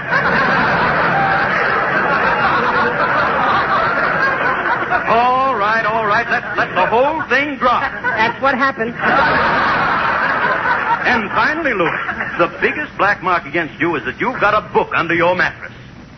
Yes, sir. Santa Claus, it's only a book about how to make tea the right color. How to make tea the right color? What's the name of it? Forever Amber. Well, I guess that settles it, Louis. I'm afraid there's nothing I can leave you for Christmas. Nothing? You mean just plain zero? That's right, Louis. Maybe someday, when you've learned to behave yourself, I may come back again. Well, good night. Gee, I guess I'm just the kind of a boy my mother don't want me to associate with. Nobody likes me. Even Santa Claus can't stand me. Buddy Abbott and Kenny Niles both got presents, but I didn't get nothing. I'm going to write a letter to my mom and my pop, and then I'm going to run away from here. Dear Mom and Pop, when you read this, I will be thousands of miles away. Don't ever look for me because you're not going to find me. I'm never coming back. Maybe someday when I'm old, about 11 or 12. After I make $1 million, I'll come home and I'll buy a nice new dress, Mom. And I'll give Pop a new pair of overalls. That's what he calls his happy clothes. Please take the fleas out of my flea circus and put them back on the dogs so they won't get homesick. And don't forget to feed my little pet skunk twice a day. There's a clothespin hanging by his cage. I love you, Mom and Pop, but this is the best way out. Your loving son, Louis Costello.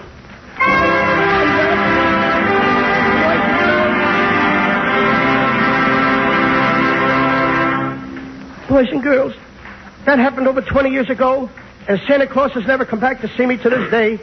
Please, kiddies, take a lesson from me and be good boys and girls, so that next Monday night, Christmas Eve, you won't be waiting for Santa Claus that didn't come like I've been waiting for all these years. Oh, come, Lou. I guess we'd better go to bed. Well, look, the Abbott, it's Lena, and Connie Haynes, and it's Melonhead, and Ken Niles. Oh, boy, you all came to my party. Yes, and I'm here too, Louis. Santa Claus, you finally came, and you even brought your horse with you. What horse? It's me. Pardon me, Mrs. Niles. Gee, I didn't dream that anything like this was going to happen. I thought that nobody cared about me anymore. I was dreaming of a sly Christmas. I thought my friends had passed me by. Why, you know, Costello, that you're one fellow that we all think you are loved by both the kids and old folks, though you have whiskers on your jokes. May your life be merry and bright, and may all your Christmases be. Help me, Mrs. Niles. Wow!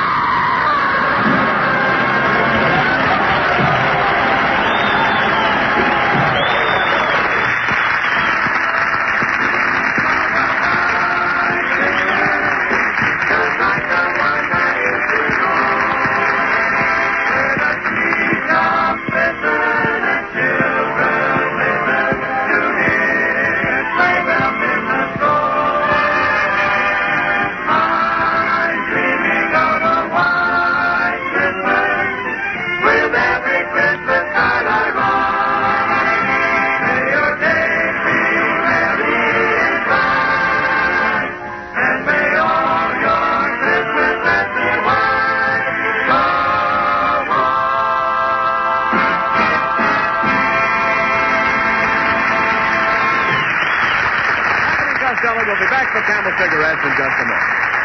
And now this week's salute in the new series of salutes to the men who won the victory. Tonight we salute the 66th, the Black Panther Division, heroes of L'Orient, Saint-Nazaire, and the Army of Occupation. In your honor, men of the Black Panther Division, the makers of camels are sending to other servicemen still overseas 500,000 Camel cigarettes. Each of the two Camel radio shows thus honors the different units of the Army, Navy, Marines, and Coast Guard, a total of 1 million Camels sent free each week. Camel broadcasts go out to the United States twice a week, are rebroadcast to practically every area in the world where our men are stationed, and to our good neighbors in Central and South America. And now, here are Bud and Lou with the final word.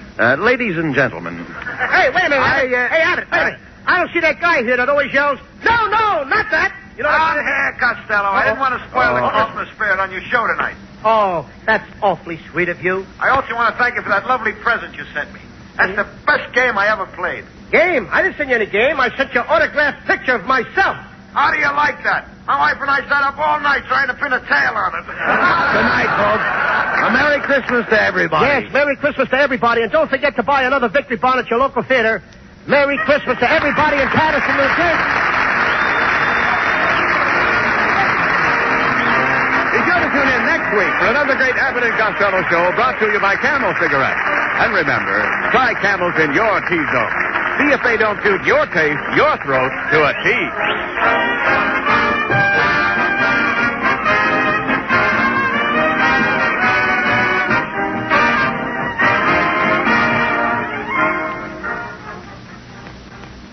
Just 4 more days till Christmas.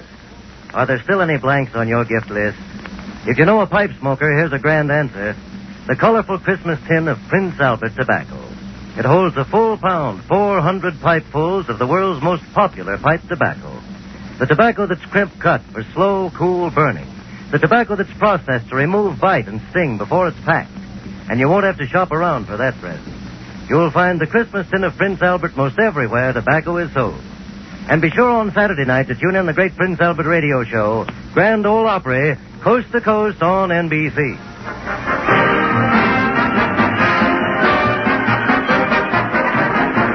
The Abbott and Costello show for Camel Cigarettes will be back at the very same time next week. Don't miss it. This is Ken Niles in Hollywood, wishing you all a pleasant good night.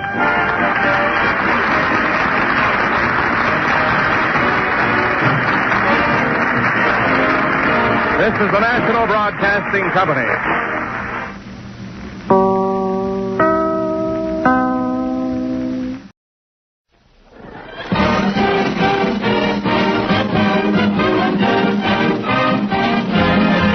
The makers of Taste and Sanborn Coffee and Royal Pudding bring you the Charlie McCarthy Show.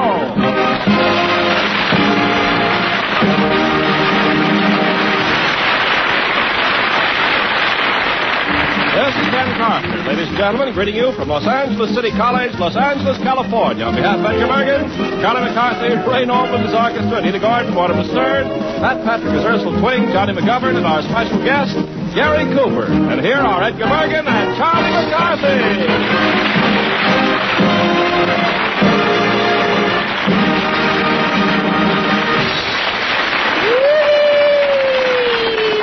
Isn't it wonderful, Bergie? Yes, it is. I never have seen so many college students here. So many men. And they're all majoring in girls.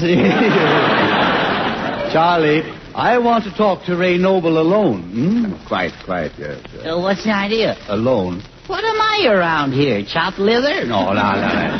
What's the idea, Bergen? Well, we want to talk about gifts. You know, it's almost Christmas time, you know.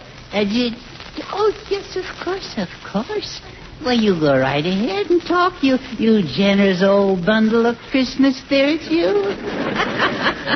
That ought to pay off December 25th. Yeah. Santa Claus is coming. You know, that reminds me, Edgar. I have to look over my last year's Christmas presents to see who I'll give them to this year. Yeah, it's quite a thing, isn't it? Yes, yeah. Ray, Charlie's been peeking at the Christmas presents that I've hidden in the house. And he's also gotten into my Christmas candy. Don't you mean he's gotten the candy into him? That was a snickeroo. No. Well, almost. Well, perhaps not. No. When I ask Charlie about the candy, I know he always says it's mice. But I can play his game, too, you know. Yes. Got one cooked up, too. You have. Now, Ray, will you play along with me? Oh, right. Oh, boy. I hope it's basketball. I have a sensational dribble, Edgar. No. No idea. No, I mean teaching Charlie a lesson on this. I yes, see. Yes. Now watch him squirm. Oh, good. I'm going to enjoy this. Oh, Bergie. Yes, all right. Come here, Charlie. Bergie. Yes, Charlie. Charlie, what is it? Charlie, I had some candy put away for Christmas. Yeah? And now half of it is gone. Oh, no. Yeah. This comes as a blow. Yeah. Well, how could anyone stoop that low? Yeah. It was on the top shelf in my closet. How could anyone reach that high? Well, as I've said before, pesky little things, those mice. Yes. Yeah. You know, Charlie, you've convinced me that it was mice. I have? Yes. Oh, good. So last night, do you know what I did? Yeah, what'd you do? I put rat poison in the candy. Oh, I say, that's deucedly clever. You do what? Yeah. Rat poison? Rat poison? No.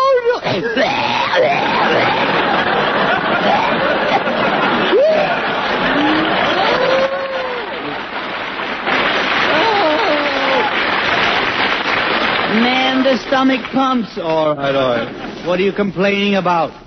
You know what you've done? No. You've killed the wrong rat, you poisoner. You Lucretia Snurgles Borgia. Yeah. But, Charlie, you said it was mice who ate the candy. Well, you should know better than to believe what I say. I did. Charlie, did you eat any of those with the chopped nuts on top? Yeah. Oh, those were my favorites. Yes. Did you, Oh, yes. Oh. Charlie, What? it wasn't chopped nuts at all. It wasn't? No. What was it? But that was sodium kaleidoscope mixed with corrodium hypothecate. Ray.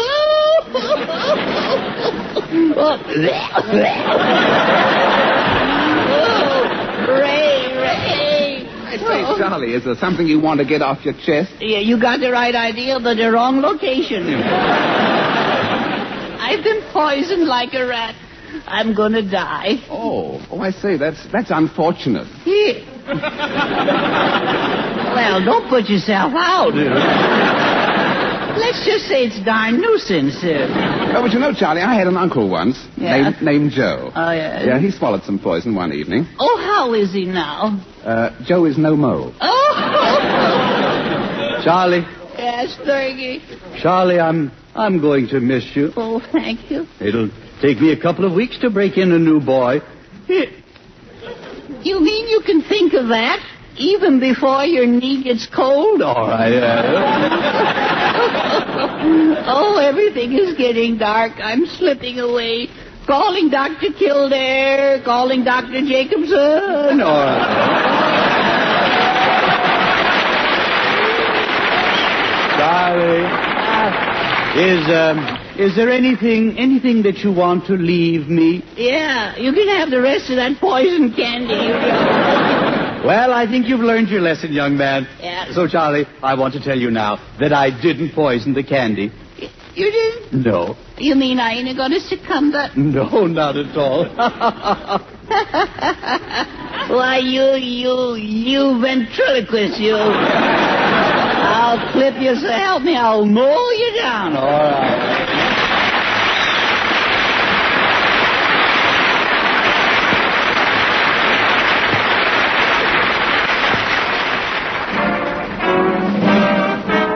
And here are Ray and Oberlin, the orchestra, the Ray's special arrangement of Home is Where the Heart Is.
blend of Chase and Sanborn is marvelously improved. It's the most satisfying coffee you ever tasted. So taste it. Taste it now.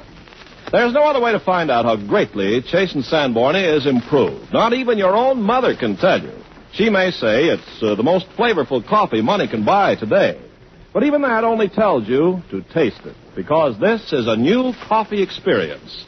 The new Chase and Sanborn is a sensational achievement in the blending of finer coffees. A new pitch of glorious flavor is fully developed, fully realized, and it's fully protected until it reaches you. The vacuum pack delivers this extra flavor, multiplied in the blending, quickly vacuum sealed at its best and freshest. No other container ever made can give you so much coffee goodness. Taste it. Now's the time to ask for improved Chase and Sanborn, the new nationwide coffee sensation.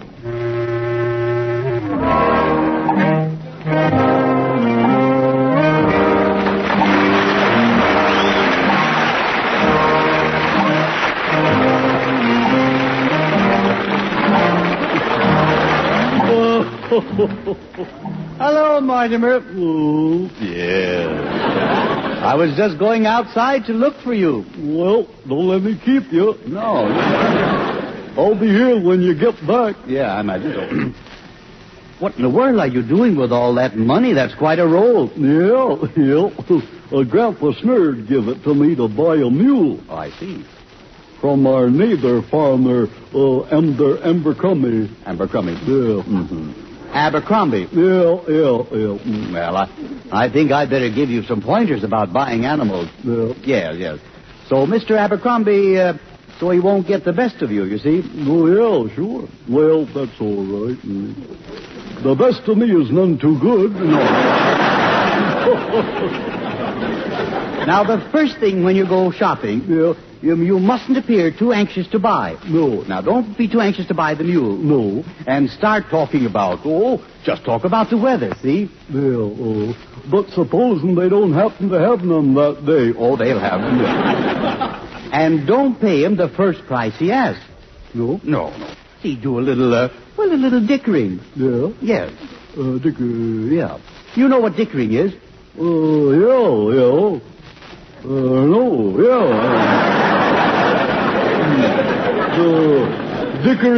Dickering duck, a mule ran up my sock. No. I think I have an idea. I think we better rehearse this whole thing right now. Yeah. So you'll do it right. Yeah. Now, I'll be the man who owns the mule.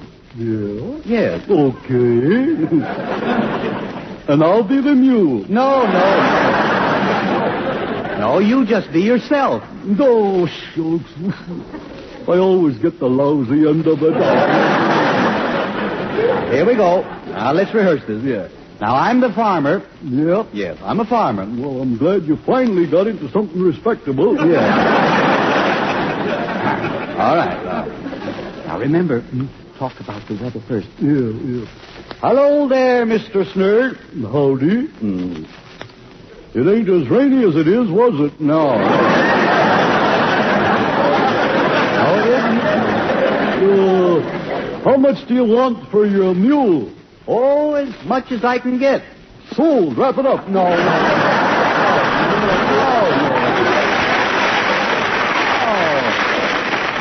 Not so fast, Mortimer. Not so fast. Don't be anxious. Oh, yeah, what's right?